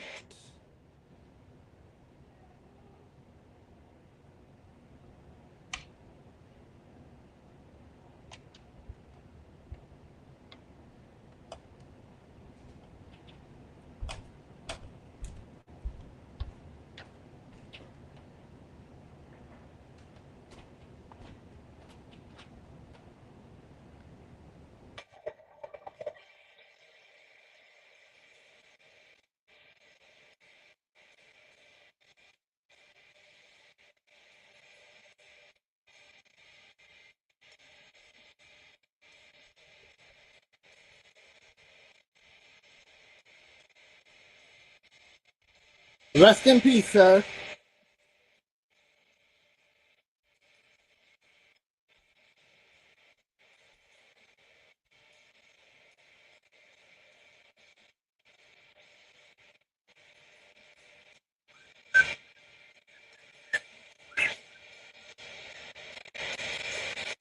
No comment.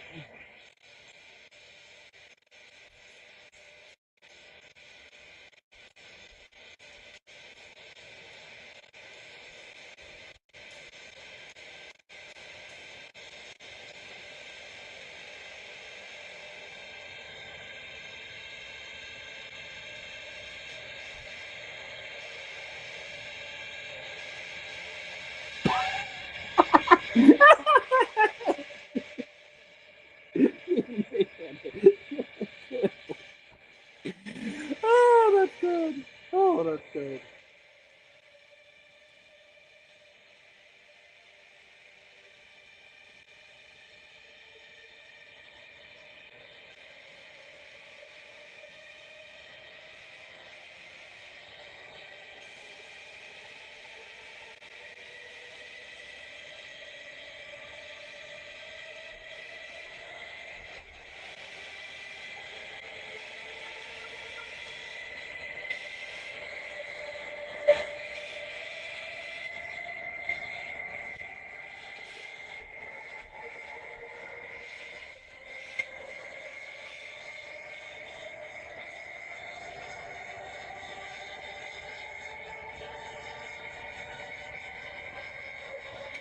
Don't tell me you uploaded the wrong video. What? Is it? Don't.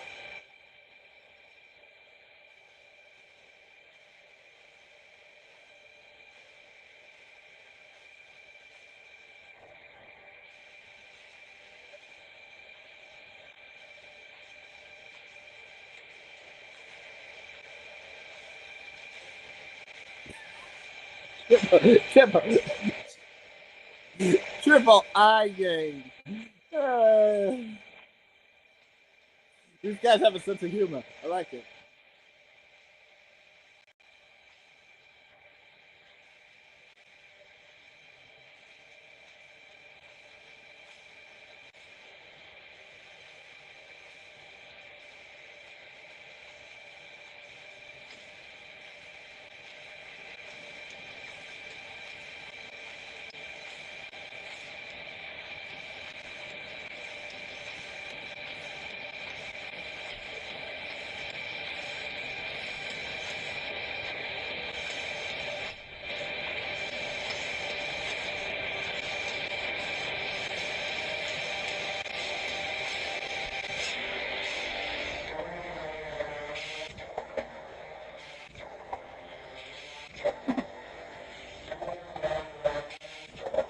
Don't count it.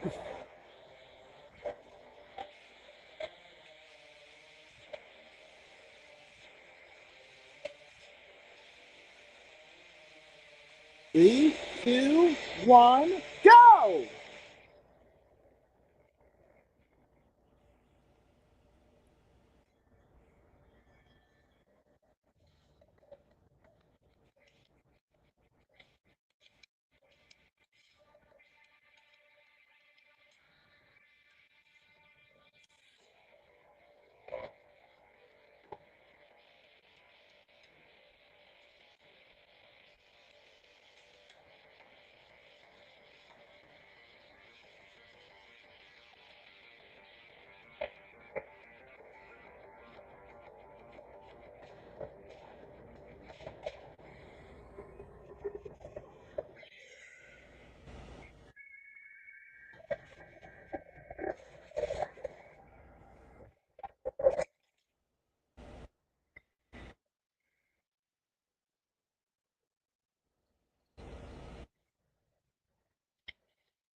Yeah, I was gonna say this art style looks very familiar.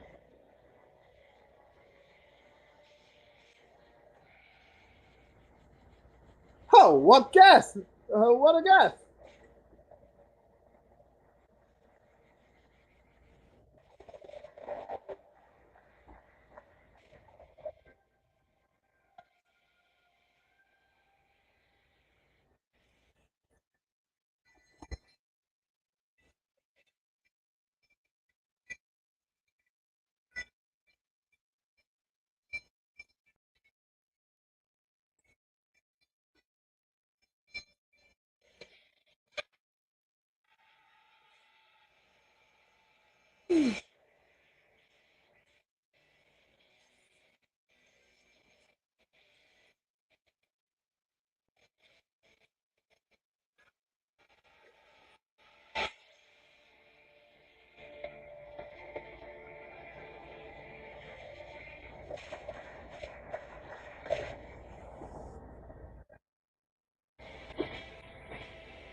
Endless Legend 2.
Oh, jeez. I've almost been streaming for almost 9 hours now. Okay, well, I do need to give my laptop a break before it probably crashes again. So after this one, I'll schedule another stream to finish this up sometime next week.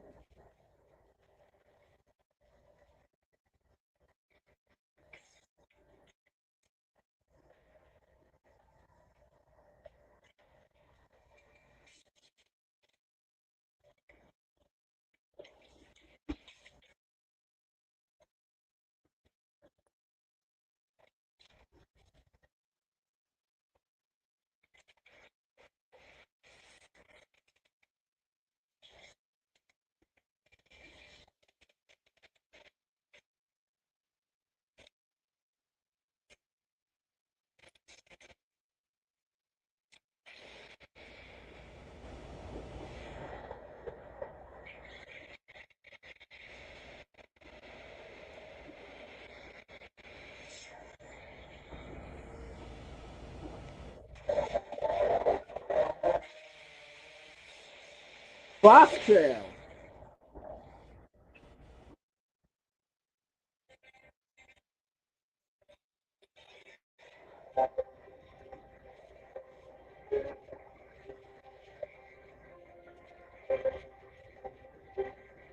Oh, I know this one. This is Moonlighter 2.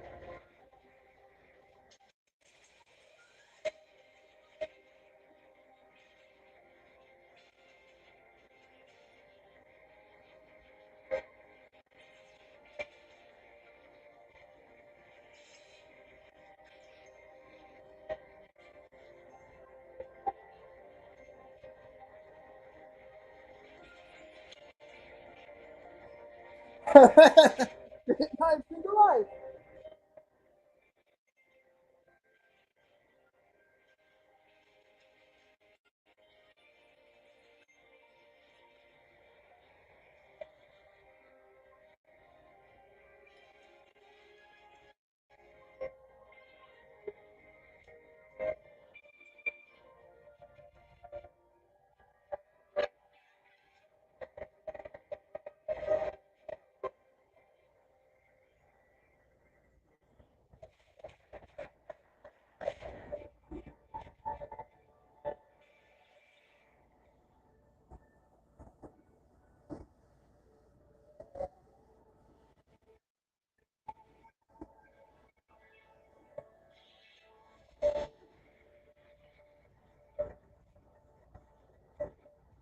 Oh, I have. It's a really good game. The pixel art is beautiful. Yeah, the first game was a 2D game. The second one was a 3D one. So it's kind of interesting how they went two different directions for each game. Oh, Starbirds.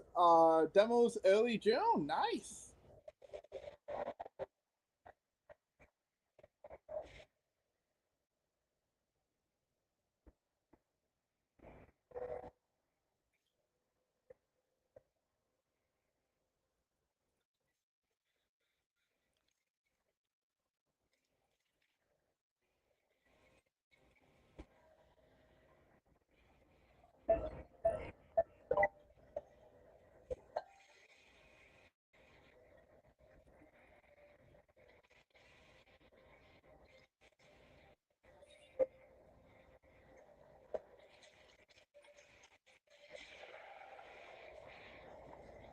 Escape Simulator 2.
Oh yeah, this is the new update for Uncharted that just dropped, I believe.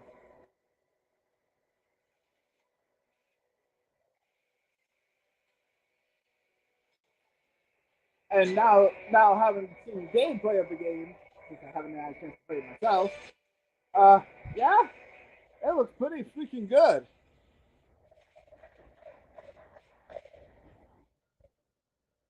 Timberborn. I've seen this one a couple times now.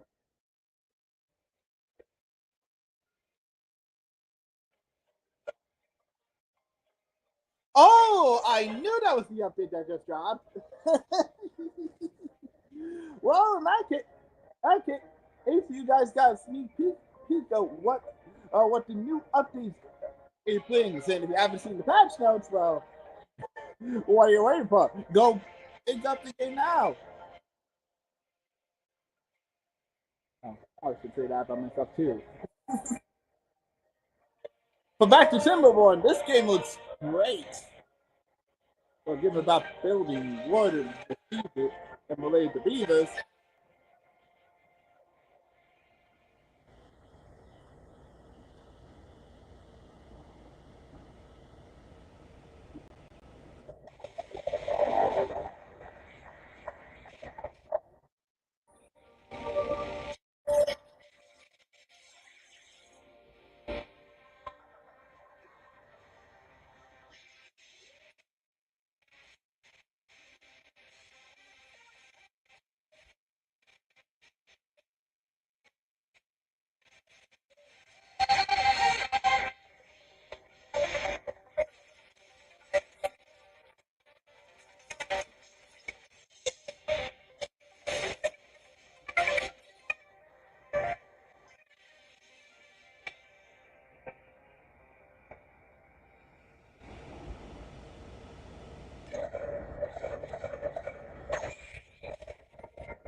Definitely picking that one up.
Best auto shooter around.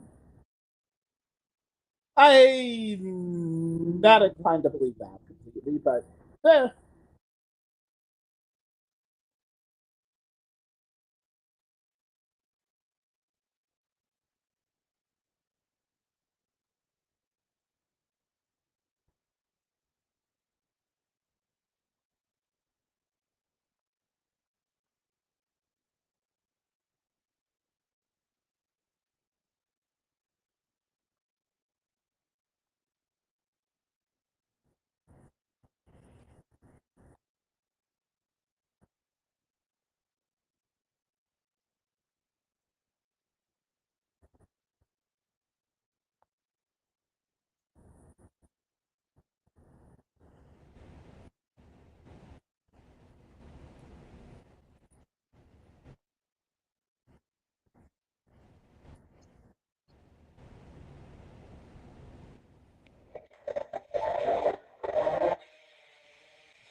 176 showcase this year?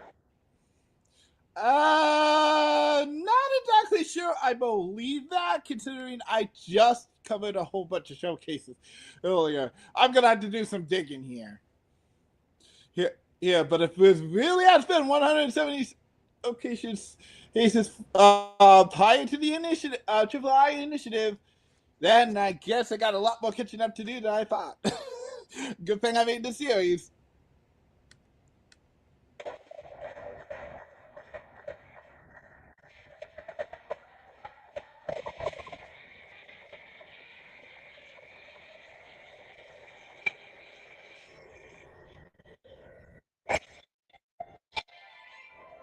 Oh, what you said. It's speedrunners. Runners. I just played this the first game earlier. may or may not have for a video.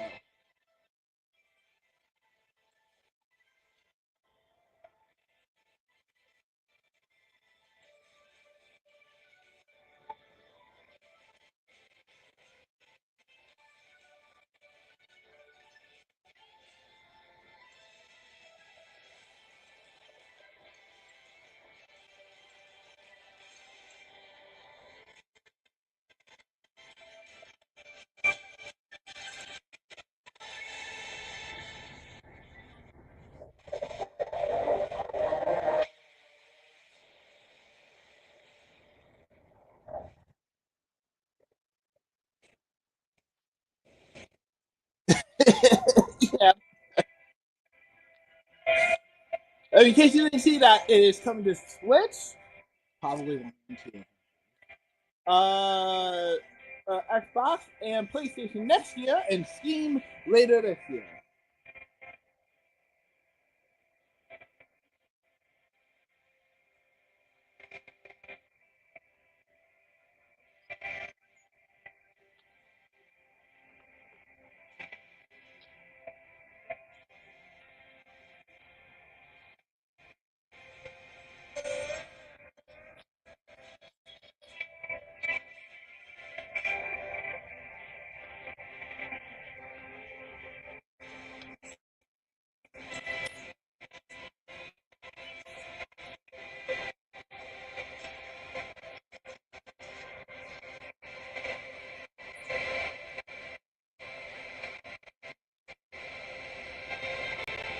Right.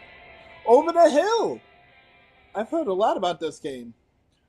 Ooh, a new playtest. Speaking of playtest, one last mention. If you guys want to keep an eye on all playtests and demos, I would recommend checking out playtest.io for all your playtesting and demo needs. And the site's being updated constantly, so it was going to look completely different probably by next time you look at the site. So it's going through its own playtest.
Whoa, that was a pretty good one.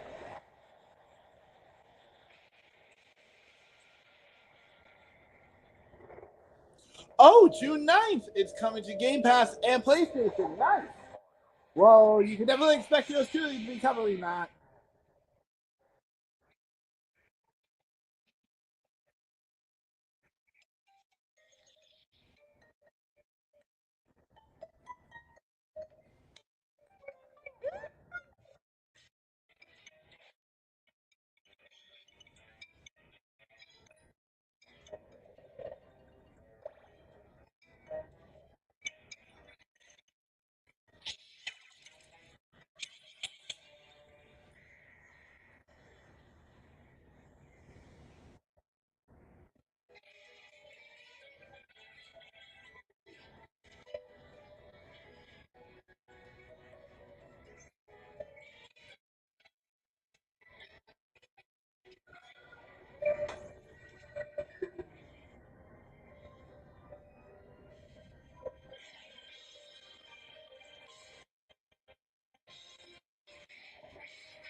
Oh, what a good boy.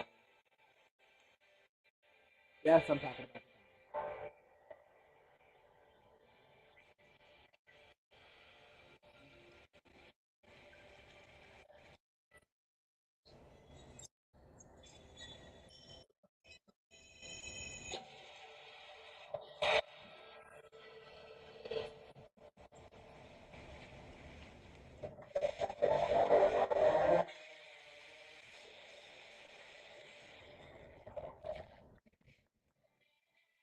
Oh, this is where I found out about the Sheep 2 update.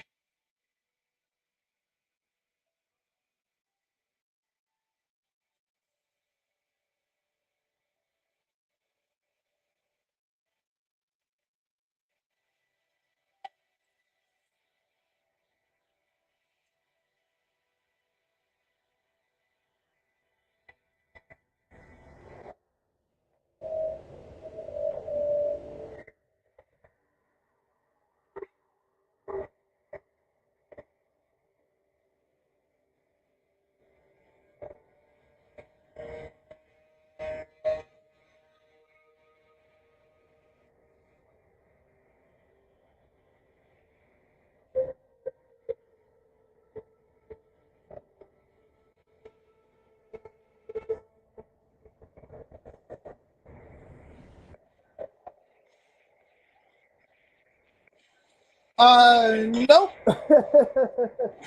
It's not out till June 2nd. You still got about 2 weeks.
remember this one. This is the one I'm really excited about.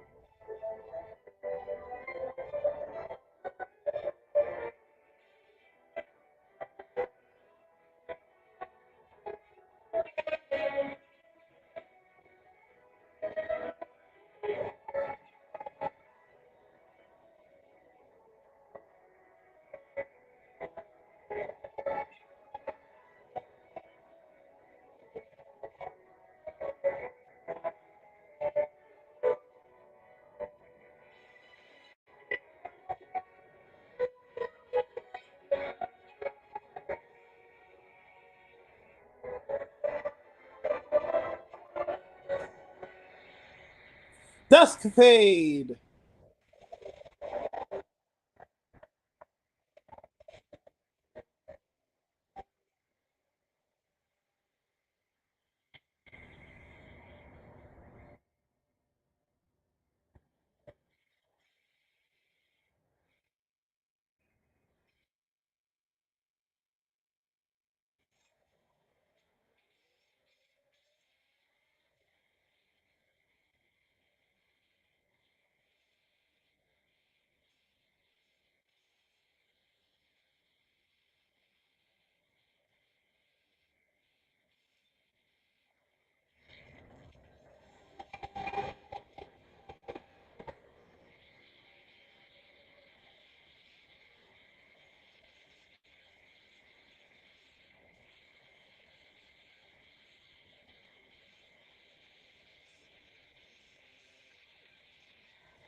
Moment Meadow. Early access this summer.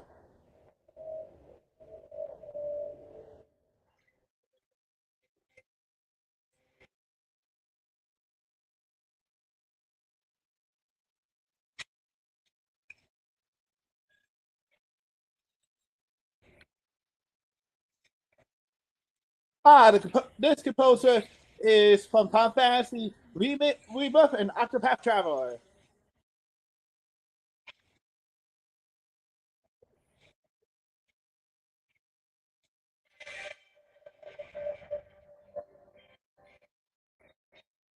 This composer is from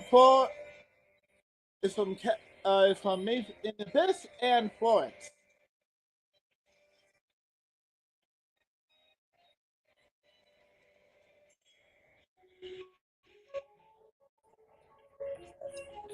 This one from League of Legends Wild Rift and Stray Gods, the role-playing musical.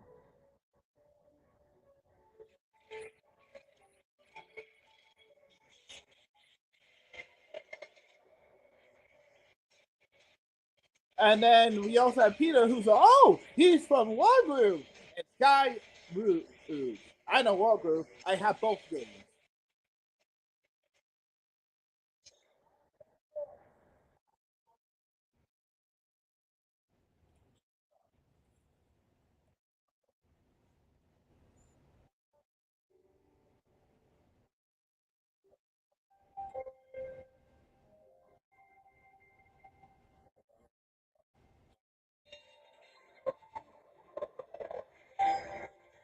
The Eternal Life of Goldman.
All right, and that was the last one. Woo! Well, at least for this stream. And that's gonna do it for the first ever Media Maniac series. Let's catch up. I will be doing another one of these streams next week, and we will catch up to the rest of this before the Switch 2 comes out, because I definitely want to do that before the Switch 2 comes out. Because we're probably going to be getting pretty hard this summer with directs from Nintendo, showcases from all stuff. Summer Games Fest is coming up too. We got boatloads of stuff, as you can tell by the live streams I have planned for the next couple of days, weeks ahead. So, yeah. But again, I want to give out. Let me just switch back over to here. I want to give a big shout out once again to Playtest. please, again, one last time, check out playtest.io for all your playtesting needs. They have demos for Xbox, Switch, PlayStation, and especially for my Steam users. Lots of stuff on there, so please check them out. And as I said, the site's a kind of a playtest itself, so they are growing as we go. Please check them out when you get a chance. Yes. And of course, another shout out to Outright Games, who why I'm not sponsored this stream by them. I do want to give them a big shout out because they did just launch, like I said earlier in the stream, a new update for Bluey the video game, which adds some new content, and there's 2 more free updates on the way. So the first one is available right now, so if you have the game, go ahead and go check it out. And well, that's gonna be all for me.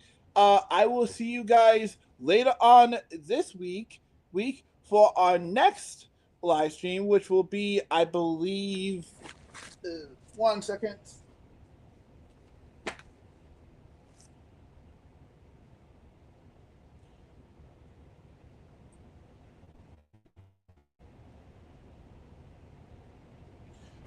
It will be the World Australia Game Showcase. So I will see you guys soon. Bye.